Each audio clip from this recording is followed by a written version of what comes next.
When reality hits hard and you can't understand it, you often fall into denial. Berge, the Demon King, screams in pain and rage. Blood pours from his mouth. He never saw this coming. In his destroyed throne room, the dead bodies of his followers lie everywhere. The winning heroes stare up at him from below. His black flames, which he was so proud of, fail to kill any heroes. Berge looks in shock at the group that defeated him. He can't understand how the hero sword god's blade cut through his tough scales and pierced his heart. The scene freezes on the moment the sword stabs him while he sits on his throne. I don't understand, Berge thinks. Blood drips down his chin. He can't accept that he lost. The story flashes back in time. Berge remembers his younger days. I was far better than everyone, he thinks. A young, confident, smiling Berge stands at the Demon King Military Academy. He graduated as the top student with the highest honors. There are the Demon King standards, rules set by the first great Demon King Emperor. Berge studied them more than anyone and followed every word exactly. He built a tower. He kidnapped princesses using his demon minions. He even helped train the heroes who came to rescue them. He kept the princesses in cages to attract their saviors. For a Demon King, the rage and sadness of heroes was the best food. But killing them too early was a problem. The right way was to let them grow stronger first, then defeat them. The stronger the hero, the better the taste. That was his belief. He followed the standards better than any other Demon King. Hatred from ordinary people grew. He thought conquering the world was only a matter of time. His power increased with every battle. He absorbed the anger and sadness from heroes and people. He became the strongest Demon King ever, back to the present. But why did I lose in the end? How? Berge asks himself again and again. His face shows confusion and despair. A mocking voice breaks the silence. You Demon Kings always say the same thing, the sword god hero says with a smirk. You bring this on yourselves. Why act so surprised? I don't understand, Berge thinks, eyes wide with shock and cold sweat. Liar, the hero replies. You always kidnap the most famous princess and leave clues so we can find you and fight. You're stupid. If I were the Demon King, I'd kill the human king first. The kingdom would fall into chaos. Berge suddenly realizes, kidnapping a king would make humans fight each other for the throne. Their anger would not focus on him, so he would not gain power. It went against the standards. The image of the standards book flashes in his mind, the cause of his downfall.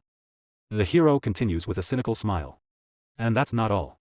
If we don't come to your tower, you send monsters to villages so we can train and get stronger. Thanks for the help. Your tower makes everything easy for us. Images show heroes walking toward the tower. It was their perfect training ground. The first floor has only weak monsters. We train at our own pace and improve our skills. Berge feels burning rage. He was careful not to let heroes die too soon, just to gain more energy. But it was all pointless. That's what the standards taught me. The sword god stabs him again as a final cruel act. Berge's eyes widen in agony and shame. When the tower gets boring. We just kill the Demon King. A new one appears with a new tower. It's the perfect hunting spot for heroes, right guys? The other heroes laugh and mock him. Of course. Thanks, Demon King. You helped us get stronger. You're more like a teacher than an enemy. Berge looks up helplessly as they thank him with sarcasm. My tower was just their hunting ground. His world falls apart. The hero says coldly, you were strong. Many heroes died this time. But that's fine, I became famous. Goodbye, Demon King. He raises his sword for the killing blow. Rage explodes inside Berge. How dare a hero humiliate me like this? His hand claws into the bloody floor. What the hell are the Demon King standards? With his dying breath, he refuses to give up.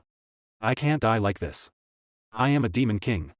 In primal fury, Berge releases all his remaining power. A massive explosion of red demonic energy bursts from his body. It swallows everything in a storm of rage and destruction. His form dissolves into blinding light. The blast shakes the entire castle. Heroes fly through the air in chaos. Blood and debris rain down. The demonic energy destroys everything. In his final moments on the ground, Berge promises revenge. Those who look down on me will pay. The last thing he sees is the reflection of the triumphant sword god hero. One hero shouts excitedly, don't touch his head. The horns are mine. But the energy consumes everything. The hero realizes too late. Wait, no. Purple energy explodes violently, a final act of fury from a betrayed Demon King. The hero screams as he is torn apart. I'll ruin everything. The explosion kills all the heroes in the throne room. A complete final revenge. In the darkness, Verdilos thinks, if I had known the truth, I would never have followed the standards. If I get another chance, forget the standards. I'll just unleash chaos. The tower explodes into darkness. A distant voice calls, Berge. His eyes snap open. He is in a grand hall lit by moonlight through tall windows. He looks around in confusion. Students in uniform surround him. What? I'm alive? A strong voice calls, Berge Diaz. Step forward. He walks forward, mind racing. This place, it's impossible. The academy headmaster stands before him. Berge Diaz, why act like this on your graduation day? He sees the red emblem in the headmaster's hand, the symbol of a demon king. This is graduation day at the Demon King Military Academy, 15 years ago. All graduates must take the stage and swear to follow the Demon King standards. As class representative, Berge Diaz must read them aloud. A large hologram appears, showing the standards, the same rules that led to his humiliating death. He thinks, I memorized this perfectly. I followed it with all my heart. This garbage turned me into a toy for heroes and ruined me. Memories of his death burn in his mind. Do I really have to read this now? Do I have to swear loyalty again in front of everyone? His throat tightens. The headmaster and teachers smile, unaware of the rage building inside him. Berge Diaz clenches his teeth hard. His face becomes a mask of pure anger. The host says, Berge Diaz, please read the Grand Demon King standards. Rage explodes. His voice rings out clear and strong, I refuse. Dead silence falls. Students freeze in shock. Berge Diaz shouts, I will not swear loyalty to something so stupid. The Demon King standards are trash. His words hit like a shockwave. Students stand with mouths open. One boy's glasses even crack from surprise. The headmaster's face twists in fury. Berge Diaz's rebellion echoes through the hall, breaking years of tradition. This was the moment the academy's greatest student became its biggest disgrace. A new path of vengeance had just begun. In the grand ceremonial hall of the Demon Kingdom, anger exploded. The Archduke, Arcane Blur, slammed his fist on the podium. His eyes were red with rage as he shouted at Berge Diaz. He threatened to execute him for insulting the standards of the Demon King. From his tall throne, Archduke spoke again. He said that because of Berge Diaz's great achievements and talent, he would get one last chance to save himself. He must take back his foolish words and apologize to the entire Demon Kingdom. If he refused, he would be sent to Arian. Gasps filled the hall. Everyone knew Arian. It was a dangerous dimension where dozens of Demon Kings had died. It was almost certain death. Some demons muttered that a person who insulted the standards deserved to die. They said even an apology was not enough. The Archduke reminded Berge Diaz about Arian's terrible reputation. It was the worst realm, where countless demon kings had lost their lives, but Berge Diaz smiled, showing his sharp teeth. His eyes showed no fear. He broke the heavy silence with simple words, send me there. Shock spread through the hall. Berge Diaz spoke loudly and boldly. He said he would go to Arian to prove that the Demon King standards were worthless. The Archduke was furious at this disrespect. He called Berge Diaz hopeless and ordered him sent away at once. A bright teleportation circle appeared under Berge Diaz's feet. The Archduke added that he would get none of the special treatment given to high-ranking demon kings. No one would go with him. He could not return until his task was done. As he fell through the portal, Berge Diaz thought calmly. This was what he expected after the mess he had caused. But they were sending him back to that place. He fell toward a vast, beautiful land of mountains and rain, the same world where the heroes who once killed him had lived. In his mind, he remembered that even before his regression, he had chosen Arian himself. Berge Diaz believed that the strongest, like him, should face the greatest challenges. That pride cost him his life in the past. Too many heroes had used the Demon King's code against demon kings. Seconds later, Berge Diaz crashed onto the peak of a snowy mountain shaped like a shooting star. He spread his wings to block the cold winds of Regressed Mountain in the northern continent. Still proud, he cleared his throat and said, I won't let that happen again. This time, I'll use the code against the heroes to prove I'm right. Meanwhile, Gordon Dyrek shaved happily while humming a tune. He fastened his clothes neatly, looked in the mirror, and smiled. Perfect. The Demon King's Academy trains future Demon Kings. The Demon Clan Academy trains the clans that serve them. By Demon Realm rules, the top clan serves the top Demon King. Standing on the graduation platform, Gordon heard his friend say, Lucky you, Gordon. Graduating as head of the clan means you'll serve Demon King Berge. I wish I had tried harder. Gordon stayed calm outside, but inside he was excited. None of the Demon Kings compared to Lord Berge. Berge came from the rare demon dragon bloodline, a genius born once in 1,000 years. Serving him was an honor. With Lord Berge, they could conquer any world. Gordon dreamed of his own name in demon history. Suddenly, Berge Diaz spoke from the stands, that's wrong. Everyone froze. Berge Diaz continued calmly, the so-called Demon King's code is nothing but trash. In that moment, Gordon's dreams broke. He stood stunned. These were the memories of the man now deep in Regressed Mountain. By demon law, the top clan serves the top Demon King. Gordon was still in shock. But why? Berge Diaz's voice came from behind, they said no clan would follow me, but they still sent someone. Gordon turned slowly. Berge reached out his hand. Good to see you again, Gordon. Gordon did not shake it. Why did you say that? You called the code trash in front of everyone, and to Arian, no less. Now I'm going to die, too. Even after a sincere warning from the Berge Diaz, calm down. You'll tear out all your hair now. He couldn't drop his anger instantly. My hair isn't the issue. That noisy display made Berge Diaz ponder. Has Gordon always been like this? Before I reverted, he was calm and confident. An old memory from a past life flashed. It'll be hard, but with you and me, we can do it. Actually, if it weren't Arian, I wouldn't be interested. Berge Diaz sighed wearily. It's understandable. The situation is totally different now. But if I told him I'd reverted, he'd think I'm crazy. Having vented everything, Gordon finally fell silent and gathered himself. He sadly clutched his hair to hold back tears and apologized for his earlier disgrace, saying, since it's come to this, I'll fulfill my duty, forcing Berge Diaz to pretend not to notice the weak display and reply, very well. Demon King's Code. Rule 1. A Demon King must erect a tower, but must not hide it or place it in an overly harsh environment. Only then can heroes find it. Gordon, of course, remembered and warned Berge Diaz. This place is too dangerous. Surrounded by towering mountains, humans can't find or reach it. Even strong monsters roam freely. You can't build a tower here. We should move. Unexpectedly, he bent and shoved the stone straight into the ground. No, I'll build the tower right here. The tower seed planted in the earth and feed it with the Demon King's device so the tower can grow. That act visibly angered Gordon. Rule 1, you're directly defying them. Have you even discarded a Demon King's pride? Berge Diaz muttered dejectedly. I never swore to obey them.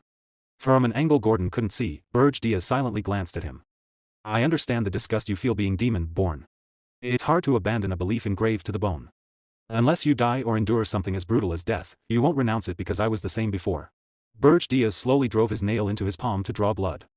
He carefully let that plasma drip onto the tower seed and said, listen closely, Gordon. The Demon King's code is trash, especially here in Arian. The unusual gravity in his tone sent a chill down Gordon's spine. The snowy mountain began to tremble continuously from beneath the frozen ground. The tower seed started to react. It suddenly expelled a small orb of mana. It quickly spiraled in a large circle across the ground. Berge Diaz watched and hissed with excitement because Arian is crawling with heroes. Remembering the people who skewed him in his past life, he couldn't help sneering, so many it's absurd.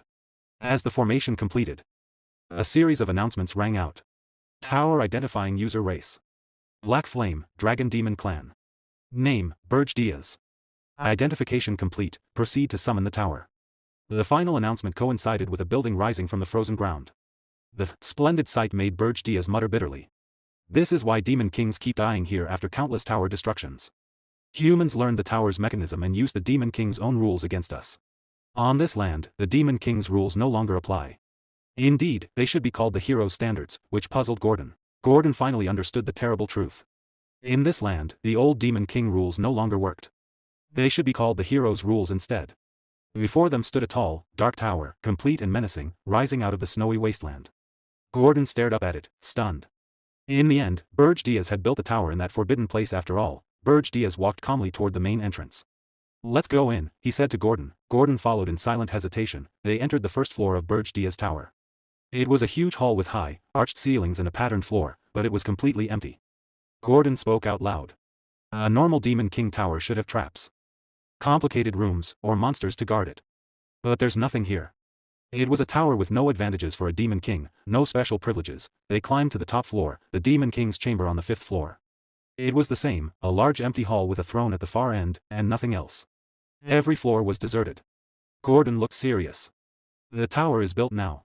We can't change that. So we must at least follow rule number 2 of the Demon King standards.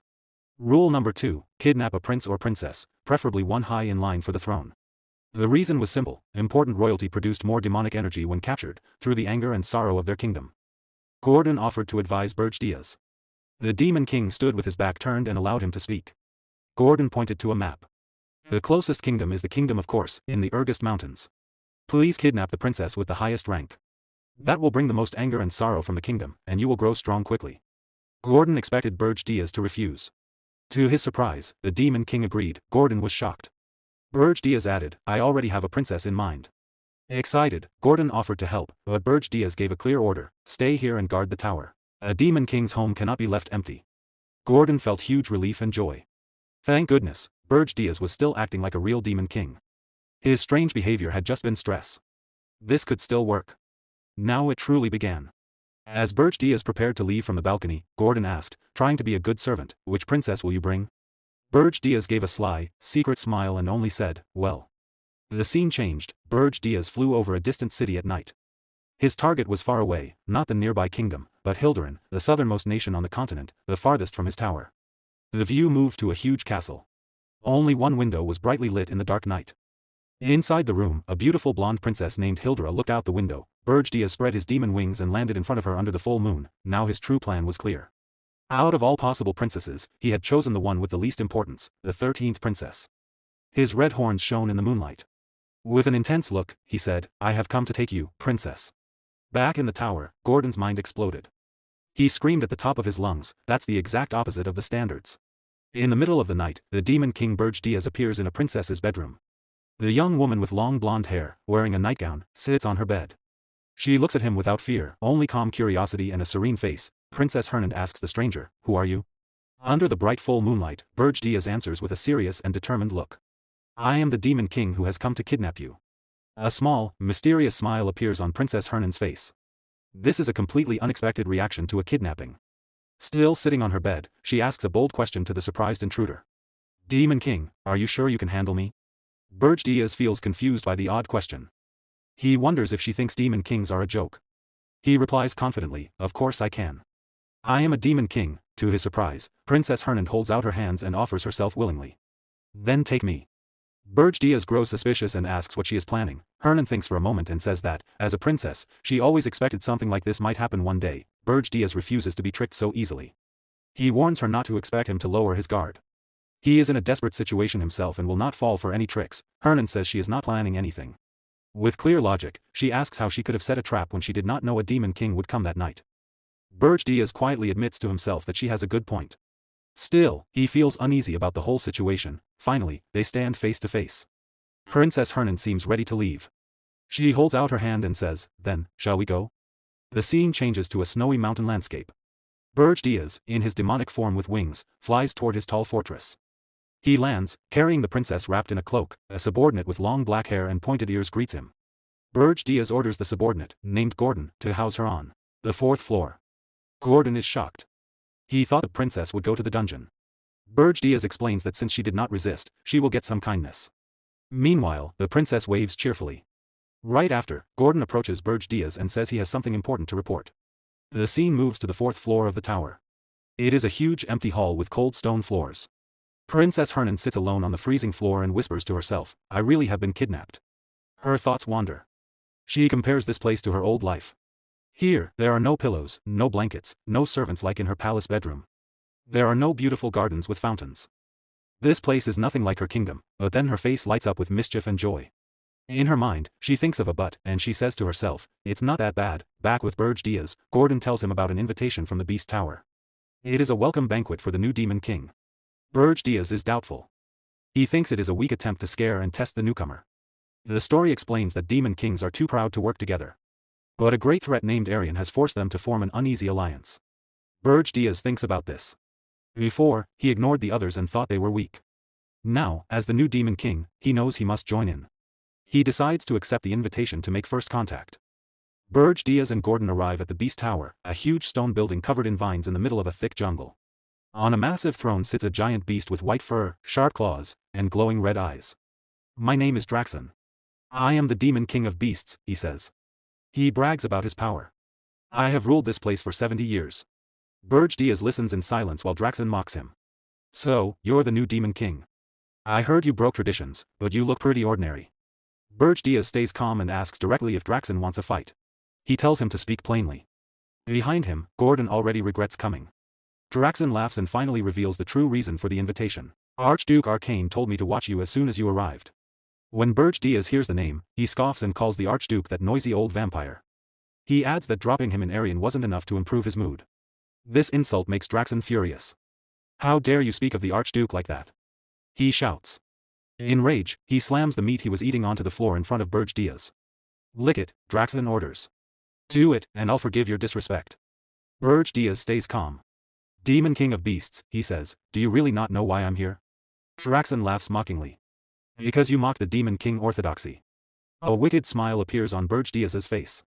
According to that orthodoxy, demon kings cannot kill each other. Suddenly, Berge stomps the ground. The floor cracks, and a powerful shock wave bursts out. A crushing red aura explodes from him, sending Draxen flying through the air. Everyone freezes in shock. Berge's eyes glow bright crimson. Do you really think I would follow that rule? Draxen lies on the ground, soaked in cold sweat and shaking with fear. He can only think, what is this aura? Terrified, he quickly tells the rest of the message. Archduke Arcane ordered him to check if Berge had kidnapped a princess. If the report was not sent within a month, Berge would lose his authority. As Berge and Gordon start to leave, Berge says casually, I did kidnap a princess. Draxen's eyes widen in shock. Berge smiles with smug pride and adds, but she suits my taste perfectly. Draxen and his beasts are left speechless. The scene returns to Berge's tall tower in the snow. Its windows glow faint red. In the throne room, Gordon praises Berge. You showed the true majesty of a demon king. Berge brushes it off. He is sure Draxen will not bother them again. Still, he knows they must stay ready. He tells Gordon to check on the princess while he thinks about how to use her. Snow falls quietly outside the Gothic window. Berge sits on his throne, looking worried. He admits the situation is troublesome. If the other demon kings feel the same way, things will get complicated, but his eyes grow determined. Mocking the orthodoxy has brought bigger problems than he expected. Even so, he would make the same choice again. Proud and defiant, he says to himself, I would rather die than bow my head to garbage. Berge opens his status screen. He expects only a few hundred demon energy points for kidnapping a low-ranking princess, the safest option. Instead, the number is huge, 13,000 points. Sweat runs down his face. Why do I have so many points? A notification appears. He has received a recorded message from the Beast Tower, the one Draxen promised. Berge opens it. Draxen now speaks in a fake-friendly voice. New Demon King, I send this to congratulate you. Our first meeting was not pleasant, but as your superior, should help you. What you did in Arian was impressive. Perhaps your mockery of the orthodoxy was just an act. As he listens, a terrible suspicion grows in Berge's mind. His face tightens with panic. Something is very wrong. At that moment, Gordon bursts into the hall, out of breath. Demon King.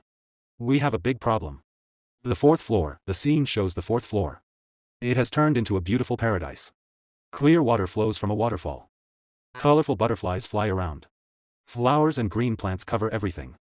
Berge stares in complete disbelief. He cannot find words. A system window appears, fourth floor status, naturalization in progress. The barren hall is slowly changing into a living natural paradise. In the center stands the princess, gently petting slimes. Fire, wind, and cloud elemental spirits float around her. Berge realizes in horror, she has created a full ecosystem inside a magic tower. Only someone who has mastered all four elements could do this. He remembers visiting the castle for the 13th princess. But only one spiritualist on the entire continent can achieve something like this. He finally speaks to her directly. You are not the 13th princess. The princess smiles calmly while petting a slime. As I thought, you mistook me for Elena. Berge's face twists in panic as everything clicks. Wait, don't tell me you are. She gives a proud, mischievous smile. Correct. My name is Irana Hilderin. I am the first princess of the Hilderin kingdom. The scene shifts to the kingdom of Hilderin. The news spreads like wildfire, the first princess has been kidnapped by a demon king. King Ernan, Irana's father, is furious. His eyes are bloodshot with rage. Who dares kidnap my beloved daughter Irana? He roars his orders, gather the greatest heroes and the entire royal army. Now. Armored knights rush to prepare for war. The king's final command echoes with pure fury, we will behead that foolish demon king and bring my daughter back. Back at the tower, Princess Ernan Hilderin smiles boldly and challenges her captor. Do you really think you can handle me? Berge is shocked. Even with his sharp senses, he did not sense the princess's great power. As a genius elemental mage, he wonders how she hid it from him. Ernan shows him her secret, a ring. It is an ancient royal treasure that completely hides her mana, making her impossible to detect. She looks satisfied and asks directly, so, do you plan to send me back? Berge thinks about it. If he returns her now, he will look weak to other kingdoms. It will also make it harder to gather demonic energy. With a strong look, he decides. There is no going back. He will follow his plan to the end. A system alert appears, showing Berge's demonic energy points, 9511. He tells her calmly that nothing has changed. It does not matter that she is not the 13th princess. She is still his queen. Ernan looks at him with a calm and happy expression. She does not seem scared at all. The scene moves to the rich Hilderin kingdom. The king hears the news and becomes very angry. He orders his men to kill the stupid demon king and bring his daughter back. A nervous minister tries to calm him. He says they do not yet know which Demon King did it, and patrols are already searching. The king shouts at them to hurry. He cannot believe his daughter was kidnapped. While the men stand still, another minister speaks up. He wears glasses and thinks carefully. He says something is strange about this. He reminds them of the recent event with the Demon King of Lust. That Demon King drew too much attention and was killed by heroes. Now, right after that warning, another Demon King kidnaps a princess. It is very suspicious. The royal council gasps. They finally understand. This may not be simple. The king's hand shakes as he holds his throne. He is full of anger and frustration. He grinds his teeth and decides, if it is not one of the known Demon Kings, it must be a new one. Just then, a knight runs into the throne room. They found traces of teleportation magic. The trail leads north, toward the Urgest Mountains. The king's face shows shock and disbelief. The Urgest Mountains are the most dangerous and remote place on the continent. The scene changes to the snowy Urgest Mountains. A dark tower stands alone. It is Berge's tower. Inside, Gordon Derrick, Berge's loyal but worried servant, speaks up. He says the Hilderan army will come soon, and his lord cannot fight them alone. Berge Diaz only smiles with full confidence. He says there is nothing to worry about. The kingdom of Hilderan will never reach this place. Gordon looks confused. Berge stands in front of a map and explains. His tower is far north. Hilderan is deep south. Many countries are between them, so a direct attack is impossible. He smiles smugly. He knows the other nations will not help. Hilderan will have to hire the Hero Guild. Back in Hilderan, the king has no choice. With a heavy heart, he orders his ministers to contact the Hero Guild. The scene moves to the huge Hero Guild fortress. It is surrounded by snow. Heroes and mercenaries crowd around a quest board. The poster about Princess Ernon's kidnapping causes a big reaction. When they see the location is Urgest, everyone refuses.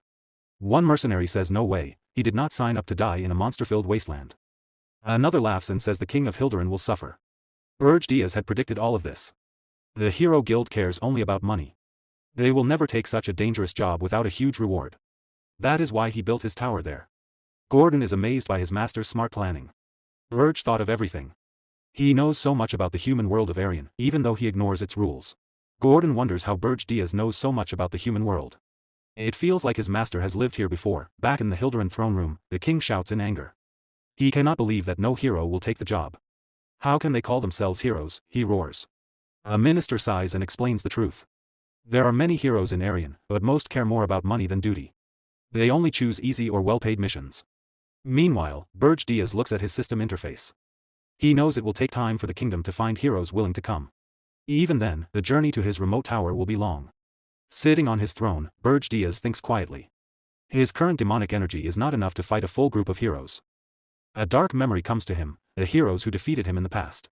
He remembers that fear well. He will never underestimate them again. He turns to Gordon and gives a surprising order. Contact Draxon. I will sell demonic energy for human gold. Gordon is shocked and screams, sell demonic energy? That's crazy. He reminds his master that demonic energy is precious. It is used to unlock tower powers and summon monsters. Why trade it for simple money? Berge Diaz stays calm. He knows Draxon will pay a huge amount. With that gold, he can do something important to stop the heroes. The scene moves to Holton Work, a busy fortress city near the dangerous Urgest Mountains. This is Berge Diaz's next stop. Wearing a black cloak to hide his face, Berge Diaz reaches the city gates. Two guards stop him and ask who he is. I am a mercenary, he says calmly. The guards look suspicious. No mercenary travels alone to these mountains. Berge Diaz flips a gold coin into the air. One guard catches it and his eyes go wide. The bribe works right away. While they stare at the coin, Berge Diaz walks past and says with a smirk, don't you trust me? Inside the city, he looks around the busy streets. He needs a guide. So he heads to the Scarlet Hawk Mercenary Guild. The guild is a noisy tavern filled with the smell of beer. Mercenaries talk loudly and brag. One man sits with his feet on the table. He boasts that mercenaries have an easy life. Soldiers do the hard fighting, and mercenaries just kill monsters and take the rewards. The talk turns to rumors. One mercenary laughs about the new Demon King in the Urgest Mountains. He says it must be fake. Real Demon Kings build towers in easy places so heroes can reach them. Another says he heard this Demon King kidnapped Princess Ernon of Hilderan. The first man laughs harder. No Demon King would travel across the whole continent for that. A third mercenary says the Hero Guild refused the quest when they heard the location. The others say it is just a trick to ask for more money. Rescuing a princess is worth a fortune. They all laugh loudly, mocking how greedy the Hero Guild is. Suddenly, a dark figure stands behind them. It is Berge Diaz. He smiles coldly and says, I see. So that's how it works. The laughing mercenary turns and screams in fear. In seconds, the others draw weapons and surround Berge Diaz. "Who are you?" they shout. Berge Diaz smiles like a predator. "You know a lot," he says. "You will make good guides." He orders calmly, "Leave one here. The rest, get out." The mercenaries are furious and attack him all at once. Berge Diaz moves with incredible speed. He knocks them down with powerful, precise strikes. Dozens fall in moments. One huge mercenary tries to hit him from behind with a club. Berge Diaz stops the attack without looking, breaking the weapon easily. His eyes glow red as he punches back with dark energy. The big man looks terrified. The surviving mercenaries run away in panic, screaming. The one Berge Diaz chose to spare stays on the floor, shaking. He whispers, "Monster." Berge Diaz grins wildly, his eyes shining with demonic power. Outside, people hear the screams and noise. A mage and her friend watch without worry. "They're fighting again," she says. "It happens all the time." Inside, the tavern is silent except for the bodies on the floor. Berge Diaz stands unharmed. He looks down at the terrified mercenary and says gently, "Do not be afraid. Answer my questions, and I will let you live." The man nods quickly. Berge Diaz asks, "Where is the slave market?" The scene changes to a beautiful mansion with fountains and iron gates. It looks rich, but it is really the slave market. The scared mercenary leads Berge Diaz there. A merchant greets them with a big smile and shows a cage of human slaves.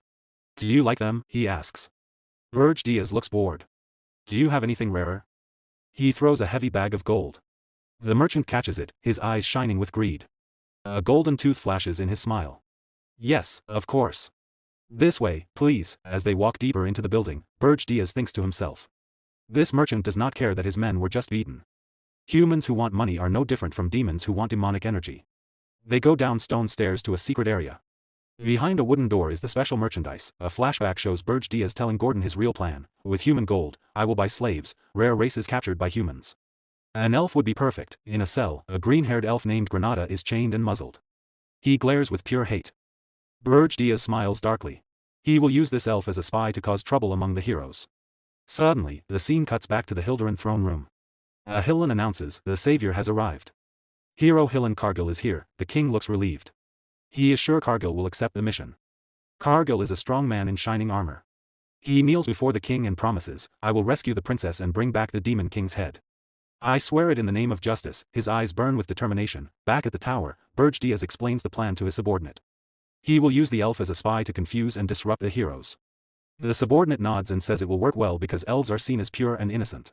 Then the scene changes back to the slave market.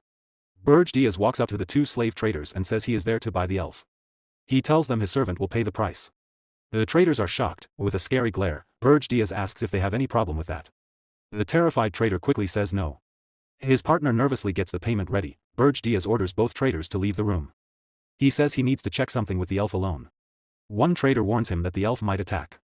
Berge Diaz ignores the warning and says if anything happens, the trader will pay for it. The trader looks disgusted but has no choice and agrees. Both traders leave, now alone. Berge Diaz walks to the cage. Granada is sitting on the floor in chains. Berge Diaz uses his demonic power to break the chains and free Granada. Granada is surprised. He feels the dark energy and realizes Berge Diaz is a demon. Angrily, he asks what a demon wants with an elf. From outside the cage, Berge Diaz offers him a chance to get revenge on humans. Granada thinks the offer sounds good, but he says he cannot trust demons any more than he trusts humans. Berge Diaz says he is different. He offers a deal. If Granada stays loyal for exactly 50 years, Berge Diaz will keep him safe and then give him freedom. He adds that 50 years is not long for an elf, and it is much better than staying a slave. Granada has been humiliated by humans, but he is still not convinced. He reminds Berge Diaz that demons are trying to destroy the world tree, which the elves protect. Looking straight at him, Granada asks how he can trust a demon at all. He also says it is strange that a demon would need help from an elf. Berge Diaz realizes Granada has good points. After thinking for a moment, he smiles in a clever way and changes his plan. "Fine," he says. "Let's do it this way." He summons a magic contract book and makes a serious promise under the rules of the great Demon King. He swears he will not harm the world tree. To demons, the Demon King's rules are as sacred as the world tree is to elves. In return, he asks Granada to swear loyalty to him for 50 years, using the world tree as his oath. Granada smiles. He finds the whole thing very strange. "You are weird," he says. "But you are willing to make a fair deal." Granada stands up and introduces himself properly. "I am Granada of the Maple tribe." He agrees to take the oath, but only after he meets the Demon King who sent Berge Diaz. Berge Diaz looks confident and says, "I am the Demon King." Granada freezes in shock. He can't believe what he just heard. He stammers, "What?" Then he suddenly bursts into loud, crazy laughter. Still laughing, he grabs Berge Diaz by the shoulders and shakes him. "That's impossible," he says. "A demon king would never leave his tower, his power gets weaker outside, just to buy one slave." Between laughs, Granada mocks him. "If you really are the demon king, then I'll swear loyalty for 100 years, not 50. Later, Berge Diaz, Granada, and the subordinate arrive at the 5th floor of the tower. The place is grand but completely silent and empty. Sitting on his throne, Berge Diaz reminds Granada, "The 100-year contract was your idea." Granada finally realizes it is true. He goes into shock. His face changes from disbelief to anger. He explodes in rage. "This is all a scam," he yells. "You never said the whole tower would be empty. The first 3 floors are barren, and the 4th floor is just plants." Furious, Granada shouts, "What kind of demon king has no monsters guarding his tower? Heroes will destroy us in a year." "I won't work like this." Berge Diaz stays calm and coldly says, "We have a contract." Suddenly, Berge Diaz releases a terrifying wave of demonic power. It crushes Granada to the ground. Sweating and shaking, Granada finally admits to himself that this man really is the Demon King. Granada remembers the trip to the tower. Even though the tower looked old and empty, no monsters from the mountains came near. They were all scared of Berge Diaz's strong presence. Granada gives up. A Demon King is still a Demon King. Maybe through him, Granada can get the revenge he wants. Defeated, Granada kneels.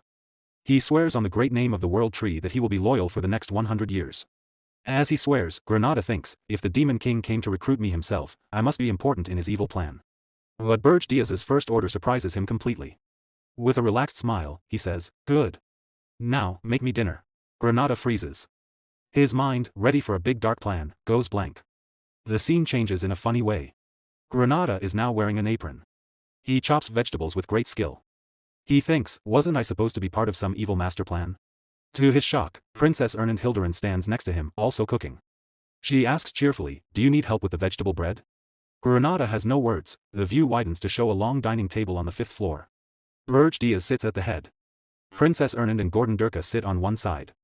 Granada sits on the other. Still confused, Granada asks Berge Diaz, "Is that woman really the Princess of Hilderin?" Berge Diaz answers casually, "Yes, that's Ernand Hilderin." The princess just smiles. Granada explodes again. "You've lost your mind," he yells. "You kidnapped a kingdom's princess, but your tower has no defenses. How will you stop heroes from attacking?" Berge Diaz calmly lifts a bite of food on his fork and says, "That's why I bought you. For now, just sit and eat." Granada goes silent in shock. In a funny moment, Berge Diaz adds, "The food is really good." Princess Ernand says happily, "I helped too." Granada thinks to himself, what in the world is going on here? The scene moves to the 4th floor, a lush green field full of plants. Granada asks, "Is this where you plan to fight heroes?" Berge Diaz shakes his head. "No. If heroes reach this floor, it's already over." Then he explains Granada's real job. "You will cause trouble in the human world." Granada blinks. "You want me to be a spy?" Berge Diaz nods. "Yes. But first, I need to test your skills." He gestures to Granada. "Attack me." Granada is stunned. He thinks, how can I beat a demon king in his own tower? Berge Diaz gives him a handicap. "I'll fight with one hand and no demonic energy. If you win, I'll cut the contract by 50 years. This excites Granada. He gathers nature energy and shouts, "I'll attack with everything." Wind and leaves swirl around. The fight starts. Granada attacks fast and hard, but Berge Diaz blocks every move easily with one hand. Berge Diaz says, "Your moves are sharp for a former slave. It's because of the mana from the plants on this floor.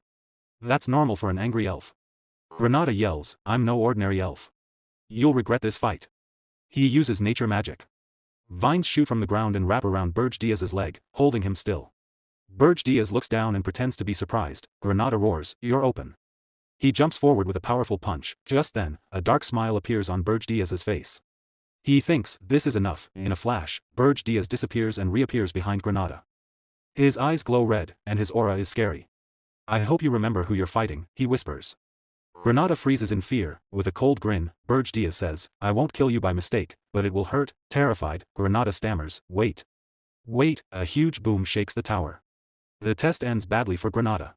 The scene changes to Orton Walk, the base of the Red Falcon mercenaries.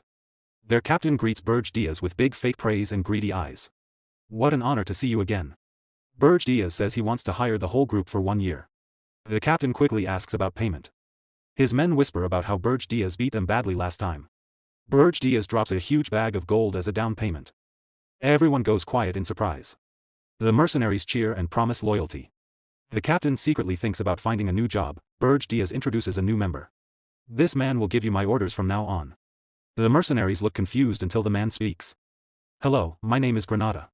The elf's face is swollen, bruised, and covered in bandages from the training with the Demon King. The mercenaries stare in shock, then feel sorry for him.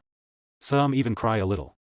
They welcome Granada warmly, patting his back and cheering for him. Berge Diaz watches quietly and thinks, they look average, but the Red Falcon mercenaries are tough fighters from the dangerous regressed region. They are skilled, strong, and hard to control. Berge Diaz thinks to himself about his real target. At this time of year, the only hero likely to answer Hildurin's call for help is Cargill, the one who defeated the Demon King of Lust. With his plan clear, Berge Diaz turns to his new mercenaries. Granada stands among them. He gives them their first official order, investigate Hill and Cargill, the hero hired by Hildurin. The mercenaries are now well paid and excited. They shout loudly together, yes, sir. In the lonely tower of Berge Diaz, surrounded by endless snow, the Demon King thought about his next step. He had already given the job of handling the heroes to Granada. Now it was time to make himself stronger. Sitting on his throne, Berge looked at his helpers and decided to focus on gaining more power. Normally, demonic energy could be used to improve the tower or to make the Demon King himself stronger. But Berge had used all of it on the tower. The only way left was to find a spirit flower. This was a special mana crystal that gave great power when eaten. Spirit flowers grew deep in the dangerous regressed mountains. The area had strong mana storms, powerful monsters, and no humans had ever touched it. The flowers had soaked up natural mana for many years, so the place was full of treasures. Spirit flowers were not as good for demons as pure demonic energy, but Berge decided it was better than nothing. He got ready to search for them.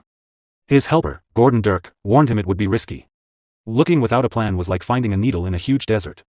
Monsters would attack if they sensed weakness. Berge was sure he could beat any monster, but he knew finding the flowers would be hard without a good mana detector. Just then, someone knocked on the door. Berge and Gordon looked at each other, confused. The door opened slowly. Princess Ernand Hildurin peeked in. A small slime sat happily on her head. Are you busy?" she asked shyly. Berge and Gordon were shocked to see her. A short time later, outside the tower, Princess Ernand walked excitedly through the snow. Her little spirits danced around her. Berge stood nearby, watching with no expression. "I'm so excited. I've been bored lately," she said.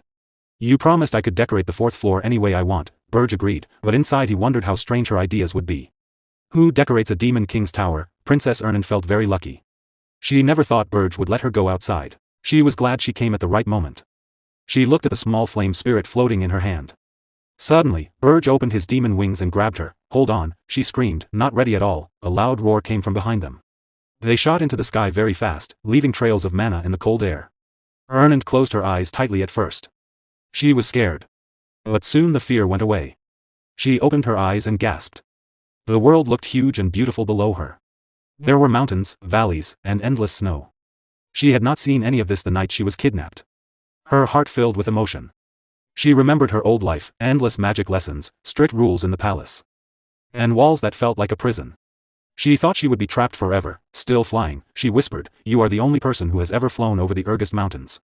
Berge answered coldly, "Your job is to find the spirit flowers." Then Ernand said, "Just call me Ernand. We'll be together a lot." Berge got annoyed. "Remember your place," he said in a cold voice. "If you don't focus, I'll throw you in the dungeon." Ernand quickly said sorry and focused. She sent her small water spirits to search the mountains below. Berge thought they would not find anything soon, but he knew her spirits were faster than him or Gordon. Just seconds later, Ernand shouted happily, "I found one." Berge looked and saw a beautiful spirit flower glowing in the snow. Its petals shone with icy blue mana. But then they saw a big group of huge, fierce orcs guarding it.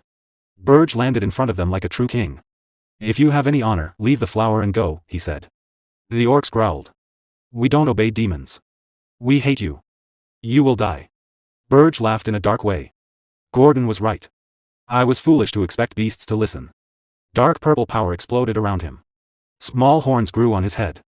"I'll turn you all to ashes." A wave of energy hit the orcs. They screamed as flames burned them. The power difference was too great. Some orcs tried to attack the weakest target, Princess Ernand. Berge did not move. He made a barrier of demonic energy around her. When the orcs touched it, they were destroyed. Ernand watched in amazement. She knew a group of orcs could beat ogres, but they could not even get close to her. Berge gathered more power and released a huge explosion of dark energy. It destroyed everything. Silence came back. Snow fell on the burned ground, Ernan knelt by the spirit flower. It looked like a blue hyacinth, full of water and ice mana. It's so pure, she whispered, staring with wonder. Berge saw the greedy look in her eyes. Don't think about taking it, he warned. Okay, she said quietly. Berge offered a deal. If you find more, you can keep one. Her eyes lit up. I'll do my best, but even after searching until they were tired, they found no more flowers. That night, back in the cold tower, Berge sat on his throne and looked at the one spirit flower. He thought about Princess Ernan. At first, kidnapping her seemed like a mistake. But now, as he watched her sleep peacefully with her spirits around her, he thought she might be useful after all. Gordon came in. Demon King, a message from Granada arrived. That was quick, Berge said, surprised. Gordon said, the hero Hillen Cargill and 32 other heroes have left the capital of Hilderan. But they are not coming straight here. They are following the usual hero path, making a party, doing village quests, and getting stronger on the way. Gordon showed many plans on holographic screens, but Berge waved them away and threw them in the trash. Gordon was shocked. Berge smiled. This time, we won't send monsters to attack them. What? Gordon shouted. Berge explained, weak attacks only make heroes stronger. Then he gave a surprising order for Granada, join the heroes. Help them and gain their trust. Gordon could not believe it. His king was again doing things differently. He worried. The tower is not strong enough yet to stop heroes. Berge said he would make it stronger soon, and told how, with a dwarf. Gordon yelled, what? Now a dwarf too? We already have a human and an elf. People will laugh at us. A burst of demonic power quieted him. Berge said, I don't plan to stop heroes with just a dwarf. I need dwarven magic weapons, he explained. Heroes expect weak monsters on the first floor. But what if they find dozens of cannons instead? Gordon was amazed. No hero would expect that. But it was very unusual, and then he realized something terrible. Wait, to get a dwarf here means another kidnapping. The scene moved to the underground dwarven city of Wolfner. It was made of stone and glowing crystals. In the center, a blacksmith worked hard. His hammer hit the metal with strong rhythm. This was Lozier Friedrich, the best dwarven smith alive. And he was next on the Demon King's kidnapping list. The underground city of Wolfner was home to dwarves. Before his regression, Berge Diaz had fought many dwarves, but this was his first time visiting their city. He bribed the guard at the entrance with human gold and asked for the best blacksmith. The dwarf smiled, took the coins, and said, for a human, you know how to do business. Berge Diaz hid his demonic power completely, so no one knew who he really was. With a small bribe, he got clear directions: go into the city, find the huge hole, take the lift down. Guards would check identity and assign a floor. It was strict security, no intruders allowed. But Berge Diaz did not need the lift. He jumped straight down to the lowest level. Then he walked to the deepest chamber, the heart of Wolfner. That was where the famous blacksmith Lozier Fredericks worked. The first thing Berge noticed was the dwarf's skill.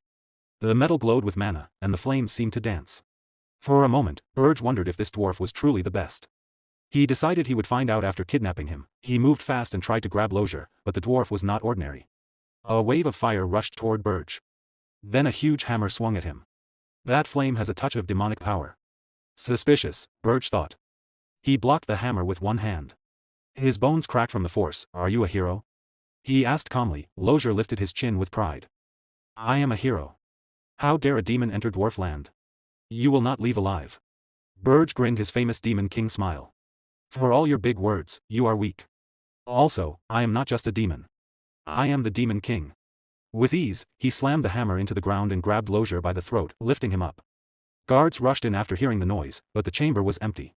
Panic spread. The hero Lozier Fredericks had been kidnapped.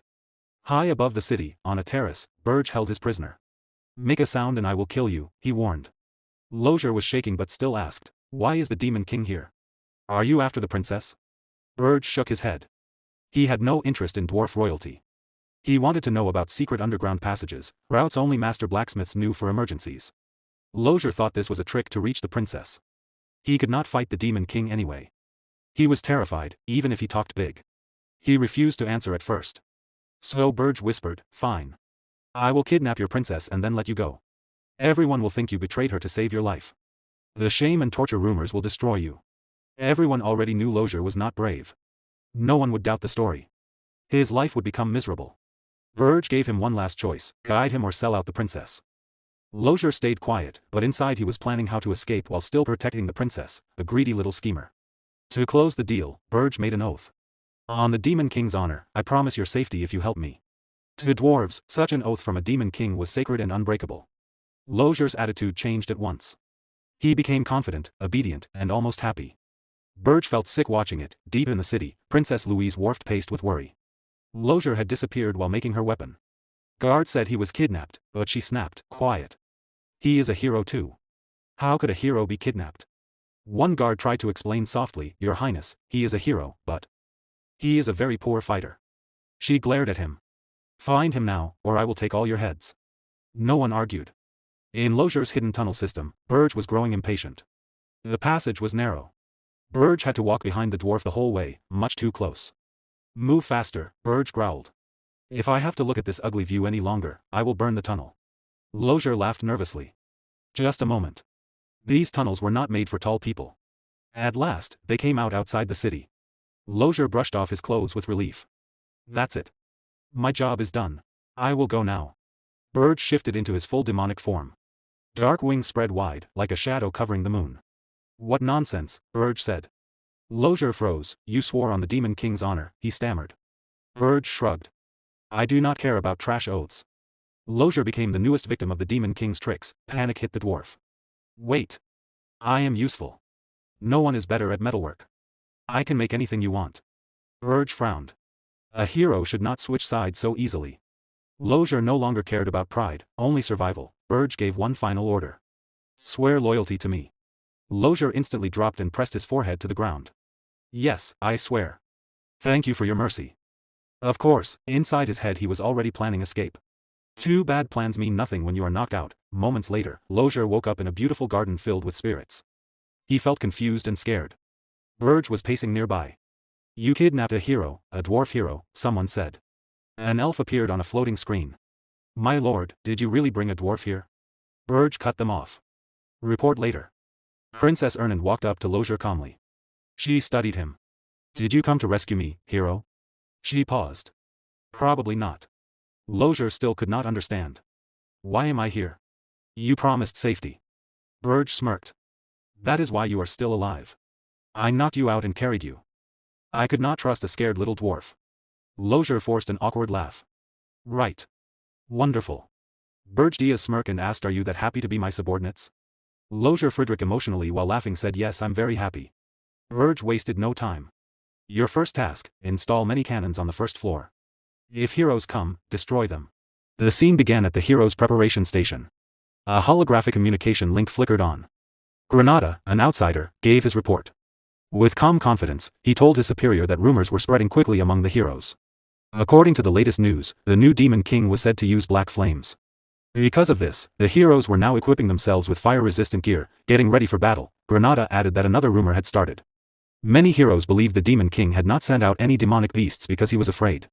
They saw his silence as weakness, not a plan. Berge Diaz listened without showing any emotion. His face stayed blank, and he did not move. When he finally spoke, his voice was cold and uninterested. He said the heroes still wanted to kill. Whether they fought for glory or for money, it did not matter. In the end, they would gain nothing. They would lose everything, even their will to fight. Before ending the call, Berge Diaz gave one last order. Granada was to keep watching the heroes closely and report any changes right away. Granada agreed and cut the connection. Alone now, Berge Diaz thought to himself. By holding back the demonic beasts, he was slowly breaking the hero's spirit and confusing their expectations. This Demon King clearly understood human thinking in a scary way. Granada wondered if there had ever been a Demon King like this before. The thought gave him a rare chill, but then he felt real relief. Berge Diaz was not his enemy. The scene changed to the cold halls of Berge's tower. Berge Diaz gave his first command to Lozier Friedrich. He wanted fire cannons built on the tower's first floor. But there was one strict rule: no mana stones could be used. Lozier Friedrich panicked right away.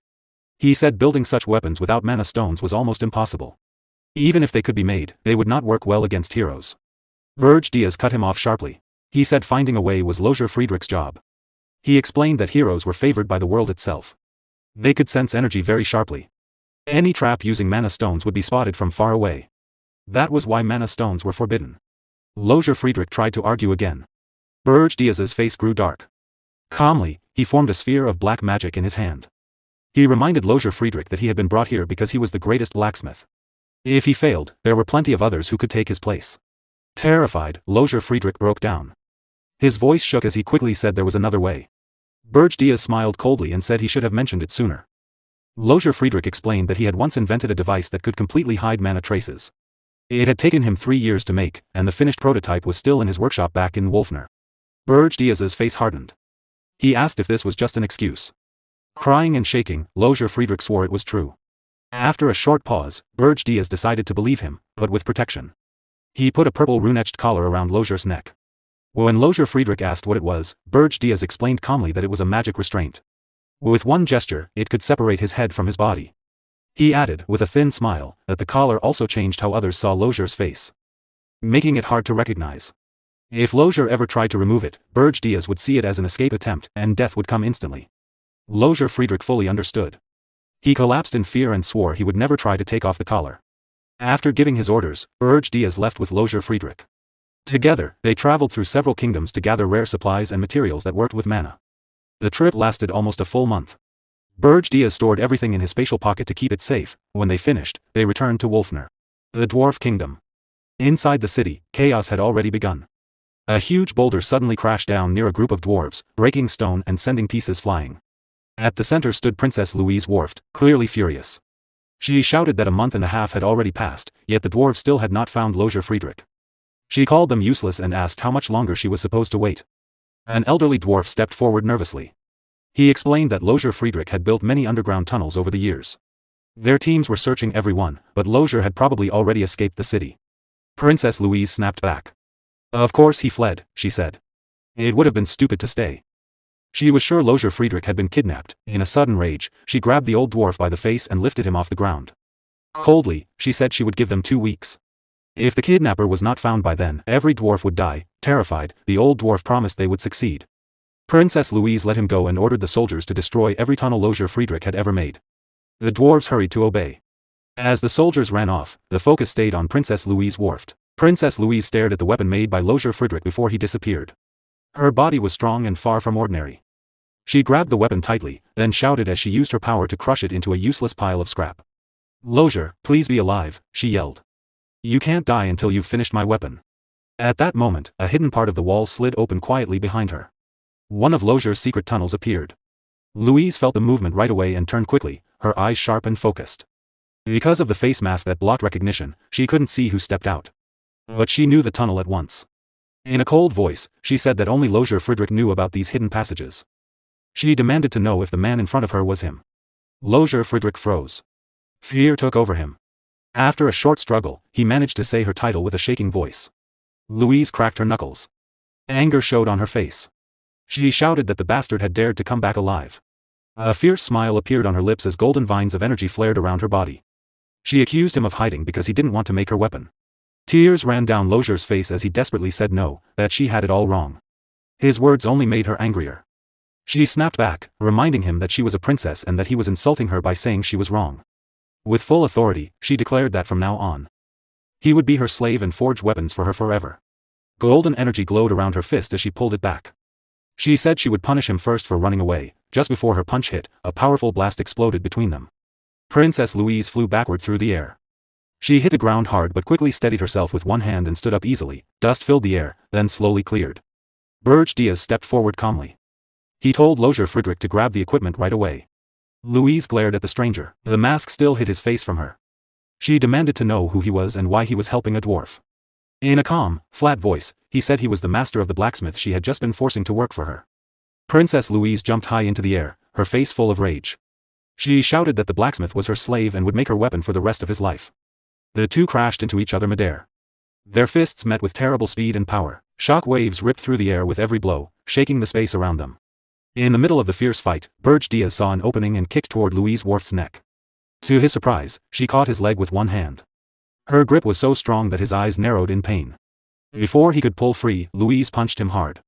The hit sent him flying up into the ceiling. She turned her head and coldly told Lothar Friedrich that it was his turn next. But Berge Diaz came back fast. He grabbed Louise by the head and slammed her down to the ground. Right away, they started trading blows at incredible speed. Shock waves filled the room, and pieces of stone flew everywhere. Their fight looked like a battle between monsters. Not people. Berge Diaz watched and recognized her at once. She was Louise Worft, the second daughter of the princess of the Dwarven Kingdom. She was not an official hero, but her strength was amazing. Even before Berge Diaz's regression, Louise had been one of the strongest people he knew, and she was even stronger now than back then. Berge Diaz thought quickly. If she kept growing stronger, she would become a real danger. The smart choice was to kill her now. But to do that, he would have to use his full demon power. In his weak state, that was risky. If her soldiers saw his true power, they would know he was the Demon King. Their fists crashed together, sending out flashes of golden and purple energy. In the background, Lozier Friedrich was working hard, taking apart a huge machine piece by piece. It was a mana phantom device meant to hide and erase mana traces. During a short break in the fight, Berge looked at him and asked if it was ready. Lozier replied in panic that the machine was bigger than he expected and he was still working. Berge snarled that if Lozier wanted to live, he had 1 minute to finish. Lozier swore he was going as fast as he could. Louisa's aura suddenly exploded. 12 streams of bright golden power burst from her body. She demanded to know who had allowed them to do this. Berge glanced at Lozier and said coldly that if things got worse, he would leave him behind. Lozier's face went white with fear, but he promised he was almost done. Berge clenched his teeth. He did not know how much longer he could fight without using his full demon power. Every second brought him closer to being exposed. Their mana was running out fast. Princess Louise shouted that she did not care where they came from, they would not leave alive. She then turned to Lozier and said she would break his legs so he could never run away again. Berge laughed darkly. He said she sounded more like a demon king than he did. He told her to give up, he was taking the blacksmith and all the equipment. Just then, Lozier yelled that he was finished. As soon as the machine was turned off, the mana in the room changed suddenly. Louise growled that she would not hold back anymore if Lozier thought he could just come back and steal what was hers. Berge took the chance and kicked her hard in the chest. The blow sent her crashing to the ground, causing a huge explosion. Without waiting, Berge opened his subspace pocket and told Lozier to hurry. Louise stood up from the dust and said attacks like that meant nothing to her. But then she stopped, she saw that Berge, Lozier, and the machine had all vanished. Her soldiers finally arrived and asked what happened. Louise scoffed and called them slow. She asked if they planned to show up only after she was dead. She ordered them to chase Lozier through the tunnels. Then she stopped. The tunnels had been collapsed. Grinding her teeth, Louise realized the truth. Lozier really did not plan to come back and make her weapon. A cold smile appeared on her face as wind blew through the destroyed room. She said this was much more interesting than she expected. With angry, burning eyes and a twisted grin, she swore she would hunt Lozier down herself, even if she had to search the whole continent.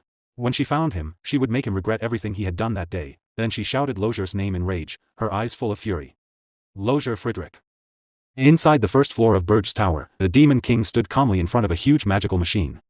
He looked at it carefully and said firmly, "This is the magic we need to stop the hero. No matter what it costs, I must have this device." Behind him, Princess Ernand, the first princess of the Hilderan Kingdom, opened her eyes wide in surprise at its size. "It's enormous," she whispered.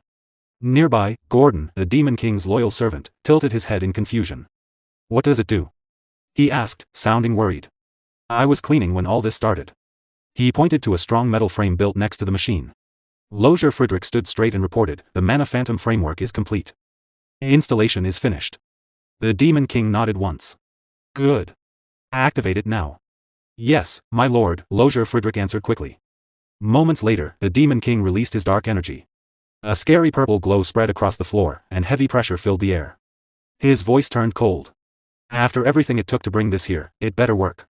Lozier Friedrich shook under the power but replied, "Activation is already starting." When the spell finished, the machine roared to life. Mana rushed wildly around the room, and blue lightning covered the tower, lighting up everything. Princess Ernand raised her arm to shield her eyes. "The light is blinding." At that moment, a clear system screen appeared in front of the Demon King. System notification, the tower has recognized the Mana Phantom. Synchronization costs 10,000 points. Proceed. The Demon King looked at the screen. "So the tower has this function," he said quietly. "Very well. I will do it myself." Another screen showed his points, available points, 11,182, he chose to synchronize. Synchronization complete. Points remaining, 1,182, final notification, system update. The Mana Phantom now recognizes the Demon King as its master. Processing complete. The Mana Phantom's power source has been fully changed from mana to demonic energy. The Demon King looked up and called, "Lozier Friedrich." Lozier Friedrich shook his head quickly, full of excitement. "I did nothing, my lord. I never dreamed we could join the Mana Phantom with the tower, or change its power completely. This is the discovery of the century. Even the original creator never thought of this." At that moment, Princess Ernand stepped forward. Her eyes shone as she looked at the awakened machine. "This is incredible," she said. The Demon King turned to her and said casually, "Why don't you try a spell?" Princess Ernand smiled happily. "I'll use any spell I want, then." She started chanting. Bright magical symbols appeared in the air, and a huge Colorful ball of magic formed in front of her. Gordon's face turned pale. Wait! He shouted in panic. I just finished cleaning the tower. Please don't treat it like a playground. The Demon King ignored him and watched the spell. A spell this big should normally be seen and felt far outside the tower. He walked to the door and looked out. He frowned. He could not see or feel any sign of the magic outside. So this is the effect, he said quietly. A tower joined with a mana phantom. Curious, he sent his demonic energy into the tower. He moved his hand, and his face showed shock. The whole tower disappeared completely. A second later, he moved his hand again. The tower reappeared exactly as before. I can hide the tower whenever I want, he said slowly, and bring it back anytime. A small smile appeared on his lips, and a faint purple light glowed in his eyes. Using this power freely is still hard for now, he said calmly. But it will be very useful later. Outside the room, Lozier Friedrich could not hold back his excitement anymore. He shouted, begging for permission to study the machine. He even asked to take it apart, then quickly changed it to examine for research only. He called it a historic discovery that no one in the past or present had ever seen. The Demon King, Berge, watched him with sharp eyes. You sound like a demon ready for battle, he said. After thinking for a moment, he answered, very well. If you completely destroy the heroes trapped on the first floor, you may study it afterward. Lozier Friedrich's eyes lit up. Red energy surrounded his body. I will crush those heroes without mercy, he promised. He began chanting right away, fully focused on his examination. Berge turned to Princess Ernand. In a calm voice, he said, you will face the heroes who reached the fourth floor. Princess Ernand froze. Me? She asked, surprised. But I'm a princess. You are also a powerful spirit user, Berge replied. And you do not plan to return to the palace. He knew it might be unfair. She was still an innocent princess who did not know the world's cruelty, and asking her to fight her own people was heavy. But she stayed silent for a moment, thinking about what spell she could use. Berge stopped her thoughts. You don't need to fight directly. Just disturb the heroes and show them you are now my ally. If this works, I will grant you another wish. She looked at him seriously and nodded. I'll do it, she said. Then she added, but introduce me as your subordinate, not as a princess. Berge was surprised for a second, then agreed. Very well. Princess Ernand's face lit up with joy. Like a happy kitten. Thank you. I'll do my best. She blinked playfully and added, should I charm the heroes with my beauty? They'll probably fall for me. No, Berge said flatly. Do exactly as I say. She nodded. Understood. Later, Berge sat alone, looking at the system screen. He checked all the plans. The first floor would attack with powerful mana cannons to reduce hero numbers. On the fourth floor, Princess Ernand would act as bait to draw in the rest and finish them. Still, with more than 200 heroes coming, this might not kill even half. He needed to become stronger himself. His eyes moved to the shining treasure in his hand. Thick demonic energy wrapped around it. It was an icy water spirit blossom, corrupted by demonic power, very strong, even against demons. He decided to find more. In another place, Princess Ernand stood in a snowy land with freezing wind. She looked around and sighed. Nothing here either. This is our third try. Berge answered, maybe our earlier success was just luck. Suddenly, a huge figure appeared in front of them. Berge raised his arm, dark energy gathering. You again? He asked coldly. I'm tired of these visits. The large orc made a deep sound and bowed low. I am Krotu of the Blue Forest tribe, he said politely. I greet the Demon King. He bowed even lower and begged, we seek your protection. Berge looked at him coldly. You want to become my kin? All the orcs knelt at once. Their leader spoke for them. Our ancestors were demons who betrayed the demon realm. Because of that old sin, we ask to serve you. Berge stared down without warmth. Stop the flattery. You want to grow stronger by joining me. His eyes narrowed. You are better suited to demonic energy than spirit blossoms. An orc elder nodded to his group. He sees through us. No need to hide. He ordered, bring it out. They opened a box. Inside was a dark rim lotus, its petals sealed in ice. Berge recognized it at once. So that's why we couldn't find it, he said quietly. You planned this. You know how to bargain, unusual for orcs known only for strength. The orcs bowed their heads. To survive here, we need wisdom more than strength. Our tribe values brains. Berge gave the box to Princess Ernand and turned back to the orcs. You came because you lack power. You want strength. A small smile appeared on his face. Wisdom over strength, I like that. He raised his hand and began chanting. I will accept only one, Krotu. A demonic mark appeared and entered Krotu's body. Dark power filled the snowy field. Roam the land.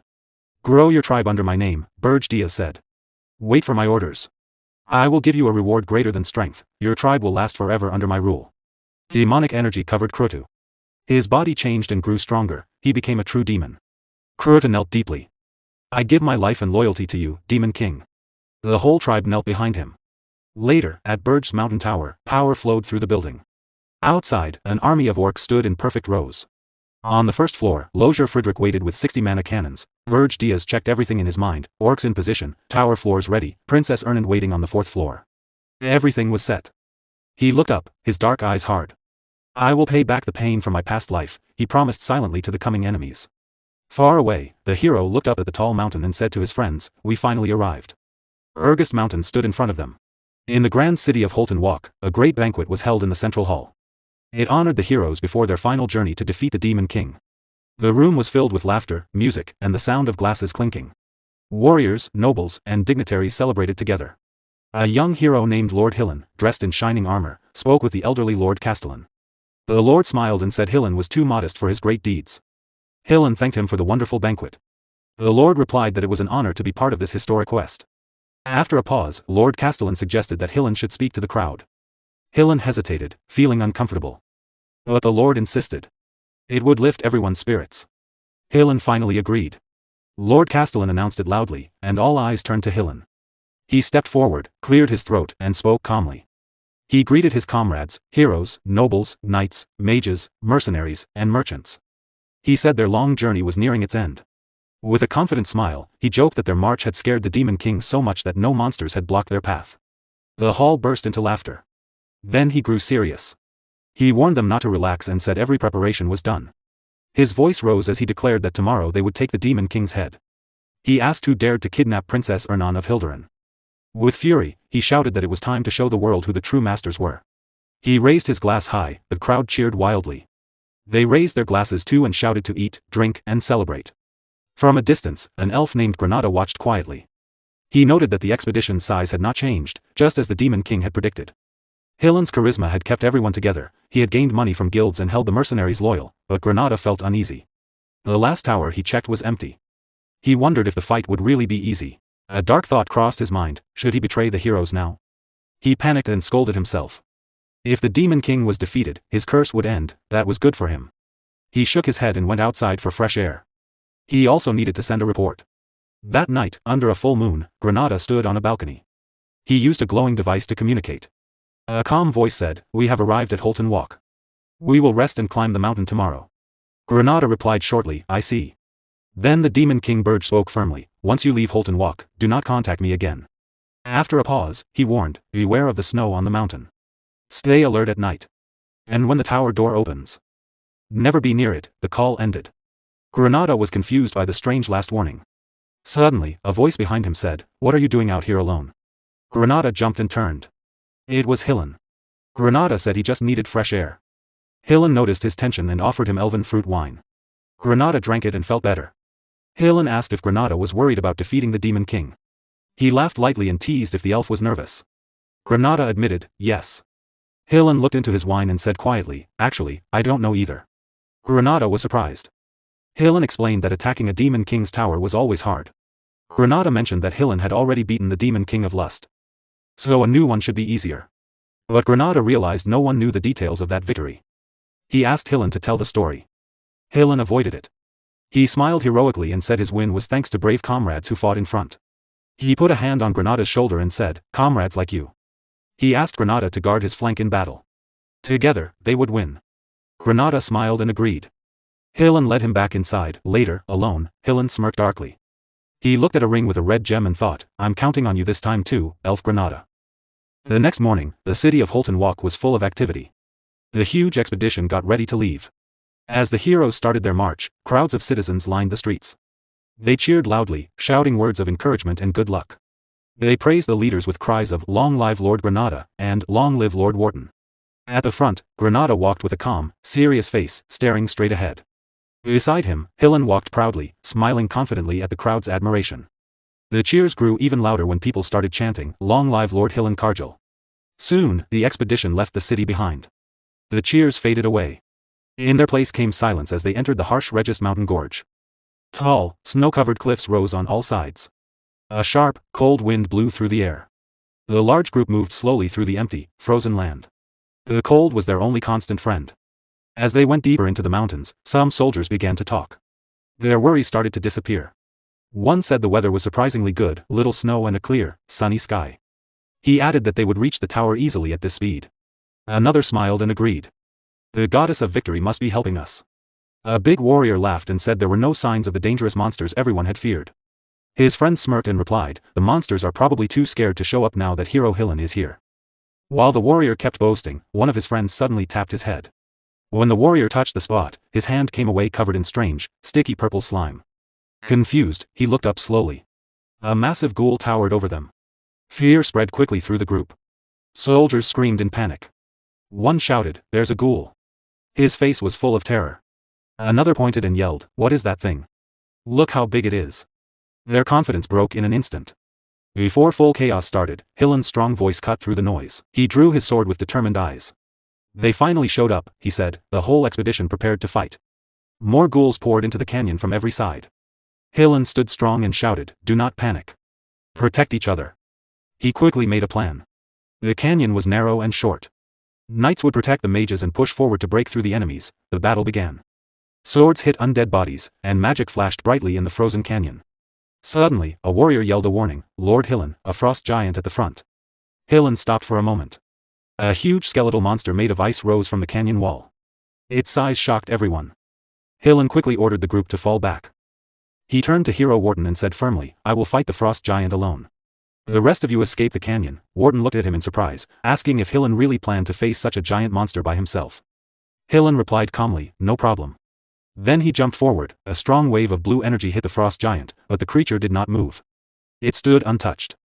Hillen attacked again, moving fast against the tall monster.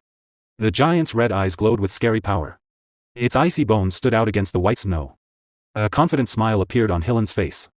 In his mind, he thought, a frost giant can't be stronger than the Demon King of Lust. The giant roared loudly and swung its huge arm down at him. Hillen was ready. He slashed upward with great force. His sword broke the giant's icy arm into pieces. Shock waves shook the canyon. The monster roared in pain and anger. Hillen did not wait. When the giant swung its other fist, he shattered that too. With quick, powerful moves, his sword glowing blue, Hillen cut deep into the giant's body. He attacked without stopping. While keeping the giant busy, Hillen looked back and saw the group could escape. He gathered his power and struck a final series of strong blows. Then he shouted loudly, run now, everyone. The expedition rushed forward without delay. Warriors, mages, and mercenaries ran past Hillen and the giant. Hero Warden shouted too, run away. A huge explosion sounded behind them as Hillen held the giant back. Warden urged the others on, yelling that Hillen was blocking the path and they had to go now. The damaged frost giant stared after them with glowing red eyes. Full of rage, it roared one last time. Then its body fell apart and exploded in a massive blast that shook the whole canyon. The survivors reached a snowy forest nearby. They fell to the ground, breathing hard, shaking from tiredness and fear. One warrior, still shocked, muttered, dozens of huge ghouls and a frost giant taller than a cliff. This place is crazy. No human should be here. Another agreed darkly, even the Demon King's tower wasn't this bad. A third said their losses were small, all thanks to Hero Hillen's great strength. Soon they talked about where Hillen's power came from. One mentioned a rumor. Hillen had taken the power of the Demon King of Lust after defeating him. The rumor spread fast. Many now believed Hillen was as strong as a Demon King. One warrior said that since Hillen had already killed one Demon King, he must be even stronger now. These words raised their spirits. Smiles returned. They agreed that with Hero Hillen, they had nothing to fear. Granada listened and thought quietly, if it's Lord Hillen, he might really beat this Demon King. But then something new blocked their path. A group of large blue-skinned orcs stood ahead, led by a tall chieftain with curved horns. The journey was not over. The heroes tried to catch their breath. Hero Warden said seriously, no time to rest. Granada looked closely at the orcs and recognized them. These are pure orcs. Hillen's face grew hard. I feel demonic energy from them, he said coldly. They serve the Demon King. The orc chieftain, named Crew, stepped forward. His huge body and strong muscles made him scary. A cruel smile showed on his face. Foolish heroes, he growled in a low, mocking voice. Welcome to Ergest. Warden gripped his weapon and said angrily, I'll deal with garbage like you right now. He started to charge. But Granada quickly raised his hand. His sharp elf ears heard a strange, deep rumble far away. Wait, Lord Hillen, he said quickly. This sound. The rumble grew louder. Granada remembered the Demon King's warning, beware of the snow. Fear filled his face. This is what he meant, he whispered. Crew looked down at them coldly. None of you will reach the tower, he said with certainty. The ground started to shake hard. Cracks appeared in the snow on the mountain. The loud sound of moving snow and ice filled the air. An avalanche rushed down the slope. Granada screamed in anger and fear. How were we supposed to know about this? In rage, he cursed, "You crazy Demon King bastard." The avalanche hit fast. Tons of snow and ice buried the whole expedition in seconds. It swallowed warriors, mages, and heroes. As the snow carried him away, Granada's face showed pure terror. With his last strength, he yelled, "Everyone run." But the roaring snow covered his voice. Far away in his tall fortress, Demon King Berge sat on his throne. Screens in front of him showed the disaster. One by one, pictures of the heroes went dark. A dark smile appeared on his face. "Heroes, welcome once again," he said softly, full of mockery. With an evil grin, Demon King Berge watched the heroes' final screams. His plan had worked perfectly. He leaned back, eyes cold and pleased, and whispered to the dead, "This time, I will hunt you all down." The Demon King sat calmly on his throne, staring at a large screen in front of him. He looked relaxed, his face showing no emotion. When he spoke, his voice was cold and sure. He began to explain the big plan he had already started. First came the snow. On the huge frozen battlefield, the ground itself started to change. A trap was triggered in a specific area. Suddenly, a massive blizzard hit. Everything turned white and chaotic. No one could see far. The cold became deadly, and it was hard to know how much damage was done. The storm swallowed the whole area. Hillenkargel shouted orders over the howling wind. He told the heroes to set up camp and look for anyone scattered by the earlier attack. The blizzard made every move slow and difficult. From his throne, the Demon King kept explaining calmly. His second order was clear: never let your guard down at night. The enemy waiting was not normal, and being careless would mean death. As night fell, things got worse. From the dark forest, ghoul monsters appeared, hard to see in the snow. Huge forest beasts came too, shaking the ground. One knight froze in shock and said, "Orcs monsters again." Weapons were drawn at once. The heroes formed a tight group, ready for another fight.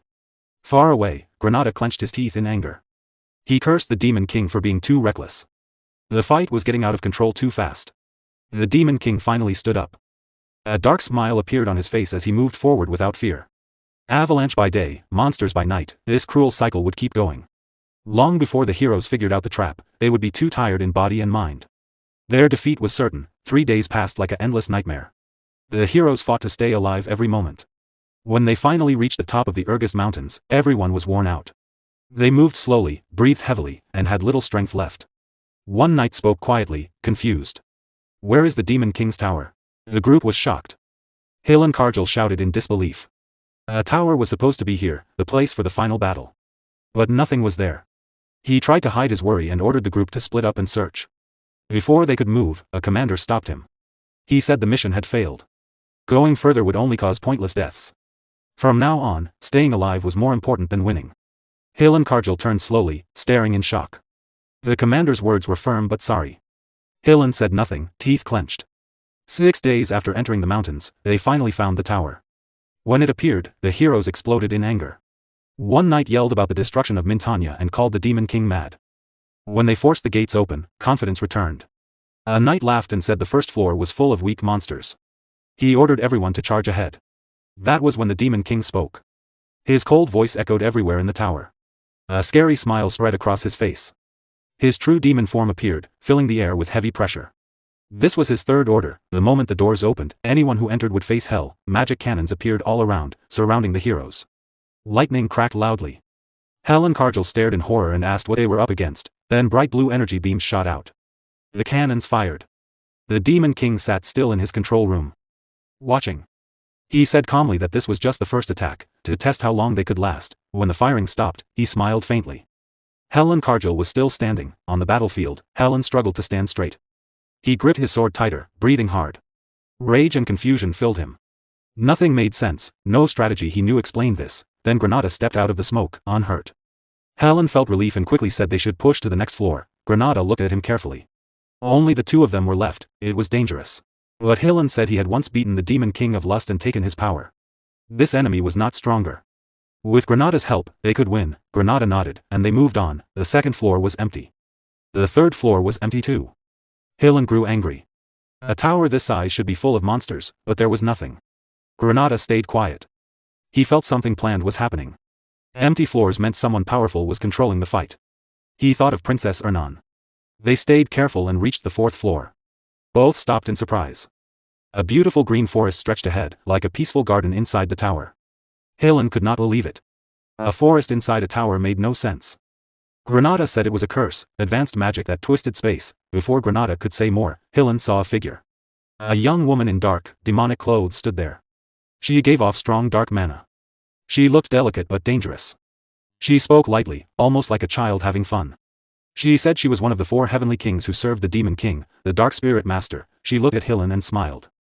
He had come to save a princess, but now that princess stood as his enemy, silence fell. Then Helen understood. His eyes widened. Princess Ernan? Granada looked hopeless. The woman laughed softly and said no, she was the Dark Spirit Master. With a small move, she used powerful dark spirit magic. Helen's shock grew. That spell was top-level spirit magic, only Princess Ernan could use it perfectly. Everything clicked. The night attacks, the hidden tower, the cannons, the empty floors, it was all planned. Princess Ernan was behind it. Helen laughed bitterly. The princess he had suffered so much to save had been protecting the Demon King all along. Rage took over. If the world was against him, he would destroy it himself. Before he could attack, the air shook. Dark purple energy exploded. The ground cracked. The Demon King appeared. His presence twisted space. His cold eyes fixed on Helen. At last, the Demon King said calmly, "I see your face, Helen Kargil." Helen pointed his sword, eyes burning with anger. The Demon King had shown himself. The full trap was clear now. Helen turned to Granada. "Give me your strength."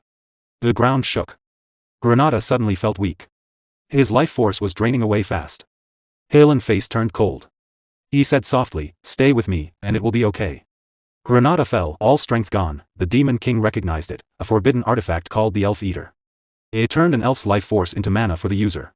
Once started, the elf could not survive. Helen pressed his foot on Granada's face and said it was necessary, for the greater good. The Demon King smiled. He found it funny, low and shameful, but very human. He said if the ring was removed, the stolen power would disappear. Helen laughed wildly. Even the Demon King of Lust could not take the ring from him. The Demon King said one name, Gordon Derrick. Suddenly, pain hit Helen. Blood sprayed. His arm went limp. He had felt nothing coming. Behind him stood Gordon Derrick, the Demon King's loyal servant. His sword was already down. He spoke coldly about how noisy and rude humans were. Before Helen could react, Gordon hit again, sending him flying. Helen realized Gordon was a high-level demon, too strong even with the artifact's power. Then heavy pressure came. The Demon King was behind him, hand on his shoulder. Helen tried to move but could not. Space itself trapped him. A huge wolf-shaped shadow appeared, an ancient ruler of the continent. Helen knew there was no escape. Dark energy gathered around the Demon King. The ground cracked. His voice was calm. "Now you will see what a true Demon King is." The power grew, filling the area with the promise of total destruction. After the Demon King's devastating blow, Helen Kargil lay motionless on the ground, half dead but still breathing. Even in defeat, the fact that he was still alive proved his incredible strength. The Demon King looked down at him with cold respect. To survive such a powerful attack was impressive, and the Demon King openly admitted that Helen's power deserved acknowledgement. However, mercy was not in his nature. Without hesitation, he ordered Gordon Ramsay to tie Helen's hands and throw him into prison. He also commanded that the other humans collapsed outside the door be imprisoned. Gordon Ramsay obeyed at once and carried out the orders. Granada was in much worse shape. His body had withered until he looked like a white skeleton. Groaning in pain, he weakly said he could already see the afterlife. The Demon King glanced at him, praised his efforts with clear mockery, then casually used Spirit Blossom. In an instant, Granada's body was fully healed. The pain disappeared, his flesh returned, and he stood there frozen in shock. A moment later, the Demon King used Spirit Blossom on the princess as well. Watching this, Granada wondered if he had been healed the same way. Before he could think more, the dwarf suddenly shouted with excitement. The Demon King recognized the dwarf's hard work and gave him permission to dismantle the tower. The dwarf burst into loud celebration, bowing repeatedly and thanking the Demon King again and again. With everything settled, the Demon King ordered everyone back to their duties. The damaged floors needed to be repaired right away. After giving his final instructions, he turned and left. Calm slowly returned to the battlefield. In the silence, Granada thought about everything he had seen. After such a fierce fight, the Demon King still looked completely unharmed. This matched the terrifying reputation Granada had heard. To him, this was exactly what a true Demon King should be. The princess stood quietly, deep in thought. When Granada asked what was wrong, she said it was nothing. But inside, she could not shake the feeling that the Demon King had been tired. Away from everyone's eyes, the Demon King, whose true name was Berge, collapsed on the floor, completely exhausted. He clenched his teeth and admitted to himself how close the fight had been. A Demon King could never show weakness in front of others. He cursed Hill and Cargill under his breath, recognizing how dangerous that human truly was. Facing one of the 10 stars, the 10 strongest heroes on the continent, was no small matter. Helen was considered one of the weaker members, yet Berge knew the truth. In this life, he had barely used any demonic energy to strengthen himself due to limited resources. If Helen had been at full strength, victory would have been impossible. Instead, Berge had worn Helen down slowly.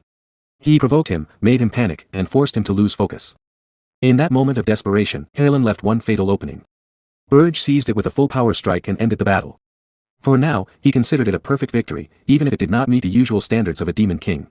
Then he realized something incredible: he had changed fate itself. That thought filled him with new determination. If fate could be changed once, it could be changed again. He believed he could now alter the future and finally take revenge on the heroes who had destroyed him in his previous life. The scene shifted to the whole Taiwan Walk press conference hall. Chaos filled the room. Officials shouted over each other while reporters accused them of lying. They mocked the claim that the heroes had simply given up because they could not find the tower. Angry investors demanded answers and wanted someone held responsible for the failure. One man stood firm. He insisted the mission was not over yet. According to him, Sir Hill and Cargill and the great heroes had not given up. They were still searching for the Demon King's tower. All they needed was a little more time. That was when the king exploded in rage. He cursed Hill and Cargill for his arrogance and failure. His voice boomed through the hall as he declared that Hillen had talked big but achieved nothing. His patience was gone. If Hillen failed to rescue the princess, he would be executed without mercy. The dwarf princess tried to speak up and explain the hero's journey and the difficult circumstances, but the king cut her off. He refused to listen and immediately ordered that Lower be found. Whispers spread quickly. Some said Sir Hill Cargill had never returned. Others claimed he was already dead. As rumors grew, news of the new Demon King spread across the continent. With each retelling, the story became more frightening. Fear and despair filled people's hearts, and the world sank into sorrow. Because of this widespread despair, Berge's demonic energy points began to grow rapidly. The scene moved to the Heroes Guild headquarters, where a tense meeting was taking place. The gathered heroes questioned Hero Warden repeatedly, asking if there was any lie in his report. Warden swore on his name that everything was true. One elder hero spoke coldly. The situation was very serious, but since the new Demon King's identity was unknown, they needed to be cautious. He reminded everyone that Hillen Cargill was one of the 10 stars and could not be defeated easily. After long discussion, they decided to wait 10 more days for news of Hillen. If nothing came, all 4,728 heroes across the continent would launch a full attack to destroy the new Demon King. Deep underground in Berge's Tower prison, the Demon King visited Hillen. He noticed Hillen was already awake and commented on his fast recovery. Hillen spoke right away, saying that if he was being kept alive, the Demon King must want something. He demanded to know what it was. The Demon King smirked, pleased that Hillen was willing to talk. He made his offer clear: Hillen Cargill must become his vassal. Hillen froze, unable to believe what he had heard. The Demon King calmly placed a bag of gold coins in front of him and explained the harsh reality of a hero's life. A hero's journey cost enormous amounts of money: food for hundreds, security, lodging, guild fees, armor, weapons, and high-quality supplies. Usually, merchants and nobles paid these costs. When a hero defeated a Demon King, life became rich and comfortable. But when a hero failed, they were buried under crushing debt. This time, all the investments had been placed on one person, Hillen Cargill, the party leader. Even if he escaped, he would be labeled a failed hero and hunted by debt collectors for the rest of his life. Hillen stayed silent, knowing it was true. What disturbed him most was how the Demon King knew all this. Granada stepped forward and admitted he had told him. Hillen shouted Granada's name in fury, accusing him of betrayal. Granada shouted back, calling Hillen a scammer and reminding him of everything he had suffered. He declared he had been on the Demon King's side from the start. The Demon King explained the real reason for Hillen's defeat: there had never been a Demon King like him before. Hillen thought bitterly about those words. He himself had once broken the old standards. Now this Demon King would soon adapt and clear towers even faster. The Demon King laughed and revealed Armani's orb in his hand. He pointed out that if one of the strongest heroes was secretly working against humanity, could humanity ever succeed? The orb was a magical tool used to control subordinates. Once inside the body, it attached to the brain. The Demon King would instantly know any hostile thought, and with one gesture, he could destroy Hillen's brain. This was the test. If the orb could not attach, it meant rejection, and Hillen would die. There were plenty of other heroes to use. The scene shifted to Hillen's companions. Lying half dead on the ground, groaning in pain. Seeing them, Hillen panicked and begged the Demon King to stop. He claimed a hero of his strength was immune to mind control and that the orb would simply vanish. Granada grinned and explained that a hero's mental defenses could be lowered by their own will. The Demon King added with a mocking smile that Hillen's own words had already shown his choice. Enraged, Hillen insulted the Demon King, calling him a mad elf with no shame for wasting a precious tool. He swore he would never submit. The Demon King silenced him and forced the orb down his throat. Terrible pain tore through Hillen's body as the magic took hold. Granada watched and remarked that Hillen was stubborn. Then wondered aloud what would happen if he chose death. The Demon King remained calm. A greedy man who treated his comrades as tools for money would never choose death. A status window appeared. Name, Hillen Cargill. Equipment, Armani's orb. Status, Demon King's vassal. Hillen cursed bitterly, his hatred echoing in the prison. Later, in the castle, Gordon Ramsay reported to the Demon King. Although Hillen was now a vassal, his 100,000 gold debt would limit his actions greatly. The gold coins previously traded for demonic energy points had only amounted to 2,000 gold, enough to match a small nation's yearly budget. Gordon Ramsay asked how they could gather more. The Demon King smiled confidently and said it was time he received a certain message. When Gordon Ramsay looked confused, the Demon King explained, the annual gathering of Demon Kings, the unison of towers. In his thoughts, Berge remembered his past life. He had always avoided such gatherings, finding the idea of Demon Kings working together disgusting. But now he realized those older Demon Kings had survived for centuries. They must have huge amounts of gold and treasure. Gordon Ramsay understood at once. The Demon King planned to trade demonic energy points for money again. In the past, Gordon Ramsay would have objected strongly, but after facing the heroes himself, he now saw the necessity. Following old traditions would never have stopped the heroes. He accepted the truth and decided to trust his Demon King completely. At that moment, news arrived. An invitation to the Unison of Towers had been delivered. The Demon King smiled slyly and declared they would attend. In his mind, he planned to take as much gold as possible from the senior Demon Kings without mercy. Gordon Ramsay bowed and promised absolute obedience. The Tower of Lies stood tall and dark. On the 13th floor was the chamber where the Demon Kings met. The room felt heavy and quiet, as if the air itself was waiting for something to happen. All the Demon Kings were already there, sitting in silence. Then the doors opened. Berge Diaz, the Demon King of Flames, a demonic dragon, walked in calmly. His presence filled the room at once. He looked around and smiled slightly. I'm not late, but you're all here already, he said. Do you have a lot to talk about without me? The others did not smile back. Draxen Doldorf, the Demon King of Beasts, a werewolf, stared at him with clear anger in his eyes. Next, Reyna Soldian, the Demon King of Winters, a frost demon, spoke in a cold voice.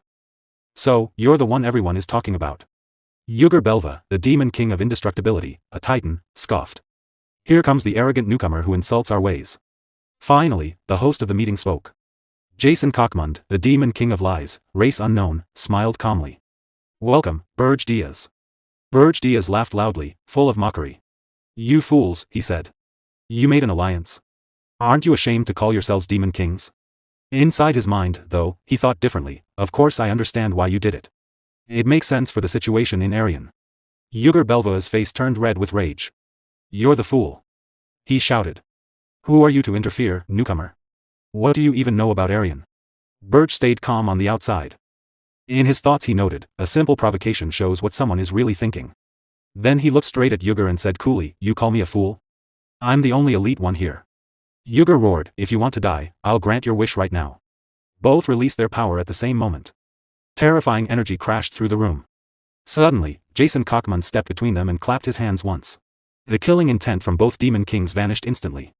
Yugur and Berge kept glaring, but the fight stopped. Jason spoke calmly. Yugur. Berge. We are here to talk about cooperation. Please do not waste time. Berge felt uneasy inside. That wasn't magic. How did he do it? Is it his power? Or the power of this tower? The Demon Kings moved to their seats. Jason said, thank you for understanding. Now, let us begin. Speak freely. Berge answered with quiet disdain, so this meeting is nothing special. Draxen Doldorf spoke next, his voice low and threatening. If no one else will start, I will. Where is Hillen Cargill, Berge Diaz? He released his energy toward Berge as he asked. Berge stayed silent for a moment. Then began, Hillen Cargill was, the scene changed. Deep inside the Tower of Lies, in a reception room, aides of the Demon King of Beasts and aides of the Demon King of Lies stood facing Gordon. Their eyes were cold. One asked bluntly, what happened to Hillen Cargill? Is he already dead? Gordon stiffened and quickly shook his head. I don't know anything, he said. I never reached the upper floors. Maybe he's still near Mount Ergust. He bowed low. Please don't ask me more. A beast man scoffed. That doesn't make sense. If he was near the mountain, he would have seen the tower. Gordon answered quietly, this isn't our tower to begin with. Another beast man muttered, maybe the rumors about that Demon King are true. Gordon felt a chill. He remembered Berge Diaz's orders: if anyone asks about Hill and Cargill, say you know nothing. Keep everything secret, but something felt wrong to Gordon. Unease grew inside him. Suddenly he burst out, the Demon King I serve is a rebel and a fool. He never listens to anyone. If he's left alone for even a moment, he does the most ridiculous things. If it's going to be like this, just do everything without him. When he finished, strange relief washed over him. He felt lighter. The beast men looked at each other and nodded. We know exactly how you feel, one said. Then they all began complaining about their own demon kings, sharing the same frustrations. The scene returned to the 13th floor. Yuger stared at Berge in disbelief. You seriously expect us to accept this? Berge answered calmly, yes. Yuger exploded. Hill and Cargill hasn't even arrived. You didn't build the tower on the mountain. It's only 82% complete. Who do you think you're fooling? Berge replied casually, I can build my tower wherever I want. Jason spoke next.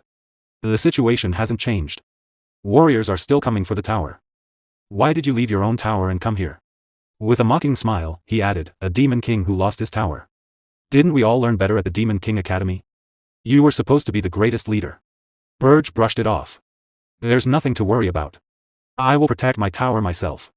Inside, he thought, something about the Demon King of Lies has bothered me for a while. When Jason tried to keep mocking, Berge cut him off sharply. Draxon, annoyed, asked, do you really think Archduke Arcane will just ignore this? Berge shrugged. I don't care what that old man says. Draxon thought to himself, he's as stubborn as ever. Berge turned the question back. Is something bothering you? Draxon brushed it off. No. Let's move on. Inside, Berge thought, even if I caught something suspicious, I couldn't prove it. For now, it's enough. Better to avoid trouble. Our real goal is to collect 100,000 gold. Everything else comes second. As the meeting went on, Berge spoke more than expected. He watched carefully and noticed a clear hierarchy among demon kings. Jason Kochman sat at the very top. He also noticed which demon kings seemed desperate for magic points. Suddenly, Reyna Soldian gave him a cold, sharp look. Berge was confused by the hostility. Later, on the balcony of the 13th floor, Reyna stood alone, looking outside. Berge approached. What's wrong? She answered calmly, nothing secret. After hearing the rumors, I wanted to speak with you privately. Berge was surprised. With me? She nodded. I agree with some of your opinions. He was shocked. In his past life, he could not remember her ever saying anything like that. She quickly added, don't misunderstand. I don't hate the standards like you do. I believe in traditional values. But sometimes we need flexibility, especially in Aryan. That's why I wanted to talk. At least I can communicate with you. Unlike the others. Berge shared his honest thoughts. She replied, your view isn't bad. You're better than I expected. She handed him a small item, a personal communication device. If you ever need advice, contact me. As long as you don't insult the Demon King standards in front of me, I'll tolerate you. She finished softly, I hope someone who can communicate properly doesn't disappear too soon. Berge asked, why not talk to the Demon King of Lies instead? She answered, he can't read your mind the way you think. He's better than the other two, but even he has limits. Then she left the balcony. Alone, Berge thought, I still don't fully trust her. But her clear, honest attitude is valuable. This talk alone made the meeting worth it. At the same time, in Berge's own tower, on the first floor, a princess arrived carrying a tray of fresh cookies she had baked. Her eyes were bright and happy. She offered them to Lozier Friedrich. Please try one. Lozier stared in surprise. Snacks inside a Demon King's tower? The princess smiled. The Demon King bought the ingredients himself. I baked them with help from spirits. Lozier praised her skill with spirits.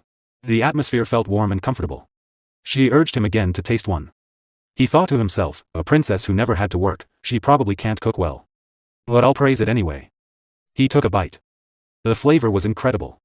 His mana surged wildly. He had never tasted anything so good. It felt like heaven. The princess watched nervously. I added spirit blossoms to the dough. How is it? Lozier could not stop eating, completely stunned, she smiled warmly. This is a gift to build friendship for the future. Playfully, she added, after watching your face, I'm sure the Demon King would like them too. Lozier agreed, excited. The moment felt gentle and sweet. The scene returned to the Tower of Lies. Berge came back from the balcony and found the meeting room empty.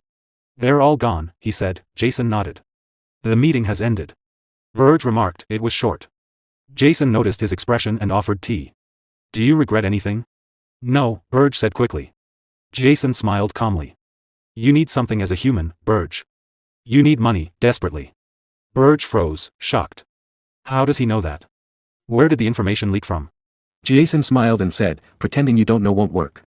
Draxen Doldorf already told me. He waved his hand, opened his storage space, and cheerfully continued, let's stop these pointless mind games. Come on, let's make a deal. I'll trade demonic energy points for human money. Berge Diaz, the Demon King, stared at him coldly. What's your real goal? Jason laughed. What do you mean? I'm on your side, Berge. From now on, let's get along. The scene shifted to the first floor of Berge's tower. Berge Diaz stood in front of a huge pile of gold coins. He looked at the hero, Hillen Cargill, and said, take 100,000 gold from this. Make sure no one can trace where it came from. Hillen's eyes went wide. He stammered nervously, You really got the money? Inside, Berge thought, if Jason follows the flow of this money and figures out everything we're doing, we could end up as his puppets. I can't tell what he's planning, so we must be very careful.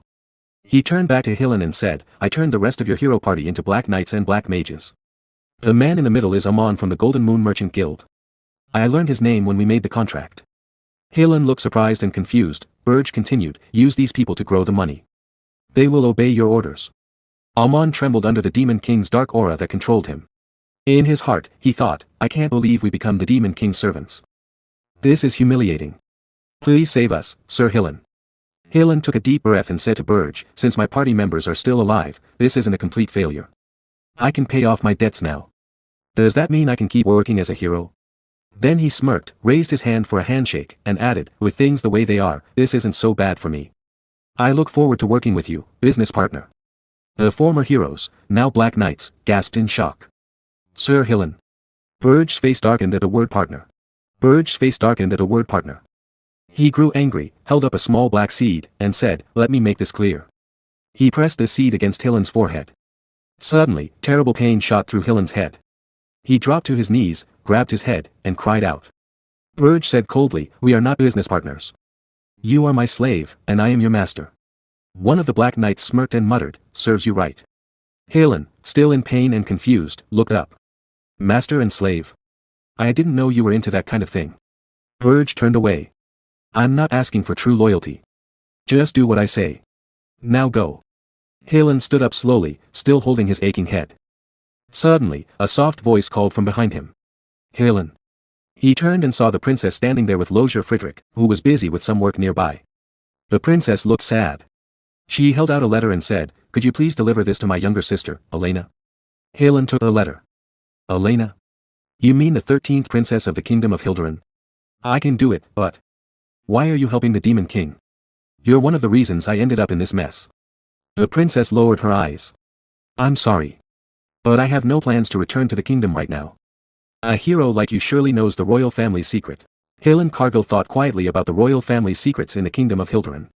He remembered the rumors he had heard. If they were true, he could understand why the princess was acting this way. In the end, he agreed to deliver the letter to Elena. Later, inside Berge's tower, Gordon Ramsay spoke to Berge Diaz with worry. He said it was not that he distrusted the Demon King, but he was not sure if the hero Hillen would really obey orders. Berge replied that Hillen was not just someone who only cared about money. At first glance, he might seem greedy like many humans, but that was not true. Hillen was not noble either. What he really wanted was fame and attention. He acted boldly in everything so people would notice him. Berge added that if Hillen was controlled properly with the Armani orb, no one would make a better spy. Gordon Ramsay thought to himself that the Demon King understood humans very well. He realized he could not stay idle any longer. Berge smirked and said it would be interesting to watch a hero, working for the Demon King, destroy human society from the inside. Gordon Ramsay quickly agreed and promised his full loyalty. Just then, someone knocked on the door. Both of them looked surprised. The princess walked in carrying a plate of cookies. She calmly offered them some. Berge took the plate and said she had been coming and going freely lately. He warned that if it bothered him, he would lock her in the underground prison for a month. The princess smiled and told him to try one first. Berge looked at the cookies and called them nothing special, just a simple human dessert. He took a bite. His face changed at once. The taste shocked him. It was a flavor he had never experienced. The princess watched closely and thought, he reacted. Does he like them, just like everyone else? A light sweat appeared on Berge's face. He gripped a chair, then smirked and said, for a human dessert, it's not bad. Inside, the princess was stunned. He had resisted it. Berge then said the cookies contained spirit blossoms, a dangerous ingredient. The princess admitted it openly. She knew he would notice right away. Berge realized this was connected to a reward he had given her earlier. She clearly wanted something in return. The princess laughed softly and said yes, that was true. Berge stayed silent, looking confused. Time passed. Halen Cargill and his group safely descended the mountain with Crutus as their escort. They reached Holton Walk, then quickly used the teleport circle to travel to the kingdom of Hilderan. As for Granada, he soon restored order among his mercenaries. The scene moved to the headquarters of the Scarlet Hawk mercenaries. Granada's men returned, bruised and beaten. Granada was furious. He demanded to know how they could all run away during the first avalanche and leave their captain behind. One mercenary, face swollen and crying, tried to explain. He said the Ergist Mountains were deadly, even heroes had died there. How could mid-level mercenaries like them survive? They had no choice. Granada shouted that survival was no excuse for abandoning their captain. He beat the man in anger. Someone called Granada's name. He turned and saw a blonde female knight. She introduced herself as Keed and said she was a hero. Because of certain problems, she could not join the expedition from the start. Now she had come, hoping to take part, even if late. Granada was confused. Why would a hero come here? Some of his men, already drinking, laughed and said she was the one who had paid for their drinks while the captain was away. They suggested another round. Granada hit them and told them to be quiet. He thanked Keed for the drinks but said the hero's expedition was already over. Keed looked shocked. Granada explained that Halen Cargill and the others had already left Holton Walk. Keed could not accept it. She apologized for being bold but begged him to tell her what happened, especially his failures. Granada decided he would only share what the Demon King allowed. They sat together in a restaurant. Granada told the story. After hearing it, Keed gave him a few gold coins in disbelief. She now understood the Demon King's tower was not at the very top. There was no reason for her to stay. She thanked him for his time and said the gold was a gift. Then she left. Once she was gone, Granada's men laughed and called her a naive hero who knew nothing about the world.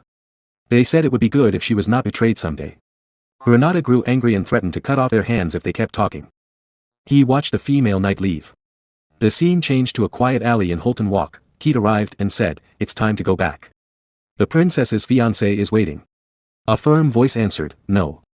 I want to live as a hero." Granada watched secretly from a hiding spot, driven only by curiosity. He noticed the bulky figures moving silently. They wore masks that hid their faces. He realized that hero was actually a princess. Kingdom matters should stay within the kingdom. Suddenly, a knight stopped Granada. He pressed a sword against Granada's throat. Granada began to sweat, filled with fear. The knight demanded to know who he was and accused him of spying. He also noticed Granada was using strange magic. Granada panicked inside. The item was a magical artifact from the Demon King. If they caught him, they would learn he served the Demon King. The knight's face grew darker. He decided Granada was a spy from another realm and could not be allowed to live. Terrified, Granada thought of the Demon King. He knew he had chosen the wrong place to hide. His mind raced, trying to find a way out. Granada, an elf, is suddenly spotted by a knight. As soon as he is seen, he starts running toward the palace entrance. Knights around the area shout that an assassin has appeared. Their cries warn everyone not to let him escape. Shock spreads as people realize he might be an assassin. The knights quickly urge the princess to step back. A female knight looks stunned by the sudden chaos. Granada knows he is in big trouble. He grits his teeth and thinks he is the only elf in Holton Walk right now. If he uses his elf powers, he will be targeted easily. Still, he decides he must use his strength to survive. He doubts if he can escape safely. The knights surround the princess to protect her. They tell her to stay back and leave it to them. But the princess refuses. She says she is a warrior too. Granada panics inside. He knows he has no choice but to use his power, even if his identity as an elf is revealed. The knights shoot arrows at Granada. The situation gets worse. At that moment, Berge appears. He says he was wondering why everything was taking so long. He uses his power to destroy the arrows in midair. Granada is shocked.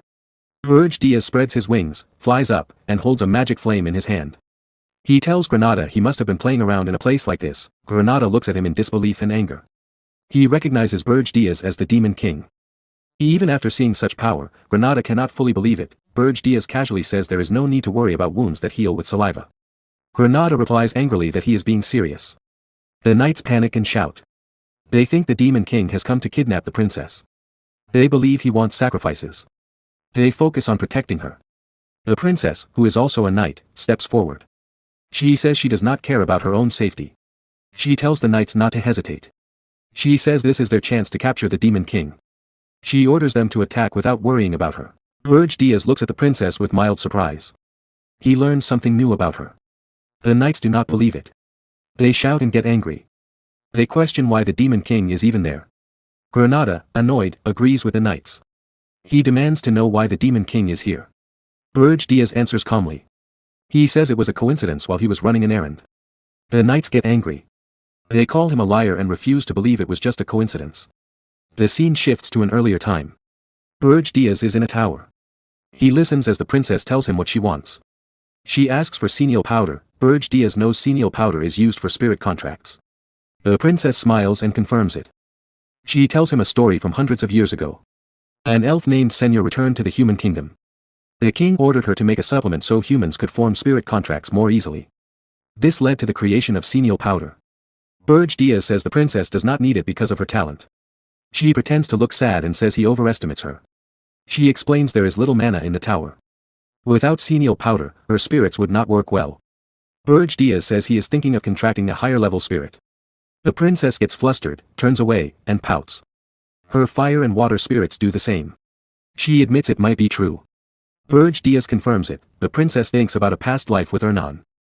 He contracted a high-level spirit at age 27, and it caused chaos across the continent. Few humans ever did that. Now, a contract is happening 7 years earlier. She wanted it to be a surprise, but Berge Diaz already knew. She reflects on leaving the palace and living in the tower for months. She wonders if it changed things. In the end, she decides it does not matter if the tower's power grows. Berge Diaz takes a cookie, says he ate well, and says goodbye. The scene returns to the present. Berge Diaz creates a powerful mana flame in his hand. He says he has his own reasons and wants to finish quickly. The princess, now called the warrior princess, is shocked by the flame. Berge Diaz releases it, causing a huge explosion. Everything around is destroyed. But the warrior princess still stands. A strong green aura flows from her body. Berge Diaz is surprised. He comments on whether a warrior is truly a warrior. The knights warn her not to move. They say her life is in danger. Her anger grows. A stronger aura bursts out. She charges at Berge Diaz with her sword. She shouts that a warrior's aura can destroy demons. She says warriors are the natural enemies of the Demon King. She refuses to stay in a suffocating palace. She says her place is on the battlefield. She uses Jespine's top sword technique crescent slash. The swing causes a massive explosion. She grits her teeth and focuses. Crescent slash is the hardest technique. It releases aura instantly to cut the enemy. Only the best in the imperial family inherit it. She thinks about her honor. She is a lower-ranked princess with little value. She was to be sold to a foreign king. She refuses to accept he is a pervert. She feels deep injustice. She questioned it and trained hard with the imperial sword instructor. She trained day and night to be seen as a warrior, not just a princess. If they capture the Demon King here, she can be recognized as a true warrior. Then, even under command, she can gain freedom. She resolves to save her husband. The tension rises. Berge Diaz gathers power in his hand. He destroys her sword completely. He smirks and says it was a useful sword. The warrior princess stares in shock at the broken pieces. Berge Diaz says his ultimate skill is out. He adds a warrior would not die from this. A dark red negative aura pours from his body. He hovers above her, dominating the space. The princess looks up in terror. Sweat drips. Her body shakes. In a trembling voice, she says this enemy is unbelievable. Berge Diaz grins evilly. He says being both princess and warrior makes her useful in many ways. Her fear deepens. She freezes in panic. She worries the perverted Demon King will take her too. The knights rush to protect her. They stand between her and him, knowing the danger. Berge Diaz unleashes a massive explosion. Powerful aura destroys everything around. After a few minutes, the fog clears. Many knights lie dead on the ground. 2 healers arrive. They are shocked by the destruction. They wonder what kind of explosion caused it. They sense demon magic and question if a demon was in Horton Walk. They see an injured person and check for enemies. They rush to the fallen knights and call out. One barely alive knight speaks weakly. He mentions the princess and the Demon King. The healers are stunned. They beg him to stay awake and explain. The knight groans and says the Demon King used black flames. The healers realize it was the Demon King of Urgus. The scene shifts to the dungeon in the Tower of Berge. Berge Diaz has brought a warrior princess there. She lies unconscious, covered in bruises and wounds. Another princess looks at her and asks if this is senile. Berge Diaz say, she is Key Jespine, the 9th princess. From now on, they will live together on the 4th floor. She is injured and needs treatment. If raised well, she will be useful later. The princess agrees but asks why another princess was brought in suddenly. Berge Diaz says he saw her on the way and picked her up. He kidnaps princesses to earn magi points. Targets can be high or low rank. The princess asks what magi points are. Berge Diaz is shocked. He realizes he almost revealed a secret. He wonders if she asked on purpose. He denies it and says she misheard. He changes the topic and says he will bring senile powder. She agrees. As he leaves, he thinks to himself he has become too comfortable seeing her often.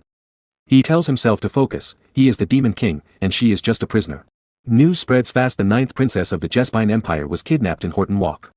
It reaches the whole continent. At the Hero Guild headquarters, Hillen Cargill stands in the center. Heroes question him. One says there is no lie in his words and asks him to swear. Hillen lowers his head in shame. He admits he could not find the Demon King's tower. He will take responsibility. Another hero reassures him. If warriors are blamed for failures, no one would lead in the future. Hillen thanks them. Another hero shares news. At the same time the warriors retreated, the Demon King of Regressed kidnapped the 9th princess. The Jespine Empire requests raising a warrior's banner. He has experience with Regressed and says it is the fastest way. He asks for opinions. Hillen regrets for the princess. He says instead of war now, use a small team to find the tower first. Once found, subjugation will be easy. A true strong Demon King would not hide his tower. The heroes agree. They say a weak, cowardly Demon King is no big threat. One silent hero speaks with a dark face. He says follow Hillen advice until the tower is found. All-out war is paused. Hillen bows and agrees. In his mind, he speaks to the Demon King. He wonders if this is what the Demon King wanted. He used his power to delay the war and bought time. The scene shifts to Berge Diaz. A service opens. Gordon Ramsay appears and reports Hillen Cargill words. Berge Diaz calmly says to keep watching. He feels troubled.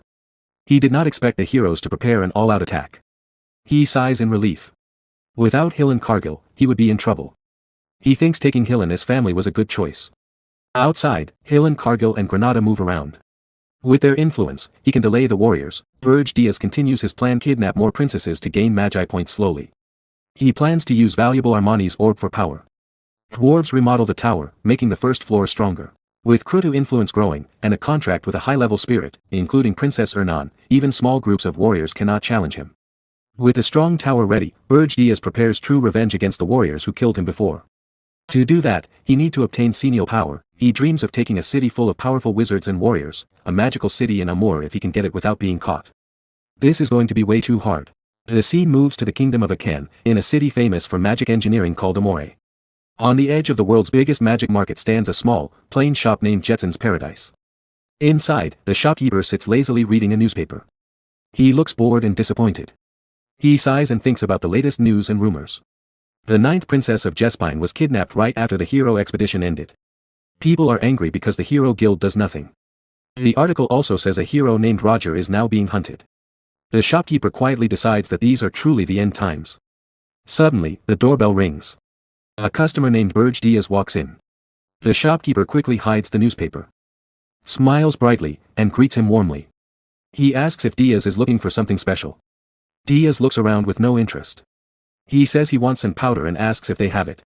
In his mind, he thinks, this powder is for the princess. She asked me to get it herself. The shopkeeper gets very excited. He says yes, they have it. He acts overly happy, as if Diaz is his very first customer ever. Diaz feels annoyed and thinks the shop looks old and dirty. The kingdom of Akan is famous as the holy land of magic engineering. Heroes, mages, and alchemists from everywhere come here. Big famous shops are always full of strong people.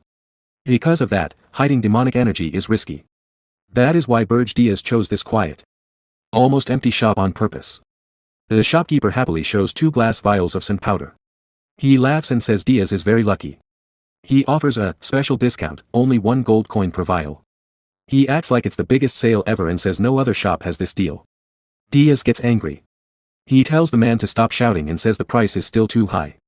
He picks up 1 vial and looks at it. He says normal sun powder is green, but this one is purple. Why? The shopkeeper laughs and explains it is a new, secret version made inside the mage tower. It is not for sale yet. He calls it super rare and says it is a great deal. If Diaz does not buy it now, he will never get it again. Many people want this powder. The shopkeeper smirks to himself. He thinks Diaz looks like a noble and must have a good reason to come to this faraway shop. He decides to cheat him and charge more. Diaz understands the trick. He gets very angry and thinks about killing the seller. But then the doorbell rings again. The shopkeeper turns away happily to greet the new customers. One of them whispers that they cannot believe they have to start in such a bad place. Diaz looks at the door and freezes. He recognizes them. It is Princess Louise and her knights. One knight tells Louise, "If that man Roger has any sense, he will stay away from busy places." Louise answers angrily, "This makes me so mad. I cannot believe I have to come to this dirty place because of him." Diaz feels nervous. He is the one who kidnapped Roger, so he is worried. The knight walks to the shopkeeper and says they are looking for someone. Diaz watches her carefully. He notices her angry temper, rough voice, and twin tails. He is sure this is Louise Ver. He hopes she does not recognize him because he used a magic item last time. The shopkeeper laughs and says he understands. But his memory only works if he sells something. The knight looks shocked. Louise gets furious, insults him, and puts her sword to his neck. She shouts that he dares to try cheating her and does not understand how serious this is. The shopkeeper turns pale and screams in fear. He says murder is forbidden in the capital.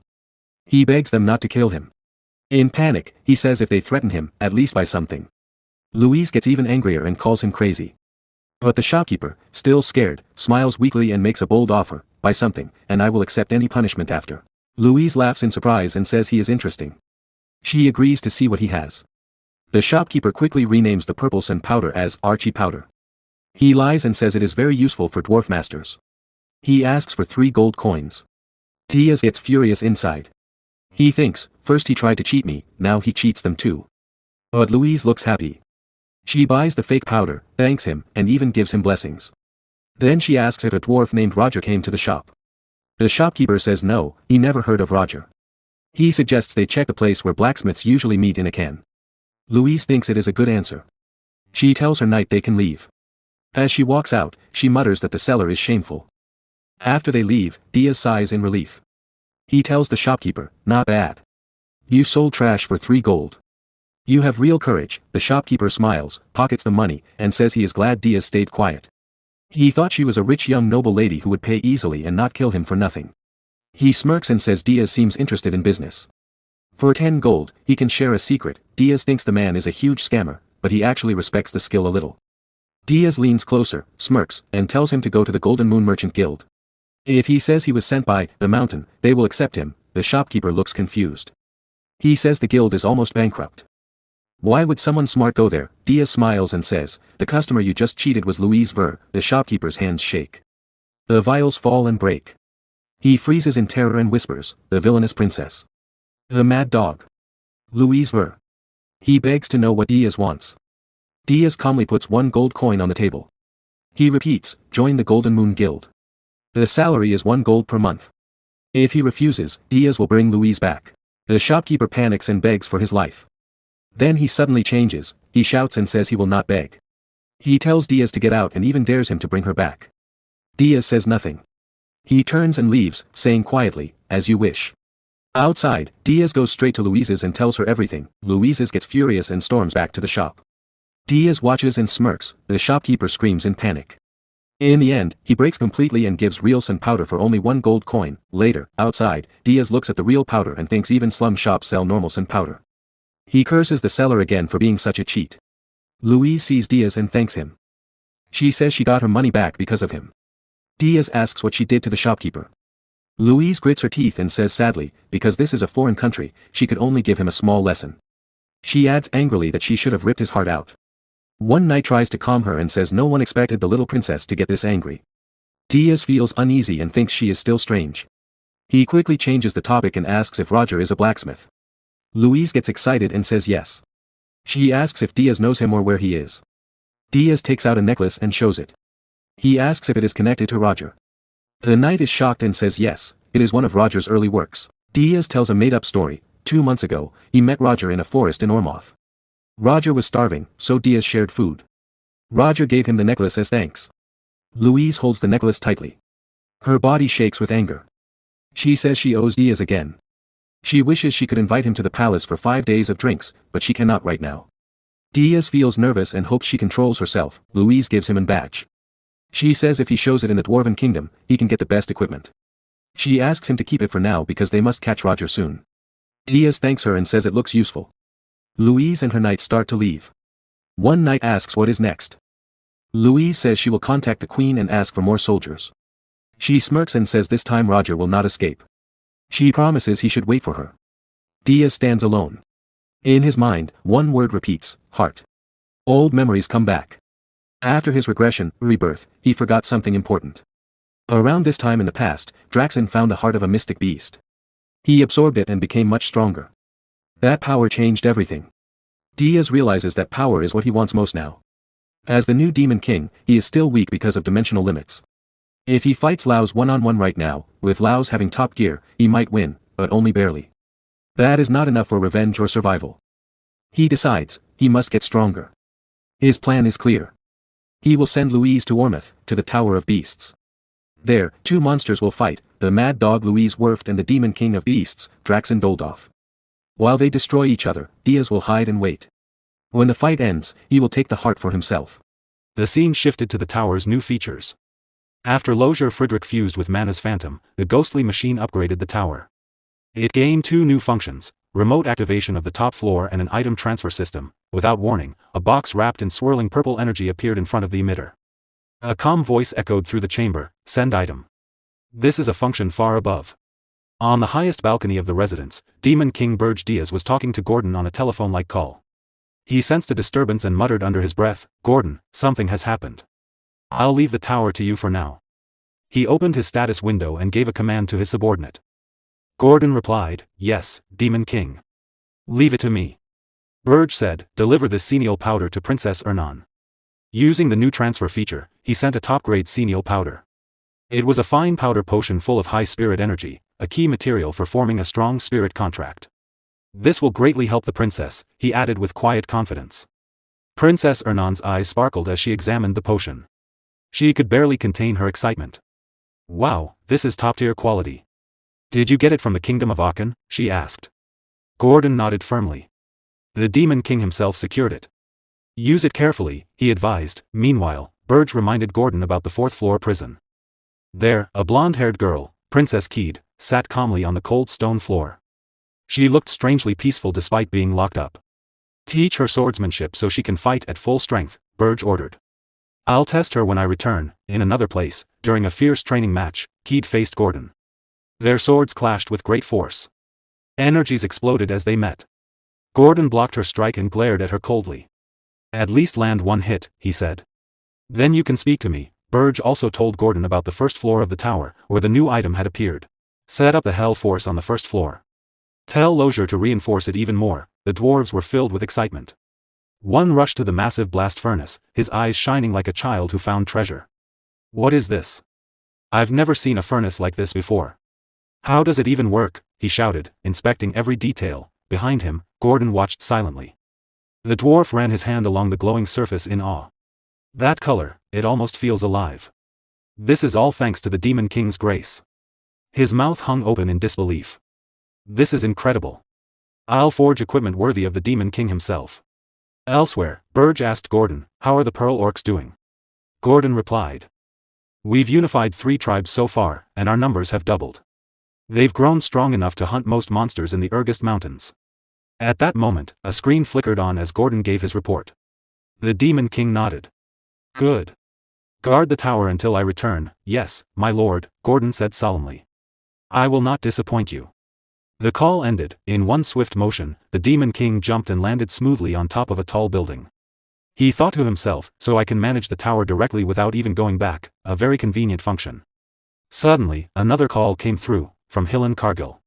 Berge's eyes widened slightly. Can I contact you now? Hillen asked cautiously. Berge's expression hardened. He stayed calm but alert. Speak. What's happening?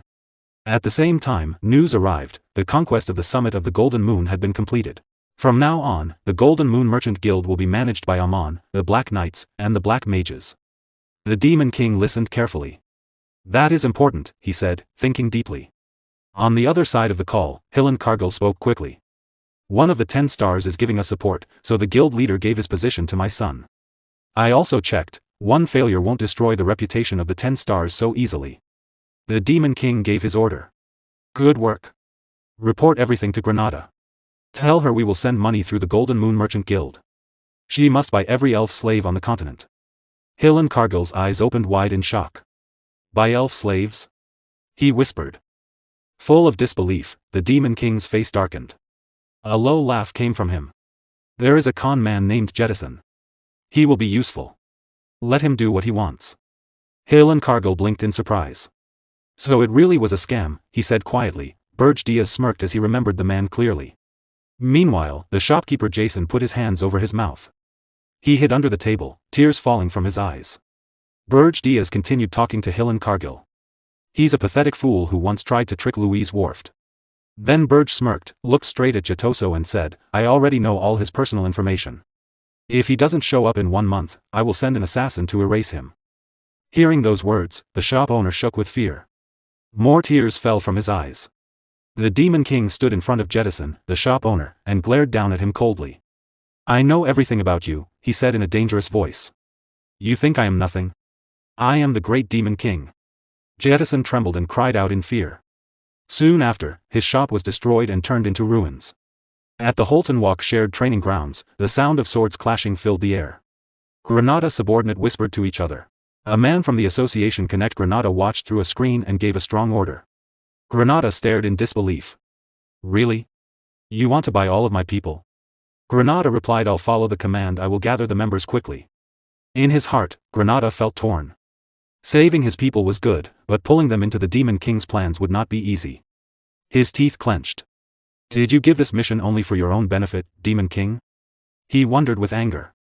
Captain, one of his old companions asked while swinging a sword, why are you practicing elf swordsmanship? The captain answered with irritation. I don't know. That old man told me to. He lived 100 years longer than me. A younger soldier stared in shock. The youngest subordinate looked at Granada and asked a voice, Captain, the captain has lost his mind, how about we run for it, Vice Captain? Vice Captain nervously stared but didn't speak. Suddenly someone said lightly. Vice Captain was our captain originally, right? If you go, we'll follow you. Suddenly behind Granada all of his subordinate trying to run away. Granada's jaw tightened. Still thinking, he could feel the Berge Diaz fear. This is troublesome, he thought. As a slave all my life, maybe following the Demon King is better. Granada used his fingers to use magic to stop the vice captain and other subordinate. They looked at fear. Suddenly, confused roots burst from the ground and wrapped around the runaway vice captain, holding him in place. Stop! The vice captain shouted sharply. You are embarrassing me in front of my men. Pain and anger filled his voice. Others shouted too, but Granada ignored them. He focused only on the screen. Hilan Cargill looked up with worry. What's happening? It's nothing, Granada replied calmly. Then what he going to do, no? He asked. Hilan Cargill replied, who knows? What did he say again? I think he said he was going to look for treasure, Granada asked with confusion. Treasure? Deep in the Ormouth Rainforest Kingdom, the scene changed again. The dwarf princess Louise Worft pushed through thick jungle. Her armor brushed against vines as her companions followed. A dwarf ran up to her in a hurry. Ormouth officers sent an ultimatum. An anonymous source demands we leave immediately. She did not slow down. Her eyes burned with determination. I still haven't found him, she said firmly and kept walking into the dark forest. Cold sweat ran down her face. Her subordinate urged her again. Your Highness, we can only check areas allowed by the anonymous order. She clenched her teeth in anger. No. There are still places I haven't searched. Then her eyes locked onto Beast Mountain in the distance. She froze. No way. Even the Beast King's land was forbidden and very dangerous, Princess. A dwarf shouted desperately, but she stepped forward without stopping. It's fine. They can't touch me. Sweat soaked her armor, but excitement shone in her eyes. She laughed sharply. Dare to challenge me? We are the royal family. Our whole nation uses dwarven weapons. If they want war, we will give them war. Under her breath, she added, and I haven't forgotten the fallen princesses from 200 years ago. Her eyes became hard with resolve. The Demon King, once defeated in one battle, was rising again. I cannot rush blindly, she told herself. Beside her, the companion whispered nervously. But what if there were never any Lozier here? What if that man lied to us? Her glare became sharp. That's possible, she said coldly. But stay quiet, or I'll knock your head off first. She marched forward and looked toward the distant tower. Demon King, this is serious. Inside the tower, the wolf Demon King slowly lifted his head, a demon girl appeared and bowed. The dwarf princess is approaching Beast Mountain. His eyes widened. What? The wolf Demon King growled. Rage twisted his face. Why is that crazy princess here? Has she found out about the heart of the summoning beast and come to take it? No. Security should have been perfect. He clenched his fists. Pure mana energy sleeps beneath the magma in the volcano, a mysterious power I wouldn't trade for even 10,000 spirit blossoms. If I absorb that power, I'll hold the strongest force in my hands. The excavation is almost finished. Why now, of all times? Realization hit him like lightning. Stop her, he roared. Do not let that princess get close. Then he added sharply, but you must not kill her. Do not seriously injure anyone. The demon servant hesitated. That will be difficult, my lord. What do you mean? The wolf Demon King demanded. Back in the forest, the princess stopped suddenly. A tall, muscular figure blocked her path. His presence was heavy and threatening, his voice was calm but deadly. Are you insane? Do you want to die here? Why have you come? The princess narrowed her eyes. The pride of the dwarves will not be scared. This is Demon King territory, the man replied, gripping his sword tightly. Entry is forbidden. Did no one tell you? A dark chuckle came from him. There's always a risk of being killed by demons. He was Max, the second prince of Ormith, the princess answered without fear. They won't touch me. Move aside. I won't leave until I find Lozier. Max's face twisted in anger. Dwarves really lack brains. He remembered the full war 200 years ago near the kingdom of Jaspin, right next to the Demon King's castle. I made a lot of profit supplying war materials back then, he said bitterly. Jaspin grew stronger because of that so-called profit. But if you die here at the hands of demon soldiers, it won't be the same as before. Behind the princess, dark red energy burst out and swirled wildly. A whisper seemed to echo inside it, if you die today, take the Demon King's head with you. She ignored her subordinates' cries and stared only at Max. In our country, Max started. Enough, she cut him off with a sneer. The tension broke. Both got ready to fight. The forest shook as their power rose. Suddenly, more men stepped out from the shadows, shouting with excitement. Now it's our turn to take the rewards. Max tightened his grip on his weapon. Kill them all. His soldiers and hunting hounds surrounded the dwarf princess and her group, blocking every escape. For the prosperity of the kingdom of Ormus, Max said coldly, you will all die here. Rage poured from the princess as she raised her axe. You dare touch me here, you cowards. In the distance, the sound of demonic galloping echoed across the battlefield. Inside the tower, the wolf Demon King roared in shock. What? Stop this right now. His eyes widened as he understood. The Ormith Forces planned to kill the princess and blame him for it. A full-scale war, like 200 years ago, was starting. Outside, monstrous demonic creatures were sent out immediately. The princess must survive, he thought grimly. Blood and violent mana began to stain the forest. Max's comrades moved forward without mercy, cutting down dwarf soldiers with terrifying skill. The scene became brutal. Then, a golden shield suddenly flared around the princess. Release them all, she shouted. One wounded dwarf cried, Princess, their numbers are too many. We can't win head-on. Run. Clear a path. Her teeth clenched. Fury burned even stronger. So frustrating. I'll smash everything myself. Please calm down. All princess subordinate begged, she ignored it. Max raised his weapon. Mana blazed around him wildly. He sneered. You defend yourself like a turtle, hiding behind that weak shield. At that moment, purple energy exploded in front of him, bright and violent. Max froze, staggered back in shock. Has the Beast King subordinate arrived already? A dark purple aura grew stronger above them. A cold, steady voice spoke to Max, the Ormith's attack was never part of my plan. Humans are unpredictable and complicated. Max froze, eyes wide. You're not a beast. Demon. At the same moment, both the princess and Max trembled under the powerful presence. Berge appeared, a mocking smile on his lips. His voice cut through the battlefield like ice. Die here, Prince of Ormith. He activated his equipment, a magic tool mask for facial recognition. His expression stayed hard and determined. The Demon King was ready to act. The prince stared at Berge in shock, realizing he was a high-ranking demon. Without hesitation, he ordered his men to kill Princess Louise while he dealt with the demon himself. His soldiers quickly obeyed and rushed toward Princess Louise with the intent to kill her. Before they could reach her, terrified screams filled the air. The prince turned around in disbelief. Princess Louise was moving so fast she was almost invisible, cutting down his men one after another with perfect precision. Within moments, they were all dead. She stood among the fallen soldiers, her anger burning fiercely. A deadly glare flashed across her face as she shouted for everyone to close their eyes. As she screamed, a terrifying power exploded from her body. The air trembled under the weight of her aura. It felt heavy and suffocating, pressing down on everything around her. Max tried to stay calm, but fear slowly crept into his heart. He wondered why people were talking about dwarves when the real danger was the furious princess standing before them. Suddenly, a dark and suffocating aura burst from the Demon King. Black energy wrapped around Max, trapping him in place. He struggled but could not move. The pressure was too strong. In the next second, Princess Louise appeared in front of him. With one swift strike, she cut him in half. Without stopping, she continued moving forward. Her anger had not faded. It only burned stronger. The remaining soldiers trembled in fear and began to run in every direction. No one could stand against her overwhelming power.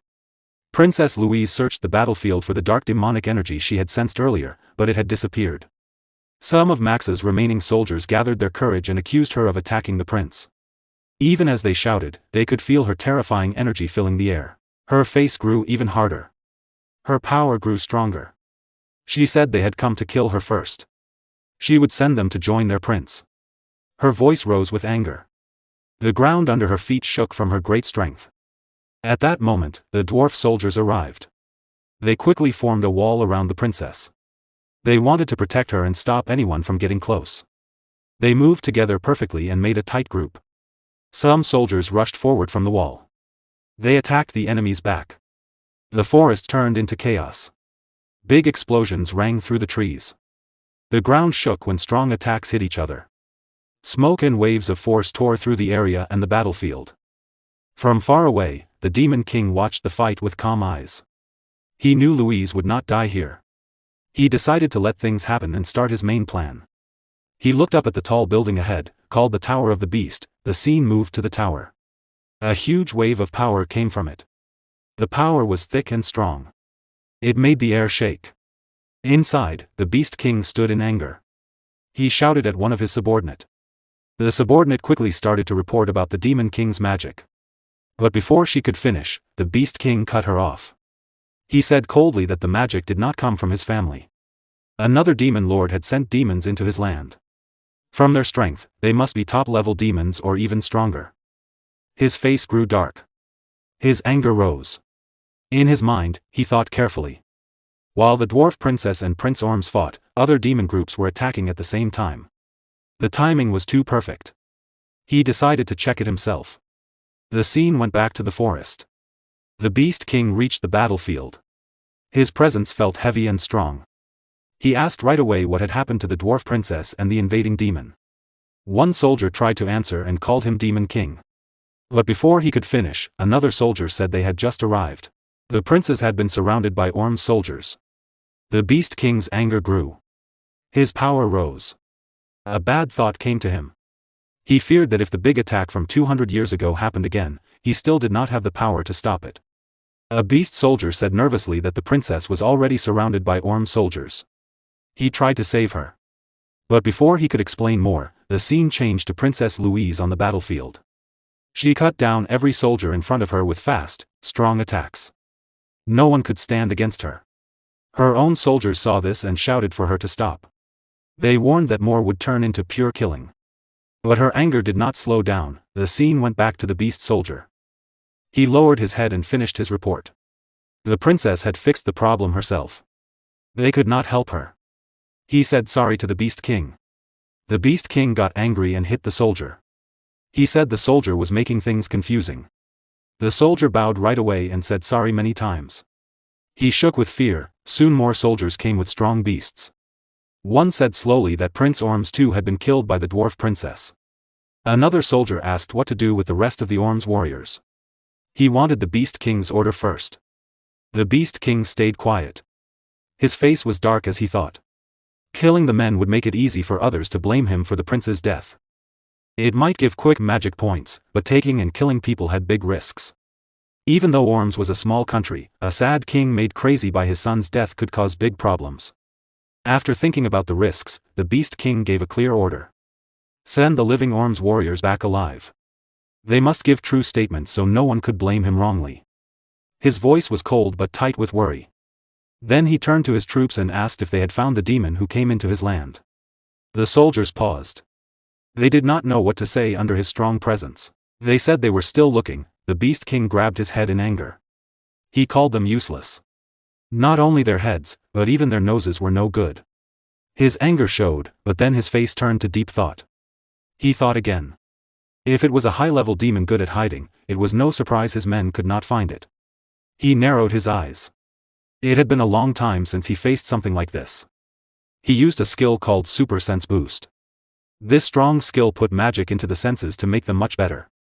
With it, one could find even tiny bits of hiding magic. The Beast King focused hard. He sent his magic out like an invisible net across the forest. Soon he felt it. There were signs of a strange demon.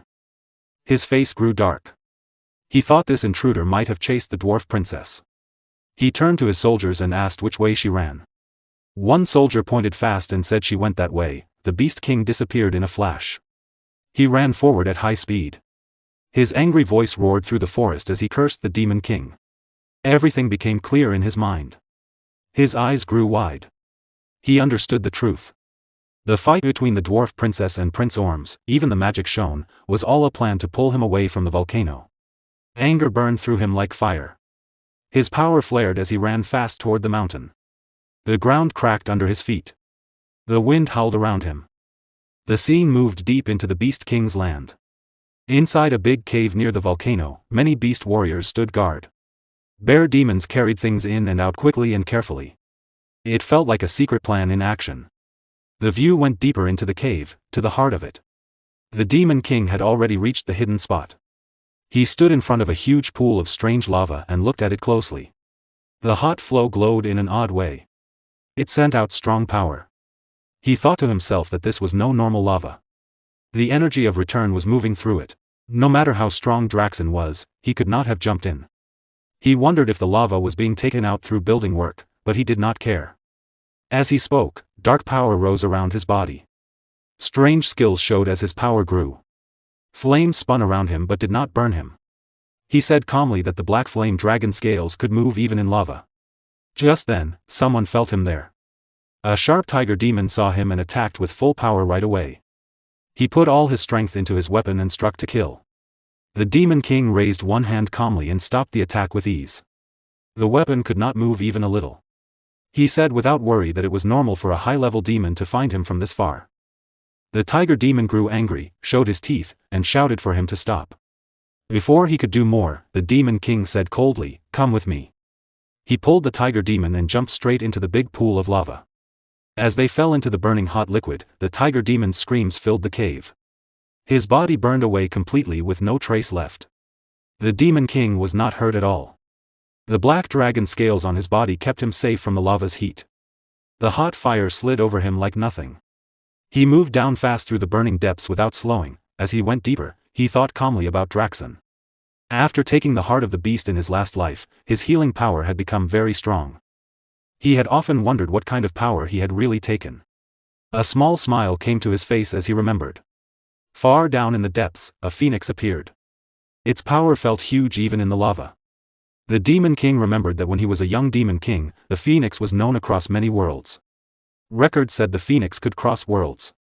It could be a godlike being or a ruler in its own land as the top destroyer. Its power could be big or small.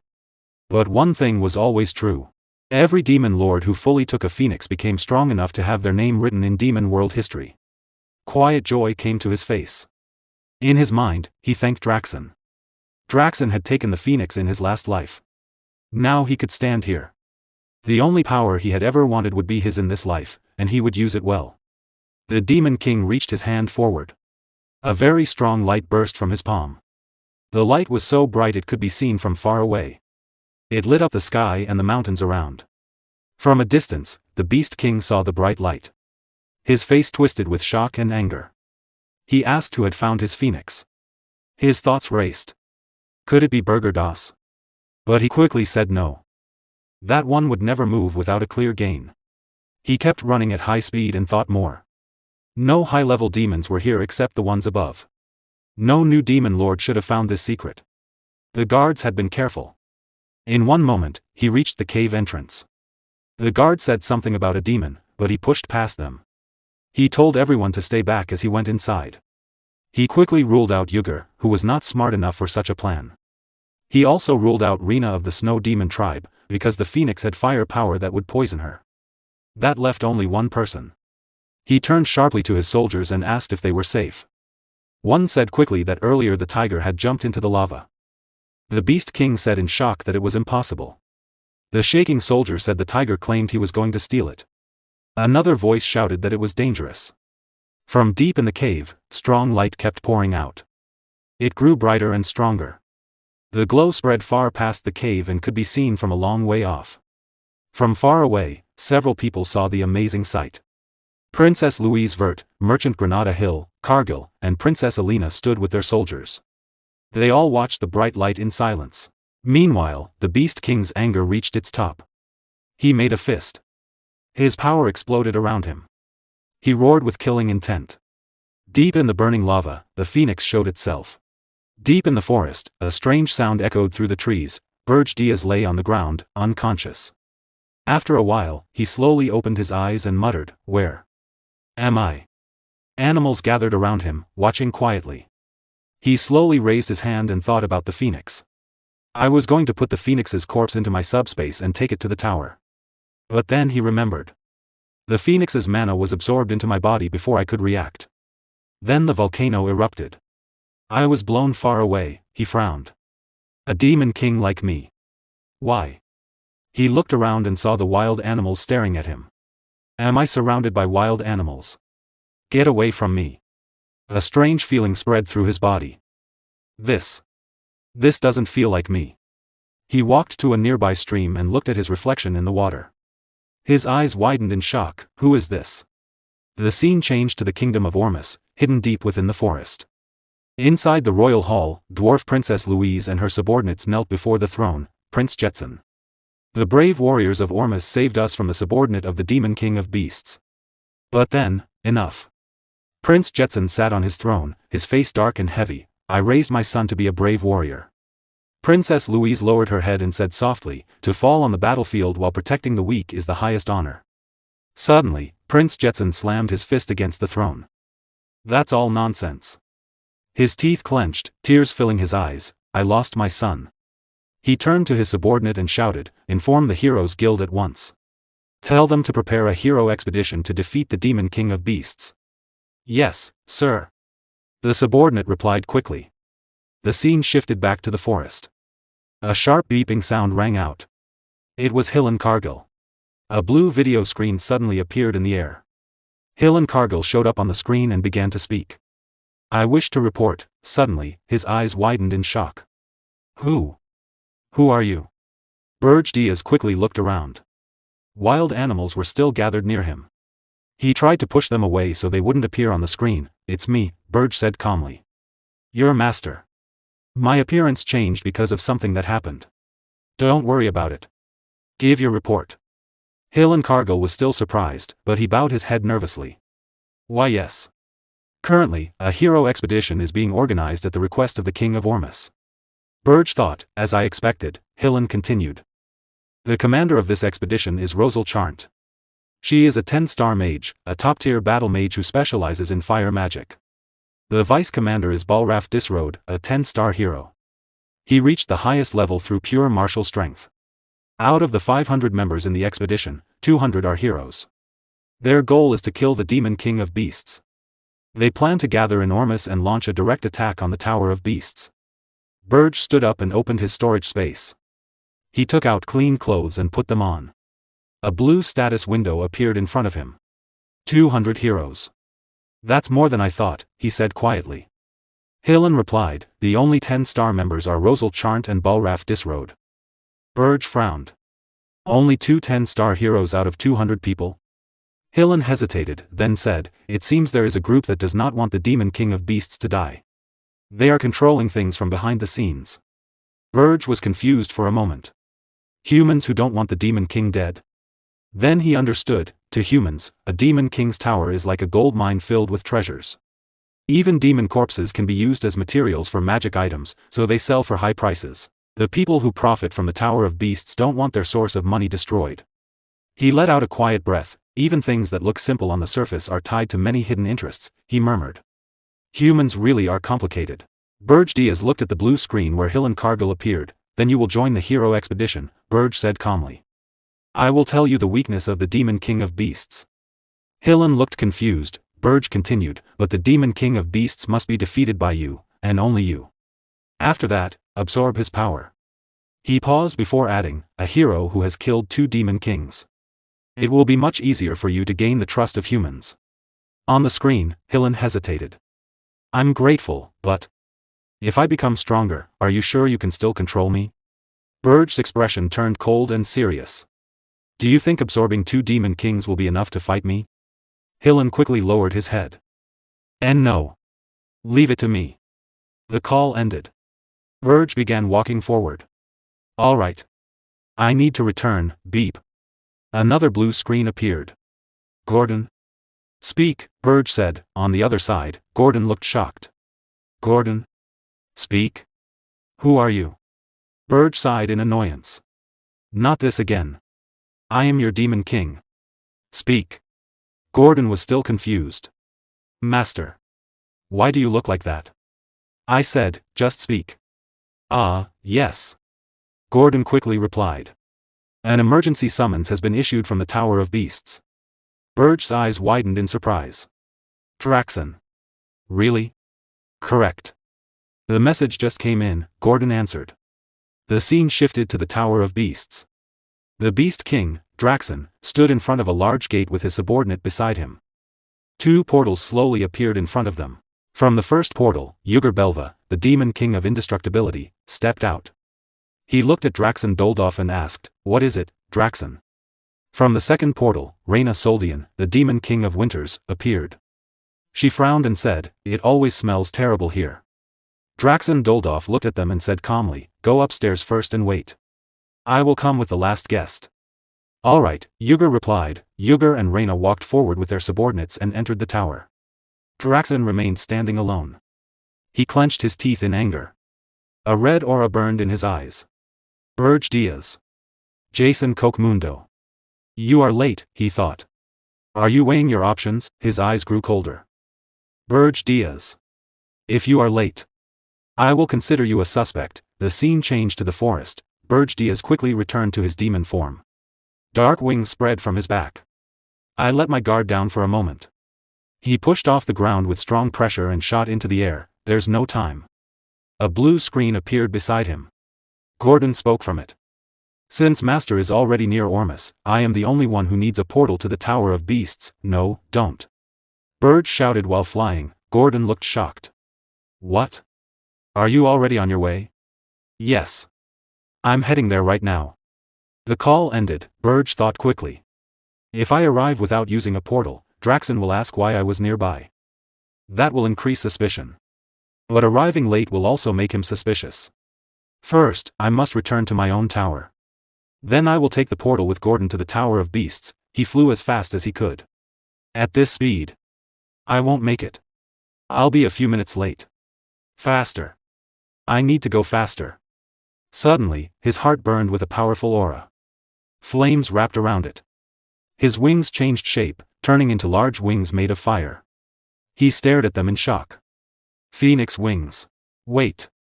I don't want to use my mana right now. Then he realized something. His heart was burning with Phoenix mana. He touched his chest. Impossible. Is it still alive inside me? That's why the animals gathered earlier. Suddenly, his eyes widened. His speed increased greatly. It was too fast. He tried to control it, but he couldn't. The air pressure distorted his face as he shot through the sky like a burning comet. In moments, he reached Berge's tower. But he couldn't stop. He crashed straight into the tower's barrier. The barrier protected the tower, and it did not break. Black smoke filled the air. Berge fell to the ground inside the tower. He held his head and said nervously, I arrived on time. But I can't control it. He took a deep breath. I must be careful until I fully tame the phoenix. He stood up. Gordon, are you ready? He paused and felt his chest again. It seems the phoenix used all its power. And fell asleep. Gordon's voice came through the screen. Yes. Are you on the first floor right now? Yes, Berge replied. Come down quickly. We are going to the Tower of Beasts immediately. The scene shifted to Ormus Place. Many heroes had gathered there, and they were all staring at Rosal Charnt. They whispered to each other, blushing with excitement. Is that the Rosal Charnt who awakened all magic at the age of 5? The idol of the magic tower. Rosal Charnt? It's my first time seeing her in person. Should I ask for her autograph? One hero said shyly, it feels embarrassing to make such a fuss when we're fellow heroes. Another stepped forward and said proudly, Rosal, it's an honor to fight by your side. I will record today as my greatest achievement. Someone else added, behind them, another hero thought, those people. I was just about to greet her. Meanwhile, Rosal was sitting on the ground. She waved her hand carelessly. Yeah. If you're done, get lost quickly, you losers. Rosal Charnt, commander of the Dawn's Flame Strike Squad. One of her subordinates quickly shouted, Commander, please watch your language. Our squad's reputation gets worse every day. Rosal narrowed her eyes. What did I do? As far as I can see, they're just losers. How am I supposed to clear the tower with trash like that? Suddenly, the heroes turned their heads and began whispering again. Is Hillen Cargill joining this time too? The 10-star hero who defeated the Demon King of Lust? I heard the Erzist expedition failed. But a 10-star hero is still a 10-star hero. Hillen Cargill walked up to Rosal and raised his hand in greeting, long time no see, Rosal Charnt. I came to help with this expedition. Rosal smirked. Still thick-faced as always, I see. You're not wearing that dirty ring anymore. Did you leave it behind because there are no elves here? Hillen laughed nervously. Let's save that topic for later. Damn it. She knows exactly how I killed the Demon King of Lust. He thought. If she starts talking, my reputation will be ruined. If not for the Demon King's orders, I would never have met her. Rosal stood up and said confidently, in that case, I'll finish off the Demon King of Beasts. Don't bother me with your dirty hands. Hillen laughed. Of course. But in his mind, he thought, funny. The Demon King of Beasts' head is mine. A portal appeared in the Beast Tower, and the Demon King Berge stepped out of it with his subordinate, Gordon Ramsay. At the same time, another portal opened nearby. Jason Cockmund also arrived with his own subordinate. Standing in front of them was Draxen Doldorf, the Demon King of Beasts. His face showed clear anger, and his eyes were full of fury.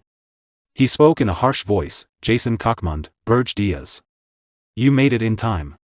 I will explain everything once we are inside. Berge calmly nodded his head, though inside he felt relieved that they were not late. Soon, all the Demon Kings gathered on the top floor of the Beast Tower. Yugur Belva looked curious and asked, Draxen Doldorf. What happened that you called for an emergency meeting? Berge stood beside him silently. Meanwhile, Jason Cockmund, the Demon King of Lies, smiled and said, I heard that the hero's journey against the Demon King of Lust has started in Ormouth. Is this related to that? Draxen Doldorf clenched his teeth angrily. Since you already know some of it, I'll be honest, he said with anger, one of the Demon Kings gathered here sent a high-ranking demon into my territory. Hearing this, everyone was shocked. Draxen Doldorf continued, that demon stole the corpse of the phoenix I was planning to absorb. And that bastard also caused the second prince of Ormouth to die. Which started the current hero's journey. Yugur Belva was surprised and thought to himself, Draxen Doldorf was hiding a phoenix. Reyna Soldian, the Demon King of Winter, also thought quietly, losing his summoning beast like that was foolish. Jason Cockmund thought to himself, deliberately starting a hero's journey is basically an attempt to kill another Demon King. Draxen Doldorf continued speaking angrily, maybe that demon even killed the dwarf princess. He might have been trying to start a full-scale war across the continent. His anger grew stronger as he clenched his teeth. Someone is trying to kill me. But I'm not going to die alone. Then he shouted loudly, to kill that traitor. I will purchase the key of the black box. Inside every tower, there is a black box. This box records all the actions of a Demon King. Originally, it was created to analyze past problems and improve future invasions. However, Demon Kings who follow the pride and standards of Demon Kings think such tools are unnecessary. Using the black box also consumes a huge amount of demonic energy points. If the tower is destroyed, the black box disappears with it as well. Because of this, most demon kings no longer pay attention to it. When Berge Diaz heard about the black box, he felt nervous. The black box. I never expected this, he thought. If Draxen Doldov opens the black box in my tower, there will be no way for me to escape suspicion. At that moment, Draxen Doldov spoke. To open a black box, I need permission from the Demon King who owns that tower, he said. Everyone here will grant permission gladly, right? His eyes were filled with anger as he continued, well. Unless one of you is the culprit. In that case, you might hesitate. Hearing this, Berge Diaz felt nervous and afraid, that bastard Draxen. He thought, suddenly, Reyna Soldian, the Demon King of Winter, calmly raised her hand, Reyna Soldian, grant permission. Behind her, Jason Cockmund raised his hand with a big smile. I, Jason Cockmund, grant permission. Yuger Belva also raised his hand and gave his permission. Berge Diaz looked at them for a moment. Then, with no other choice, he slowly raised his hand as well. I, Berge Diaz, grant permission. After hearing that everyone had agreed, Draxen Doldov said, good. Everyone has approved. Excellent. He clenched his teeth and added, I will contact each of you later with the results. For now, this meeting is over. The black box key is a single-use item. Buying it requires a huge amount of demonic energy points. Its price is 9,999,999 points. Right before a hero's journey begins, Draxen would not waste such a large amount of demonic energy points or risk his life without reason. But once the hero's journey ends, whether it succeeds or fails, and everything settles down, he will definitely buy the key. When that happens, he will open the black boxes of Berge Diaz and Jason Cockmund. After returning to Berge Tower with his subordinate, Berge Diaz thought quietly, before that happens, I must deal with Draxen Doldov. Berge Diaz quickly said, I'll check the situation in the tower first, and then I'll head out. Behind him, Gordon Ramsay replied calmly, everything is prepared. Good. Then I'll start checking from the first floor, Berge Diaz said. Yes, Demon King, Gordon answered. First floor of Berge Tower. On the first floor, Lozier Friedrich was standing on top of a huge magic cannon. When he saw Berge Diaz, he shouted excitedly, how is it, Demon King? A magic cannon born from the Forge of Hell. This is the Inferno Catapult Mark I. Lozier Friedrich laughed loudly. He was the boss of the first floor. His eyes were shining with excitement as he proudly shouted, behold this majestic and beautiful creation. I have never made such a masterpiece in my life. Thanks to the Forge of Hell, it can unleash 3 or more elemental attacks of hell. It's a mobile catapult tank that can freely move across the terrain, something that has never existed before. He continued explaining proudly, it fires condensed shells made of mana, each one with different attributes. It can even draw mana from the atmosphere when it runs low. It can perform focused fire, multi-target attacks, tracking, area defense, evasion, rapid fire, and even arcing shots. This is a one-of-a-kind, latest model decisive weapon unlike anything ever made. Berge Diaz watched him nervously and said quietly, I told him to build whatever he wanted. But is that guy really okay? Gordon Ramsay replied calmly. He's gone a little crazy, but the weapon's performance is reliable. If you are worried, you could take back the Forge of Hell. Berge Diaz shook his head. No, leave it. Let's see how far he goes. Behind them, Lozier Friedrich continued shouting happily, thank you, Demon King. I'll make them bigger and stronger. I'll build tons of them. Second floor of Berge Tower, on the second floor. Princess Keed Jaspin, the boss of that floor, shouted angrily, I told you. I would make you regret training me. She released a huge wave of light from her sword. But Berge Diaz calmly stood still. He raised one hand, caught the laser-like wave, and easily shattered it into pieces. You haven't changed, he said calmly. Princess Keed did not stop. She gathered aura around her sword and shouted, now the real fight begins. She used her technique, Jaspin Combat Sword Technique, Crescent Moon / variant, Crescent Moon Shatter. She jumped forward and focused all her aura into one powerful attack aimed at Berge Diaz. Berge Diaz laughed with a wild smile. You've improved a little, he said. But you still need more training. He then summoned a dark magic orb filled with dark energy. When Keed saw it, she froze. Her eyes widened in shock, and sweat appeared on her face. This can't be. You countered my technique so easily. A huge explosion echoed through Berge Tower, shaking the entire building. When the noise faded, Princess Keed was lying on the floor, completely defeated. Berge Diaz looked at her and calmly asked, "Why is Princess Keed on the second floor?" Gordon Ramsay replied, "On the fourth floor, Princess Ernan is preparing a summoning. So we temporarily moved Princess Keed here." Berge Diaz looked surprised. "A summoning?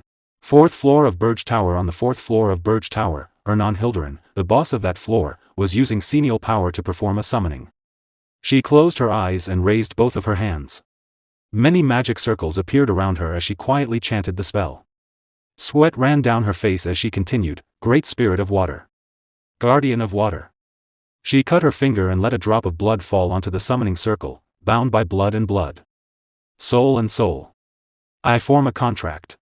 Her blood touched the magic circle, and the light of the spell grew stronger. Then she opened her eyes and said with the last of her strength, "In the name of Ernan Hilderin, I ask you. Please answer my call." Inside the large magic circle, water slowly began to rise. From that water, a spirit appeared. She opened her eyes and looked surprised. "Oh. Someone talented enough to summon me inside a Demon King's tower," she said. "Interesting." She raised her hand and spoke again, "By the primordial covenant, I, Neruniel, a high-ranking water spirit, acknowledge the human who summoned me." She reached out and touched Ernan's hand. "I accept Ernan Hilderin as my sole companion." A bright light filled the entire room. When the light faded, Ernan's body floated gently in the water, unconscious from exhaustion. After a few minutes, her body slowly began to fall, just before she hit the ground. Berge Diaz caught her in his arms. Ernan slowly opened her eyes, weak from using so much energy. "Demon King?" she asked softly. Berge Diaz smirked. "I almost missed a rare sight." "Good work." Ernan gave a small laugh. "It's nothing. It's thanks to the Senial power you saved for me, Demon King." Suddenly her expression changed. With a sweet smile and a red face, she said, "I love you, Demon King." Then she suddenly realized what she had said. Her eyes widened in panic, and she began blushing heavily. "And no. That wasn't me." Berge Diaz looked at her with an angry expression. Ernan quickly tried to explain. "Please believe me. That voice sounded like mine, but I really didn't say that." Berge Diaz looked behind her and said calmly, "You summoned an annoying spirit." Ernan turned around and looked behind her. She was shocked. The spirit Neruniel was standing there, laughing. "Oh my, what should I do? I accidentally said it out loud," she said playfully. "But I really do love the Demon King." She smiled mischievously. "That's no fun. You already figured it out?" she continued happily. "I am Neruniel, a high-ranking water spirit. My hobby is reading romance novels. My favorite genre is forbidden love." Berge Diaz thought to himself, what kind of nonsense is that? Ernan was also shocked and confused. "What are you even talking about?" she shouted. Princess Ernan blushed and nervously tried to cover her face with her hand. Flustered, she said, "What? Dating? What are you talking about?" The water spirit Neruniel smirked and replied teasingly, "The pure love story of the Demon King and the princess is already famous in the spirit realm, you know." Then she added with a playful grin, "I couldn't miss out on such a juicy situation. So, when are you two making it official? Or is it still just a fling?" Princess Ernan grew even more embarrassed and replied nervously, "Please. Just go back." Neruniel looked surprised. "What? But I was just summoned for the first time in ages." Suddenly, Demon King Berge Diaz standing behind the princess. He slightly and said, "Wait." Then he looked at the High Spirit and asked, "High Spirit Neruniel, how do I look to you right now?" Neruniel cheerfully replied, "What? Well. You look like a handsome Demon King who's destined to end up with the princess." Berge Diaz shook his head slightly. "I'll ask again." He then used his phoenix power, concealing his demonic aura with a layer of pure energy. After doing so, he asked once more, "Now. How do I look to your eyes?" Neruniel's expression suddenly changed in shock.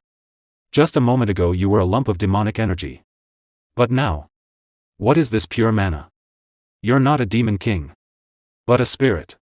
Behind her, Princess Ernan was also surprised to see Berge Diaz in this form. Berge Diaz looked at his own hand and murmured, "To think it could even fool the eyes of a high spirit." He then smirked slightly. "That means the other Demon Kings and even the heroes won't be able to notice either." His eyes sharpened as he continued, at this rate. The Demon King of Beasts. I might be able to take him out myself. Hearing that, Princess Ernan looked confused and asked hesitantly, the Demon King is going to take out another Demon King. The scene shifted to Demon King Berge Diaz, flying rapidly toward Ormus with his demonic wings spread wide. On a blue communication screen, Gordon Ramsay appeared on a call. He shouted furiously while grabbing his hair. Demon King. Are you serious? What kind of Demon King goes out to kill another Demon King? Berge Diaz calmly replied, I thought I explained everything earlier. The scene then shifted to a few hours earlier in the tower. Gordon Ramsay had asked, where are you going? The Demon King casually replied, to kill Draxon. At the time, Gordon Ramsay didn't fully understand and simply said, yes. Have a safe trip. Then he suddenly paused and exclaimed, wait, what? The scene returned to the present. Gordon Ramsay shouted again, what kind of explanation is that? I don't understand it at all. Berge Diaz replied calmly, I thought you said you would stop questioning my decisions. Gordon Ramsay quickly answered, this is a completely different matter. Setting aside the fact that it goes against the usual rules, if the other Demon Kings find out what you're planning. Still flying through the sky, Berge Diaz replied seriously, exactly. If I don't eliminate Draxon before he opens the black box, then I'll be the one who's finished. Gordon Ramsay looked shocked and replied nervously, I understand your reasoning, but even so, isn't it too dangerous? You still haven't overcome Arian's dimensional energy. Dimensional energy works on a simple principle, every dimension is naturally hostile to other dimensions. A dimension fiercely rejects foreign intruders and crushes them with its dimensional energy. Demons, whose powers are suppressed by this dimensional energy, become significantly weaker than they are in the demon realm. It is the natural order of the world for the chosen heroes to eliminate these weakened intruders. This is simply how the world maintains balance. To overcome this dimensional resistance and launch an invasion, the Demon King's Tower was created. The tower serves as a medium that connects the demon realm, the Demon King, and the demons through demonic energy. By strengthening the tower with demonic energy points, one can draw more demonic energy from the demon realm. In this way, a Demon King slowly regains their original power. In other words, the height of the tower is synonymous with the Demon King's strength. Gordon Ramsay continued explaining, the farther you are from the tower, the less demonic energy you receive. Naturally, you will also become weaker. Furthermore, the Tower of Beasts has a massive 13 floors, while your tower only has 5. He then spoke nervously, I don't want to say this, but no matter how strong you are, inside the Tower of Beasts, victory cannot be guaranteed. Demon King Berge Diaz calmly replied, I know that too. I absorbed the Phoenix's heart, but I haven't fully adapted to it yet. Right now, fighting any Demon King would still be a difficult battle. Then he smirked slightly and added, that is, if I were to fight alone. Gordon Ramsay paused for a moment before speaking in shock. Don't tell me. My lord. Berge Diaz spread his wings and continued flying through the sky, his phoenix power surrounding him as he smirked. That's right. Under the name of Pale, I will personally participate in this hero expedition. After hearing that, Gordon Ramsay fell completely silent. Soon after, Demon King Berge Diaz arrived at his destination, the land of Ormus. In the land of Ormus, blades sliced through demons as the battlefield raged on. Heroes and demon beasts stood facing each other amid the chaos. One of the heroes shouted in panic, to think they chased us all the way here.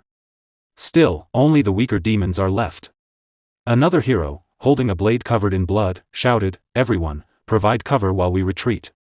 The demons are falling back. Help the wounded. The scene then shifted to a nearby area where many injured heroes were lying on the ground. Helen Cargill was giving a severely wounded hero a potion while the man screamed in pain. Suddenly, Berge Diaz appeared behind him and calmly asked, what happened here? Why is everyone so exhausted? Helen Cargill turned around in shock when he saw him. You. Berge Diaz immediately said, stand back. Helen Cargill stepped aside and replied nervously, Lord Pale. Well. After enough heroes had gathered, we immediately launched an assault on the Tower of Beasts. Just as you advised, we targeted the Beast Demon King's weakness. His tail. Thanks to that, we managed to weaken him, but Helen Cargill suddenly remembered the moment and shouted, Lady Rosal. Now. The memory continued. During the battle against the demon beasts, Rosal Charnt had just finished killing many of them and dropped to one knee from exhaustion. However, her eyes had been severely injured, blood flowing down her face. She gritted her teeth, barely holding herself together. Hillen Cargill watched in shock, his eyes wide. At that moment, the king of demon beasts, Draxen Doldov, released his full power and roared, unleashing a terrifying aura. As a result, Hillen Cargill continued sadly, Lady Rosal suffered severe injuries. So we had no choice but to retreat. He himself had carried Rosal away from the battlefield while the demon beasts continued chasing them.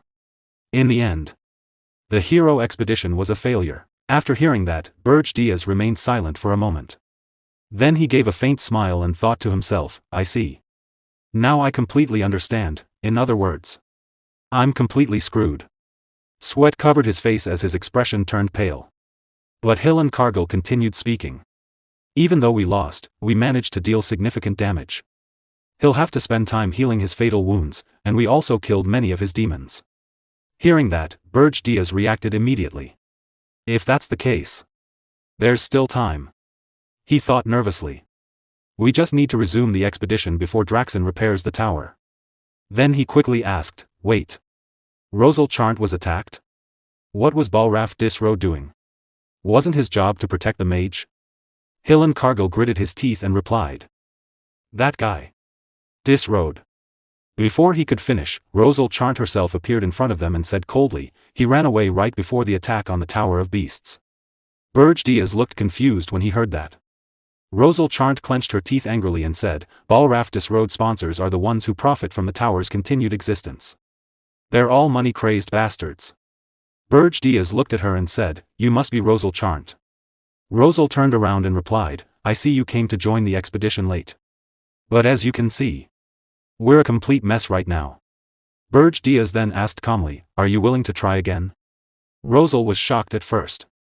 What? Then she angrily pointed at her injured eyes and shouted. Of course I will kill the beast Demon King. After he did this to my eyes. There's no way I can back down now. Hillen Cargill looked at her nervously and said, but we have too many wounded. We ran out of potions just now. This isn't a situation where we can start another attack immediately. Berge Diaz grinned slightly. That, he said calmly, is actually a surprisingly simple problem. Hillen Cargill looked at him in confusion. Berge Diaz smiled and said, I have plenty of potions. I prepared them in advance for the hero expedition. Berge Diaz said calmly, these potions cannot regenerate lost body parts, but they will allow you to fight again. Rosal Charnt looked at him carefully and asked, who are you? Why are you going this far to help us? And what is that faint heat I've been feeling since earlier? I've never felt such pure heat before. How did you cultivate such energy? Berge Diaz placed a hand on his chest and began to say, this is, but before he finished speaking, he paused and looked around at the surrounding heroes. Many of them were sitting on the ground, wounded and exhausted. Their expressions were full of despair after their defeat. It was clear that they had completely lost their morale. Looking at them, Berge Diaz thought to himself, morale that has already been broken cannot be restored with potions alone. Since I have to lead them to kill Draxen anyway. It wouldn't hurt to show them once. At that moment, Berge Diaz released his pure phoenix energy, letting it spread around him like warm flames. Please, he said calmly, just follow me quietly. All the heroes immediately turned their attention toward him as the pure phoenix energy filled the area. Their eyes widened in amazement. Even Rosal Charnt was shocked, and behind her, Hillen Cargill stared in surprise. Rosal felt the energy and thought in disbelief, this is. Before she could say anything, Berge Diaz calmly spoke. Who am I, you ask? He unfolded his magnificent phoenix wings, rising slightly into the air. I am the one who possesses the phoenix. Pale. Then he looked down at the heroes and continued, and I have come here to kill the Demon King of Beasts. Rosal Charnt froze in shock, did he say? Phoenix? She thought, that legendary beast. Could this be the source of that overwhelming energy that covered the sky earlier?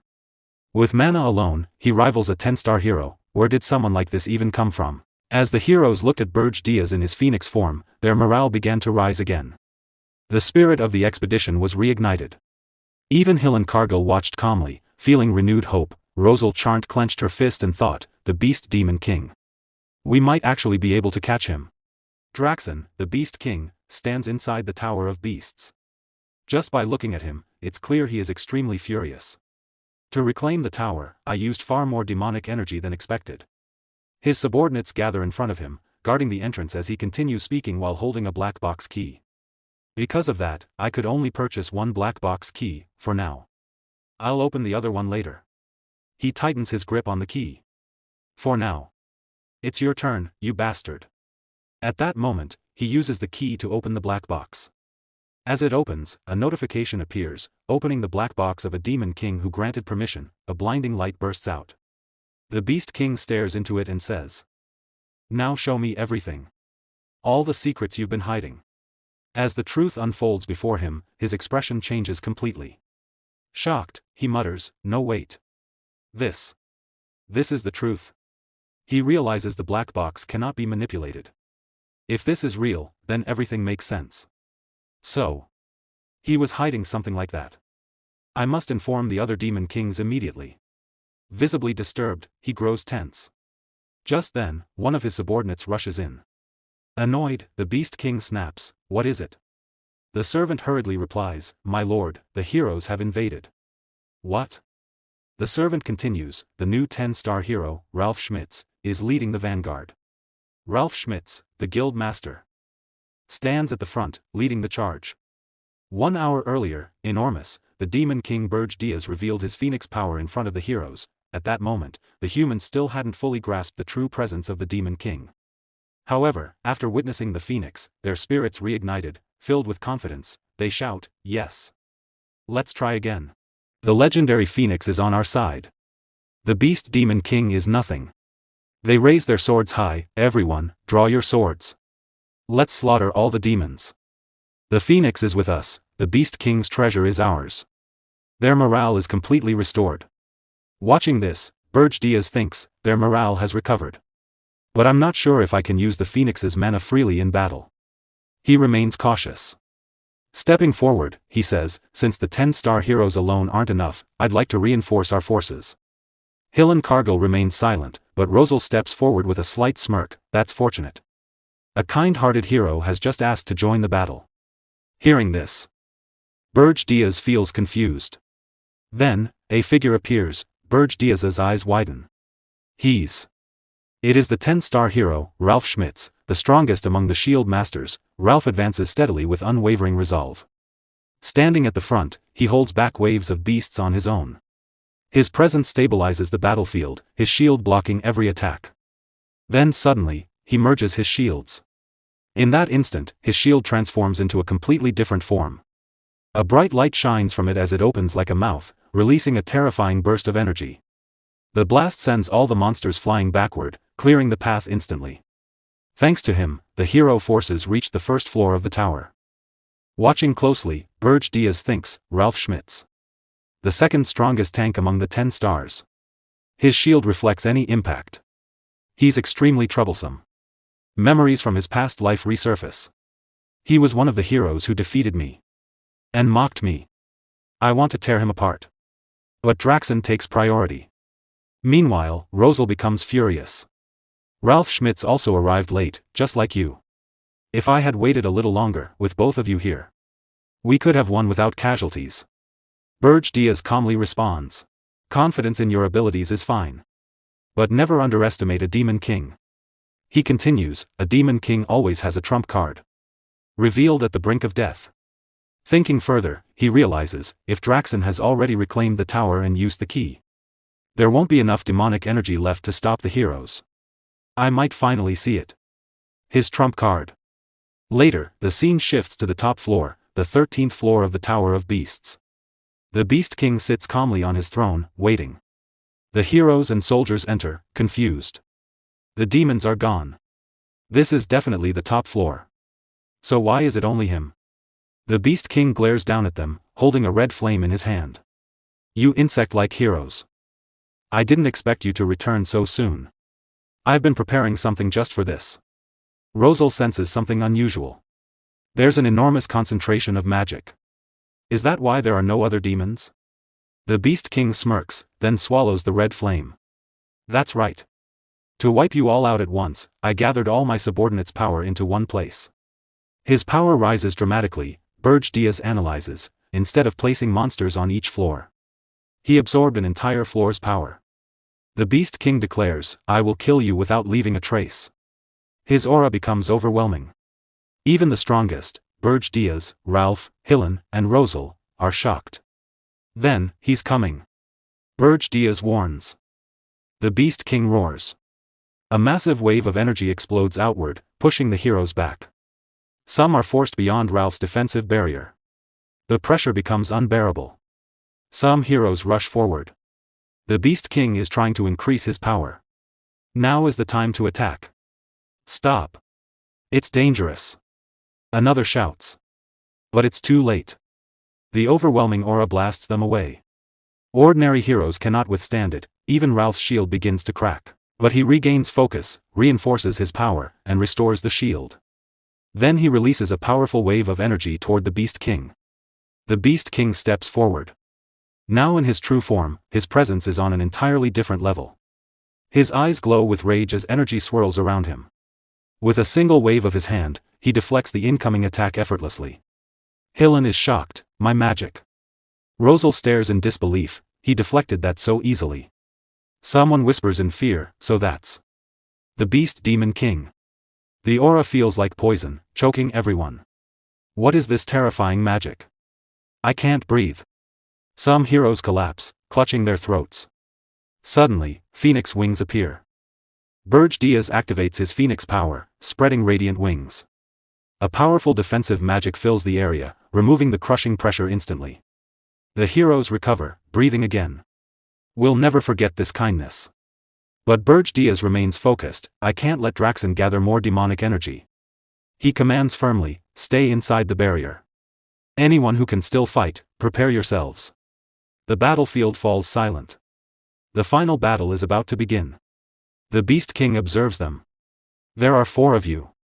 And one of you has particularly annoying mana. His gaze sharpens. You.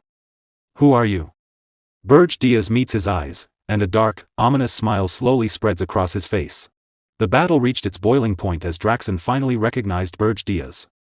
Rage exploded within him, and he roared furiously about the theft of the Phoenix. Enraged that Berge Diaz had dared to step foot inside his tower, his fury shook the surroundings. Despite this, Berge Diaz remained completely unfazed. With calm authority, he silenced Draxen by creating a domain and activating sound removal magic. A faint smirk appeared on his face as he declared control over every sound within that domain. The battlefield shifted instantly. Rosal understood the brilliance of the move. While Draxen's roar was nullified, the silence also prevented enemies from hearing spell chants, giving them a subtle advantage. Without wasting time, Rosal unleashed high-rank binding magic, Sage's chains, attempting to restrain Draxen. You pathetic insect. You think a cheap trick like this can work on me?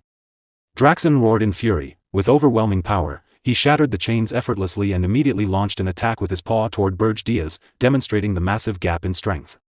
Berge Diaz calmly dodged the attack as Draxen continued shouting in rage. Declaring the battle a one-sided hunt, Draxen promised to tear them apart piece by piece. Berge Diaz mocked him coolly, saying he couldn't hear him over all the barking. The silent status remained permanently active, with Draxen as its sole target. The Beast Demon King gritted his teeth in anger, his frustration growing. Rosal urged the team to focus on Pale. Pale immediately launched a direct assault, colliding with Draxen and causing a massive explosion. The battlefield descended into chaos as rocks and debris flew through the air. Their movements became too fast to track. Rosal admitted she could no longer follow Berge Diaz or properly lock onto Draxen, though she continued attempting to use her summoning chains. Hillen Cargill reassured her, saying that tracking didn't matter as long as they followed Lord Pale's orders. Draxen mocked them, calling their actions madness, yet acknowledged that they had chosen to stand against him. As the tension escalated, he began unleashing waves of energy from his paws one after another. Berge Diaz dodged every attack with precision, using his phoenix wings to maneuver through the battlefield.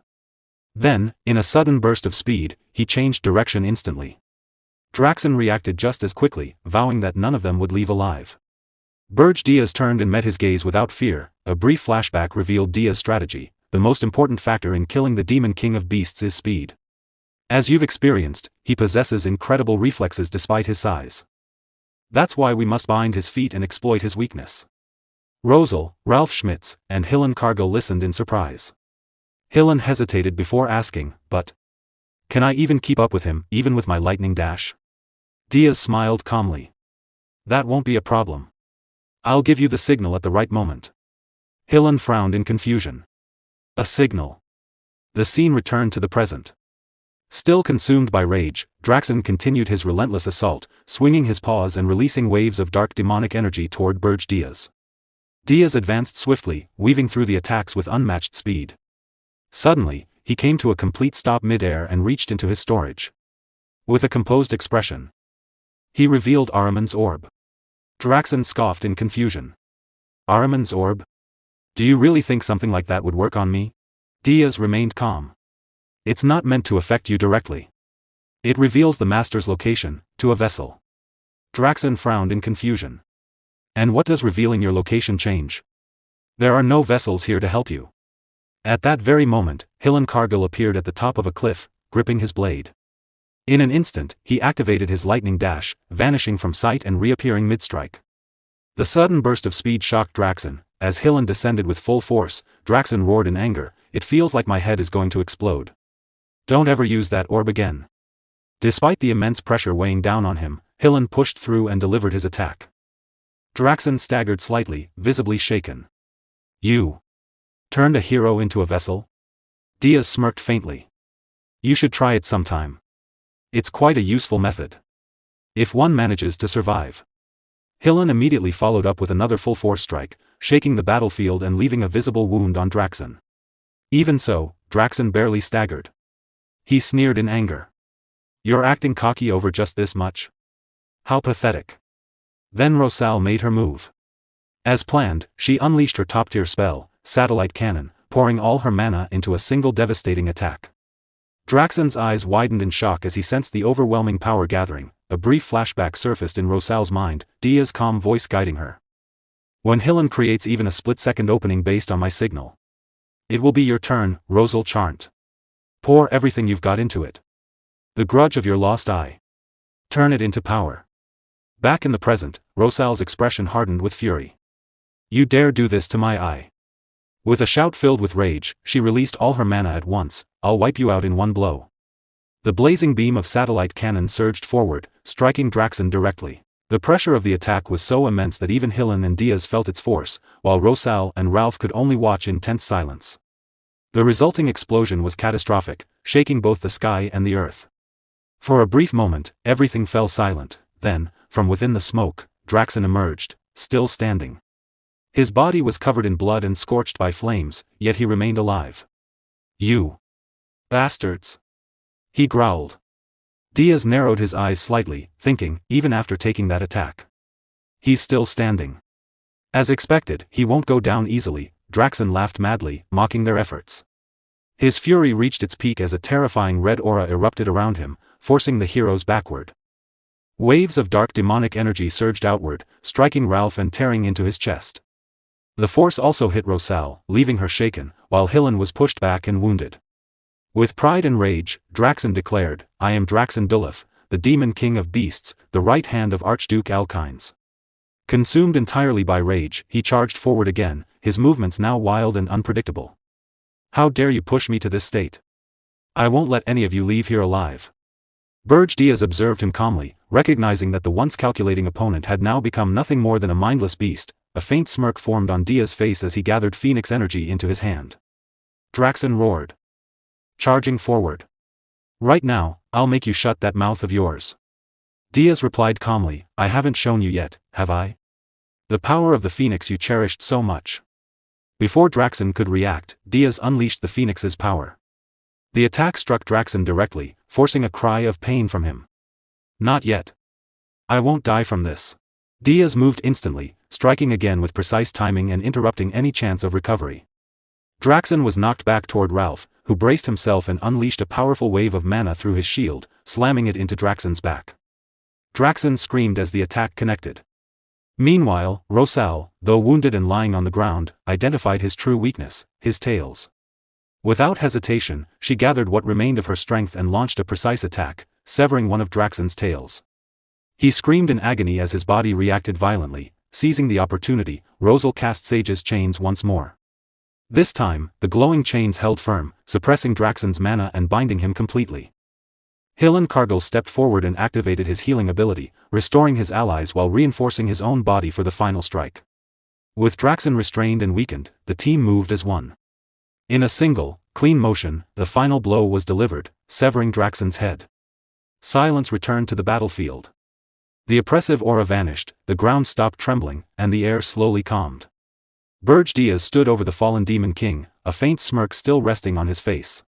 After confirming the victory, he calmly declared that he would make good use of the Phoenix. With that, he bid farewell to Draxon. As Hillen moved in a single decisive motion, he sliced off Draxon's head. The severed head flew through the air and landed heavily on the ground, sinking into the dirt as the Demon King's body collapsed lifelessly. For a brief moment, silence fell over the battlefield. Then, the remaining heroes erupted into loud cheers. Overwhelmed with relief and victory, they celebrated the end of the long battle, shouting that they had finally won. Voices rose louder and louder as they declared that Hillen Cargill had defeated the Demon King Draxon. The crowd began chanting his name, calling him Lord Hillen. Standing at the center of it all, Hillen proudly raised his sword high into the air. A confident smile spread across his face as he basked in the waves of praise. Inside his mind, however, his thoughts twisted with dark ambition. He craved even more recognition, more admiration, and more worship. He wanted the cheers to grow louder and continue endlessly. In his mind, he declared himself the strongest hero in history, already envisioning a future where he alone stood above all others. Just as the moment reached its peak, the ground began to tremble violently. Cracks spread rapidly across the structure, and the tower started collapsing. Panic instantly replaced celebration as everyone realized the danger. Shouts filled the air, warning that the tower was coming down. Orders were yelled rapidly, heroes were told to grab as many treasures as possible. To prioritize giving recovery potions to the 10-star heroes, and to escape immediately. Amid the chaos, Berge Diaz stood still for a moment, staring at Draxon's lifeless body. His thoughts lingered on the fallen Demon King. Reflecting on the path Draxon had taken, he wondered whether someone like him would ever be given a second chance. In the end, he concluded that even if such a chance existed, it would have been meaningless. Draxon had clung to the standards of a Demon King until his very last breath. With urgent haste, everyone finally managed to escape the collapsing tower. Carrying as many treasures as they could, they fled just as the beast tower crumbled completely, turning into a pile of ruins. Outside, Rosal confronted Hillen. She observed him carefully and concluded that he had planned everything from the very beginning, intending to be the one who took the Demon King's head. Hillen dismissed the accusation calmly, claiming it was merely a misunderstanding given the chaotic situation.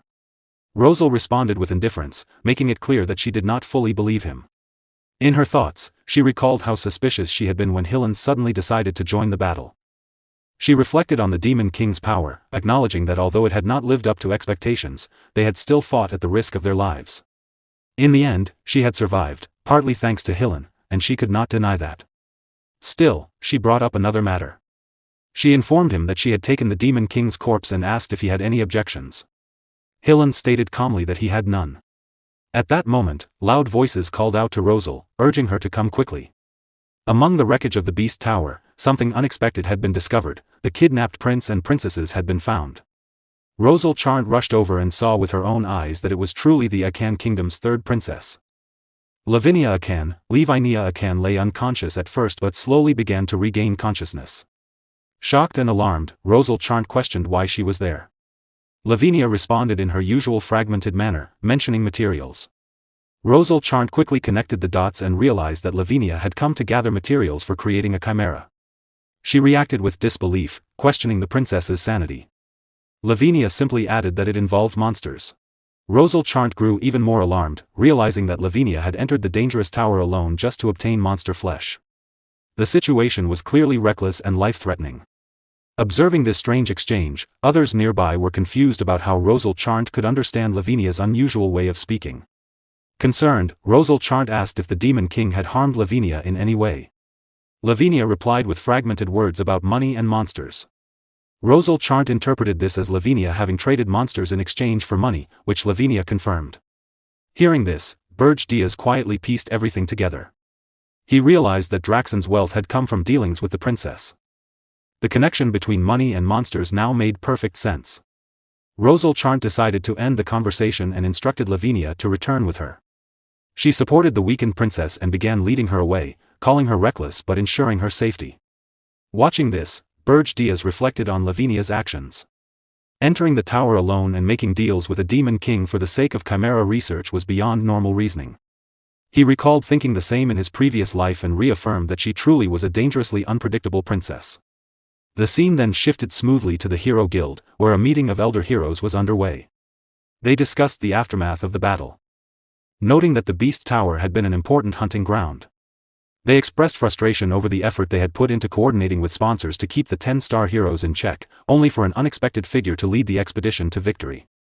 This mysterious individual was known as the owner of the Phoenix. The elders questioned the identity of this person, as there had been no such hero officially affiliated with the guild. They acknowledged that since the Demon King had descended upon Regressed, this was the first time such a threat had been stopped so decisively. Recognizing the shifting balance of power, they decided it was time to tighten their control over the heroes once again. Their first step would be to investigate the identity of the Phoenix's owner. From there, the scene transitioned to the Ormus Royal Banquet Hall. The atmosphere was filled with chatter, though it carried an undertone of exhaustion and grief. The king, overwhelmed with emotion, expressed his deep gratitude to the heroes for killing the Demon King and rescuing the princes and princesses. Despite the limited preparations, he urged everyone to enjoy the banquet. Knights gently advised the king to rest. But he continued to sob, unable to contain his emotions. Among the attendees, Rosal Charnt stood out in a stunning dress. She sipped a cocktail and observed the somber atmosphere, noting that although the banquet felt gloomy, the drink itself tasted good. Hillen approached her and complimented her appearance, remarking that the dress suited her well and acknowledging that the princess had safely returned to the Akan kingdom. Rosal responded with suspicion, questioning whether he was trying to leave a good impression. Hillen laughed it off, saying such an attempt would be meaningless in her presence. Rosal shifted the conversation, asking about Pale. She wanted to speak with him, especially regarding the Phoenix. Others nearby echoed her curiosity, expressing their desire to meet Pale and thank him for saving them. Ralph then spoke up, praising the owner of the Phoenix. His voice shocked everyone present, as they had not expected him to speak at all. The crowd reacted with disbelief. Hillen then revealed that Pale had already left, causing further surprise among the attendees. The narrative then moved to the Regressed mountain range, specifically Berge Tower.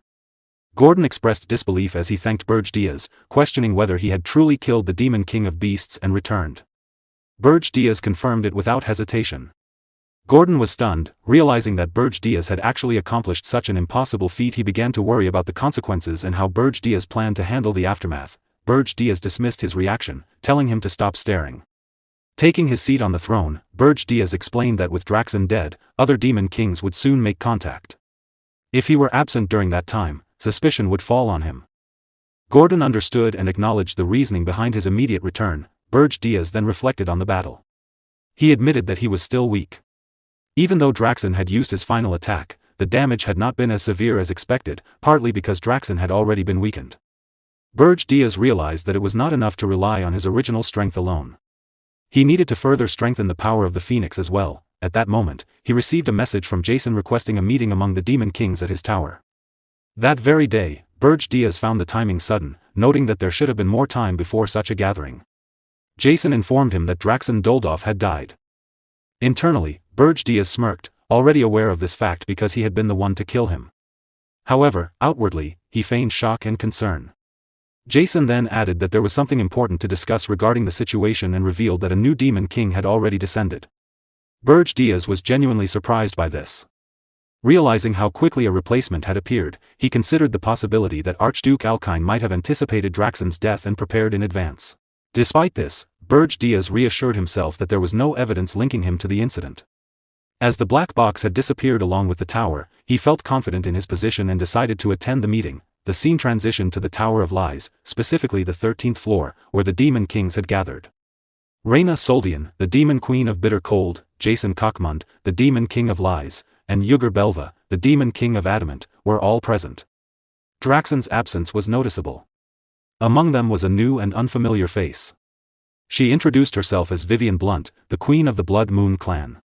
Berge showed little interest, briefly correcting her on his name before taking his seat. Vivian was surprised by his indifference, as he did not even glance at her despite her striking appearance. She recalled her superior's instructions, which emphasized that Draxen's fall was suspicious and that the intruding demon should be investigated thoroughly. She had been specifically told to keep an eye on Berge, as he was the most likely suspect if any Demon King had broken the rules. In the present, she found his personality intriguing and considered him easier to manipulate because of his sharp and dismissive nature. She decided to test him. As the meeting was about to begin, Vivian stood up and approached Berge Diaz. She spoke about how fascinating the dimension of Aryan was, pointing out the unusual cooperation among demon kings and their collective effort to find the cause behind one death. However, she admitted that what interested her more was Berge Diaz himself. She moved closer and sat boldly in front of him. Berge Diaz questioned her actions, clearly irritated. Vivian claimed she was simply curious about what kind of demon could disrupt the entire demon realm so drastically. She then complimented his appearance and made a suggestive advance. Berge Diaz immediately rejected her, pushing her hand away and insulting her. Vivian was left shocked and offended by his blunt rejection. In disbelief, she reminded herself that she was a succubus queen, someone who was rarely ever dismissed, let alone insulted so directly. Reina Soldian, slightly irritated, bluntly told Vivian to return to her seat. Vivian stood there, stunned by the sharpness of her tone.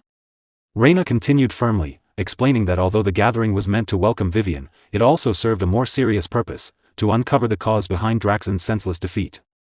She emphasized that everyone present must maintain their dignity. Jason, observing the situation, was shocked that Lady Reina herself was presiding over the meeting. Meanwhile, Vivian responded with a grin, teasing Reina by suggesting that she desired the same man. Growing frustrated, Reina dismissed Vivian's thinking as shallow and foolish. Vivian brushed it off casually, saying that was enough for the day before taking her seat. Jason then stepped in to restore order and called for the meeting to resume.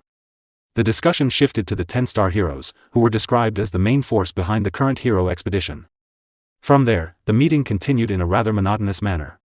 The Demon Kings began sharing the information each of them had gathered individually. As the discussion progressed, one topic stood out above the rest: the emergence of a new powerhouse known as the Owner of the Phoenix. Opinions among the Demon Kings were divided, with varying interpretations and concerns. Despite these differences, they ultimately reached a unified decision to investigate the Phoenix's owner more thoroughly and to proceed with caution. Meanwhile, Berge Diaz reflected that since he had been in the middle of the hero expedition disguised as Pale, it was unlikely that the demons had been spying on him. However, he realized that from now on, he would need to be more careful about revealing his identity. His thoughts then shifted to Vivian Blunt, the Inquisitor sent by Archduke Alkine. At that moment, Vivian playfully blew him a flying kiss. Berge Diaz turned his face away, dismissing her as unworthy of his attention. The scene then shifted to the first floor of Berge Tower. Princess Keed noticed that the surveillance around her had become less strict.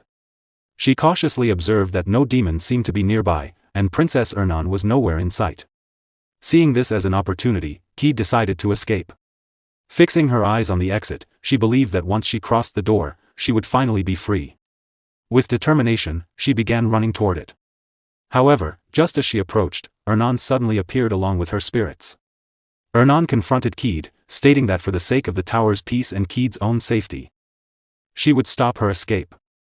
Realizing the danger, Keed drew her sword and warned that staying any longer could lead to unpredictable consequences. She admitted that she had not wanted to fight, but now she had no choice. The two locked eyes as tension rose between them. Before the situation could escalate, Gordon arrived. He told Keed that she could leave if she wished, claiming that he did not care what happened to her, and made a dismissive remark about humans. Keed was left shocked and confused. She could not understand why they had kidnapped her only to act indifferent now. Despite her confusion, she suspected that there was some hidden scheme behind their behavior. Nevertheless, she decided to take advantage of the situation. She planned to escape the tower, survive in the Urzest mountain range somehow, and then head straight to Horton Walk to request reinforcements. Acting quickly, Keed dashed toward the door. However, the moment she touched it, a powerful aura burst forth, throwing her backward and sending her crashing to the ground. Everyone present was shocked. Gordon calmly explained that this reaction was normal. It meant that anyone not permitted by the Demon King could not leave the tower. Despite his warning, Ernan stepped forward and approached the door. Gordon cautioned her not to touch it carelessly, but to everyone's surprise, Ernan opened it effortlessly. Gordon was stunned, and even Ernan seemed confused, awkwardly admitting that she simply felt like she could open it. As she attempted to close the door, Berge Diaz suddenly appeared from outside, pushing it open with a smirk. He asked whether Ernan had finally decided to escape. Ernan was visibly shocked. Gordon acknowledged Berge Diaz's arrival, addressing him as the Demon King. Observing the situation, Berge Diaz asked what had been happening. The scene then shifted to the Demon King's chamber within Berge Tower. Berge Diaz ordered Gordon to lock Princess Keed in the underground dungeon for attempting to escape. Gordon accepted the order without hesitation but raised a concern about Princess Ernan. He pointed out that only those recognized by the Demon King could leave the tower, yet Ernan had opened the main gate. Berge explained that the tower had already recognized Princess Ernan as one of its members. This revelation shocked Gordon. Berge then observed Ernan through a system window, reflecting that since she had formed a contract with a high-ranking spirit, escaping the tower and crossing the Arist region alone would not be difficult for her. He wondered why she had not attempted to escape, especially during his long absences, and began to question her true intentions. The scene shifted again to the underground dungeon, where Keed was imprisoned. Ernan came to visit her and reminded her that she had warned her not to attempt an escape. Keed responded with suspicion, stating that kindness without motive did not exist. She believed the Demon King had a hidden agenda and tried to warn Ernan. At that moment, Ernan looked upward, as if she were aware that Berge was watching her. She calmly stated that she had come to the tower of her own will. Keed was shocked by this revelation. Watching this unfold, Berge was equally surprised, realizing that Ernan seemed to be aware of his observation. Ernan then revealed the truth. She explained that she had run away because she hated the royal palace, the royal family, and even her own father. She admitted that although she had initially been kidnapped, she later chose not to return. Keed was left stunned by this confession. Keed then recalled that among all the princes and princesses of Hilderin, Ernan alone possessed extraordinary talent. She questioned why someone destined to become the future queen would abandon such a promising future to become a subordinate of the Demon King. Ernan responded by revealing a shocking truth. She explained that there were actually 62 princes and princesses in the Hilderin royal family, the largest number on the continent. However, aside from her, none of them were known by name. Keed was confused and insisted that the official number was 28. Ernan clarified that while 28 was the official count, the true number was much higher. She suggested that Keed ask the emperor upon returning to the empire if she wanted confirmation. Keed worried that if such a secret were revealed, it would damage the honor of the royal family. Ernan simply giggled and teased her, pointing out that a princess who had run away to avoid marriage should not be making such statements. Embarrassed, Keed blushed. As Ernan left, she casually remarked that she had been joking and that they would meet again the next day. Reflecting on everything, Berge realized that this was a secret known only to high-ranking royals, the hidden truth of the Hilderin royal family. He then ordered Gordon to prepare Ernan, stating that he would be heading out to gather spirit herbs. The scene shifted once more to the Arist mountain range. A water spirit, along with other spirits, enthusiastically searched for herbs. Ernan tried to restrain it, noting that it seemed overly excited after being outside for so long. She also mentioned that Berge himself had been away from the tower frequently. At that moment, Berge called Ernan by name. She was visibly startled. With a dark expression, Berge said, "I don't believe that everything you said is the truth." Then he formed an aura of flame in his hand and demanded that she reveal what she had been hiding. Ernan stood frozen, shocked by the intensity of his presence. Berge still staring her and waiting for the truth. As they both standing there muttering to each other, while they are still on deep conversation. Meanwhile, from a distance, someone observed Berge through a telescope, finally recognizing him as the Demon King of Erzist. Princess Ernan looked at Berge nervously. Berge slowly opened his eyes, his expression sharp and serious. "There's no helping it," then, he said. He released the dark energy he had been holding in his hand. It surged forward, cutting through the distance before striking a far-off point. A massive explosion followed. "I'll hear you out after I deal with this nuisance," Berge added calmly. Princess Ernan frowned in confusion. Meanwhile, the hidden figure in the distance, holding a telescope, froze in fear. "That. He noticed me from this far away. I'm using concealment arts." Before he could react, the dark energy engulfed him. Flames consumed his form as he screamed, "My clone." Berge, still watching from afar, spoke coldly, "Pretty tricks." Princess Ernan hesitated before asking, "Was that a hero?" "Yes," Berge replied. "He's been irritating me for a while. A hero who came all the way to the Ergist Mountains and uses concealment." She muttered. "He must be one of the 10 stars, Dapnet Filion. He's a mercenary who specializes in intelligence gathering, mainly reconnaissance. I've heard his concealment arts and clone techniques are exceptional." Hearing that, Berge thought to himself, "Dapnet. I've heard that name in my previous life. A lot of my information was leaked to him, or so I was told. This is my first time seeing him this close." Princess Ernan looked uneasy. "Will the tower be okay?" Berge glanced toward the distant tower. "Not a problem. She looked even more confused. At the Berge Tower in the Urgest Mountains, Dapnet Fillion's clone stood, scanning the surroundings in disbelief.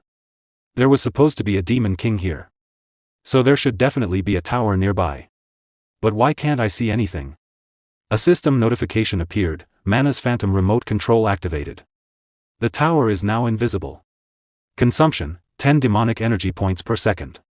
Back with Berge, a blue screen hovered before him. I've made the tower invisible, he said. Since that man realized I was here, this function will help me avoid the hero's pursuit. He thought silently, the cost is 10 points per second. The tower will remain hidden until my demonic energy is completely depleted. Then he turned back to Princess Ernan. In the meantime, let's continue our conversation. Tell me everything you're hiding. If you don't, I won't allow you into the tower anymore.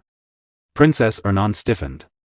After a moment, she bowed her head, her voice trembling. I'll tell you the truth about me. She raised her eyes to meet his. Do you know of a spell called the World Tree's Child? Berge Diaz had never heard of it. Back to Dapnet Fillion, he continued moving forward, still unaware of the Demon King's tower location. From a distance, a group of ogre subordinates watched him carefully. They followed him quietly, tracking his movements until he finally left the Urgest Mountains. Once he was gone, one of the ogres confirmed it and immediately contacted Berge Diaz through a blue system window. Demon King, the hero has left the Urgest Mountains without using concealment. Just as you said, it appears to have been a clone. Well done, Berge replied. Find the remaining clones and tail them all.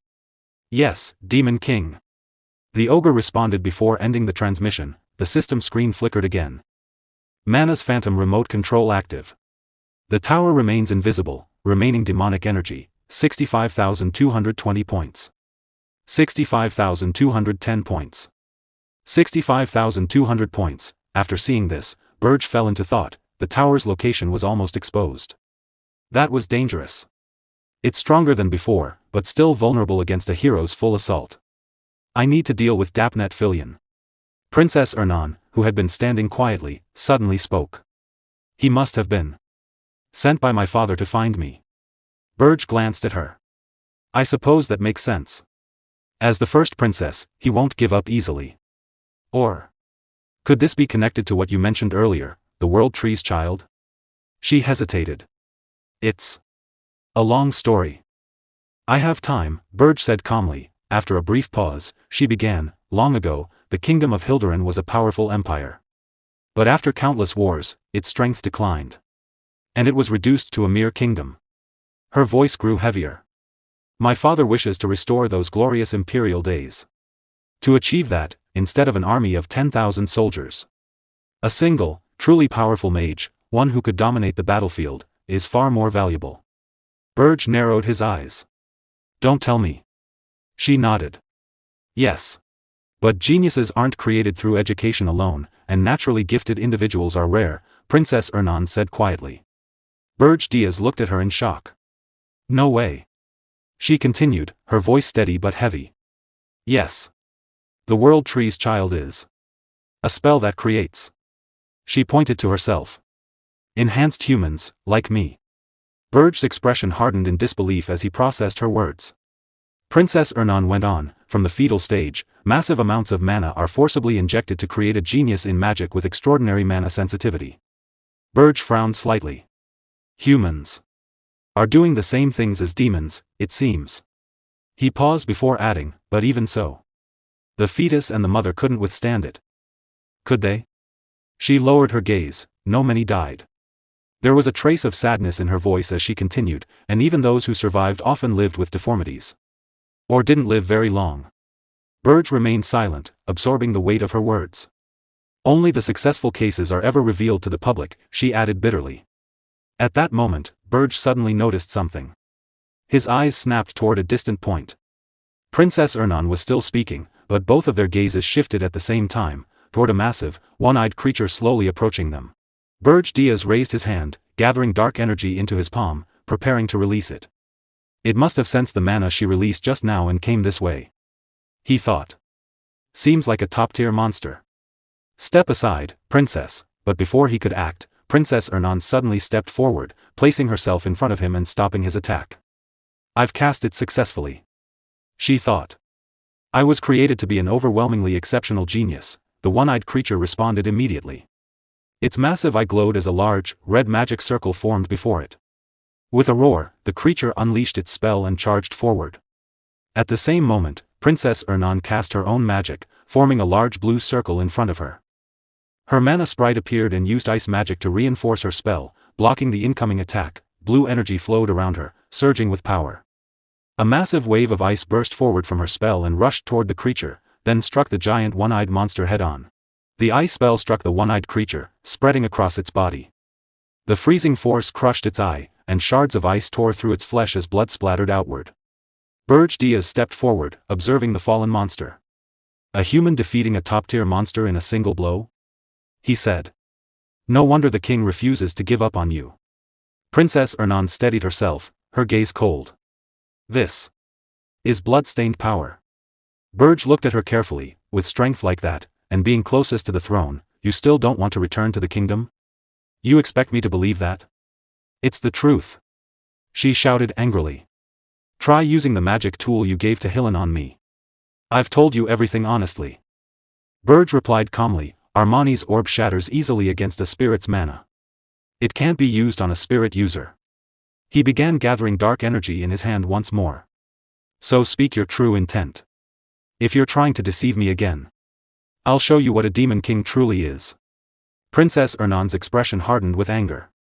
Suddenly, she grabbed his hand and pulled it toward her, pressing it against her chest. I'm telling the truth. She shouted. Berge froze, confused. What are you doing? Listen to my heartbeat. She insisted. I've only told the truth. What on earth? Before he could finish, Berge felt something unusual. Through his phoenix, he could sense her heartbeat, and her emotions, at the same time. His eyes widened in surprise. I can sense it through the phoenix. Ernan Hilduran's heartbeat. And her emotions. What she feels right now is anger, sorrow, and embarrassment. Princess Ernan clenched her teeth. This is a spirit's method of communication. Pure mana can sense vibrations between each other. That's how we understand one another's thoughts. I truly told you everything. Berge fell silent. She's telling the truth. Princess Ernan lowered her head, her voice soft and heavy.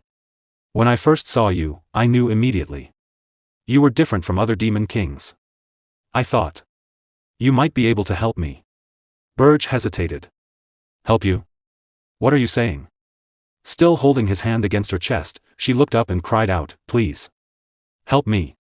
I want to bring down my father, and the kingdom of Hilduran. Berge's eyes widened. These words. Are they truly her sincere feelings? After hearing everything Princess Ernan had explained, Berge Diaz finally accepted her words and decided to trust her. Princess Ernan responded with gratitude, her face turning slightly red with embarrassment. Watching the two of them, Neroniel couldn't resist teasing. She grew curious about what was happening between them and wondered how they had become so close without her noticing. She playfully accused Ernan of acting innocent while secretly hiding something. Berge Diaz was left shocked by her reaction, while Ernan, flustered and shy, tried to explain that it was nothing like that and that it was simply the spirit's method of communication. Neroniel, however, continued teasing with a chuckle, implying that such communication involved more than just words. She clearly enjoyed the moment. Bringing the focus back, Berge Diaz calmly acknowledged that he understood Ernan's seriousness. He suggested that they continue discussing Hilduran once they returned to the tower. Ernan agreed without hesitation. Before moving on, Berge Diaz gave another instruction.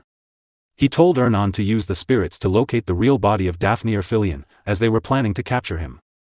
The scene then shifted to a freezing mountain where the snowfall grew heavier. In this harsh environment, Daphne, known as the hero, reflected on his cloning magic. His ability allowed multiple clones to share power among themselves. However, as the number of clones increased, their individual attack power decreased. Despite that drawback, the technique allowed him to search a vast area at once. Looking at the map, he analyzed the situation.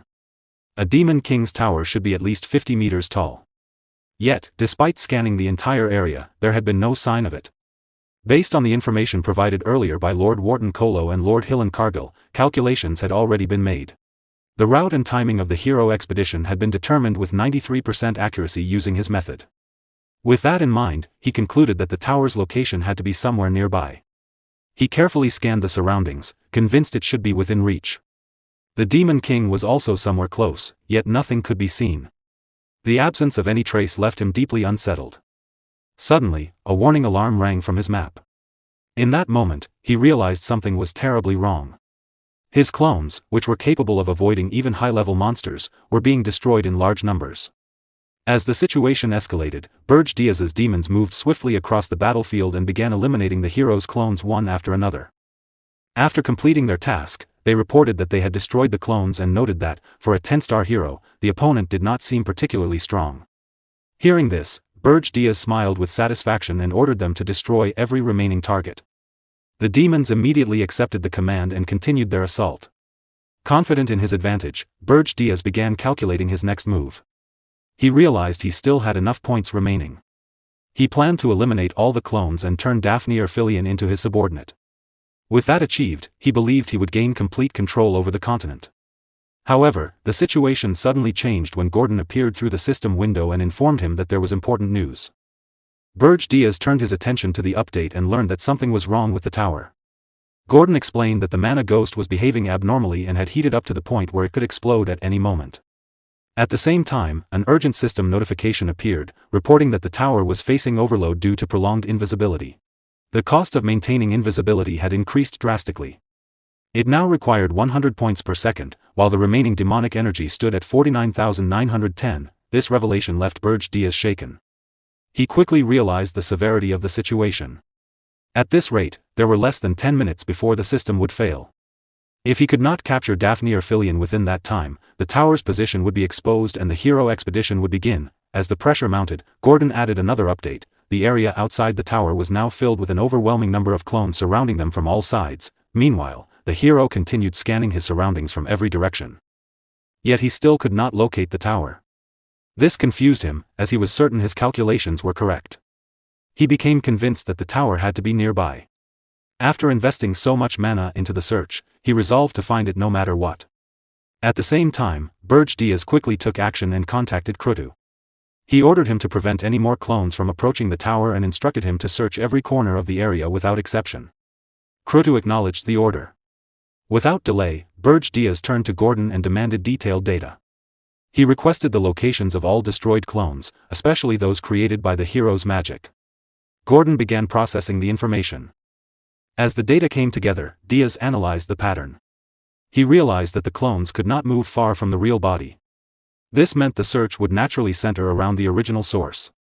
From this, he deduced that the real body must be located at the center of the destroyed clones cluster. Elsewhere, the hero noticed something unusual. The presence of the Demon King confirmed his suspicion that the tower was nearby. He prepared to return and report the discovery. However, before he could act, Neruniel located him first. Their eyes met in surprise before she immediately formed a mana circle. With certainty, she confirmed that the real body had been found. The hero attempted to flee. Neruniel quickly noticed and informed Diaz and Ernan. Diaz immediately demanded the location. Ernan responded at once, confirming the exact position. Together, they transmitted the coordinates to Diaz. With the location in hand, Diaz moved instantly and appeared before the fleeing hero. At the same time, he activated his Phoenix power, intensifying his presence. Facing him, Diaz identified Daphne Erphilion and offered him a choice: survival in exchange for obedience. Daphne was overwhelmed with shock. He recognized the Demon King, but what unsettled him more was the presence of a phoenix. He questioned how there could be two phoenix users. According to his knowledge, the phoenix wielder was Fa, someone closely associated with Lord Hillen Cargill. This led him to suspect that Fa might actually be the Demon King, with Hillen Cargill serving as his subordinate. He also recalled seeing a spirit earlier, which made the situation even more confusing. The idea of a spirit assisting a Demon King seemed impossible. As his thoughts spiraled, he began to believe that even the princess was involved. Instead of surrendering, he saw an opportunity. If he exposed such a massive secret, he could secure a comfortable life. He decided to escape and use the information later. Driven by fear, he attempted to flee again, but Diaz instantly blocked his path. With overwhelming pressure, he made it clear that the choice had already been given. At that moment, the power gap became undeniable. Daphne, a 10-star hero, was completely stunned. He realized the Demon King's strength far exceeded his expectations. Regret consumed him. He cursed himself for accepting the mission. Money or not, I should have escaped this trap long ago. If he had known the truth, he would never have come. Before he could react further, Diaz unleashed a massive explosion that shook the entire area. At the peak of the battle, Dafnir made a final move. Using a mana bird, he sent a letter to the king of Hildurin. The scene then shifted to the kingdom of Hildurin. Inside the palace, a messenger reported that Dafnir's letter had arrived at the intelligence department. The king showed immediate interest, assuming the tower's location had been found. The messenger confirmed that the exact coordinates were included. Pleased, the king praised Dafnir's reliability. However, the messenger hesitated. Sensing something was wrong, the king demanded an explanation. The messenger revealed that the mana bird had suddenly caught black fire and vanished immediately after delivering the letter. The king trembled, realizing something had gone terribly wrong. The messenger explained that the sudden destruction of the mana bird meant that Dafnir's real body had been killed by the Demon King at that exact moment. Hearing this, the king was filled with rage. He clenched his fists, furious that such a loyal hero had been lost. At that moment, he realized he had underestimated the new Demon King. Without hesitation, he ordered immediate action. The Hero Guild was to be contacted, and all 10-star heroes were to be summoned. Consumed by anger and determination, he swore that this time he would personally kill the Demon King and bring back his princess.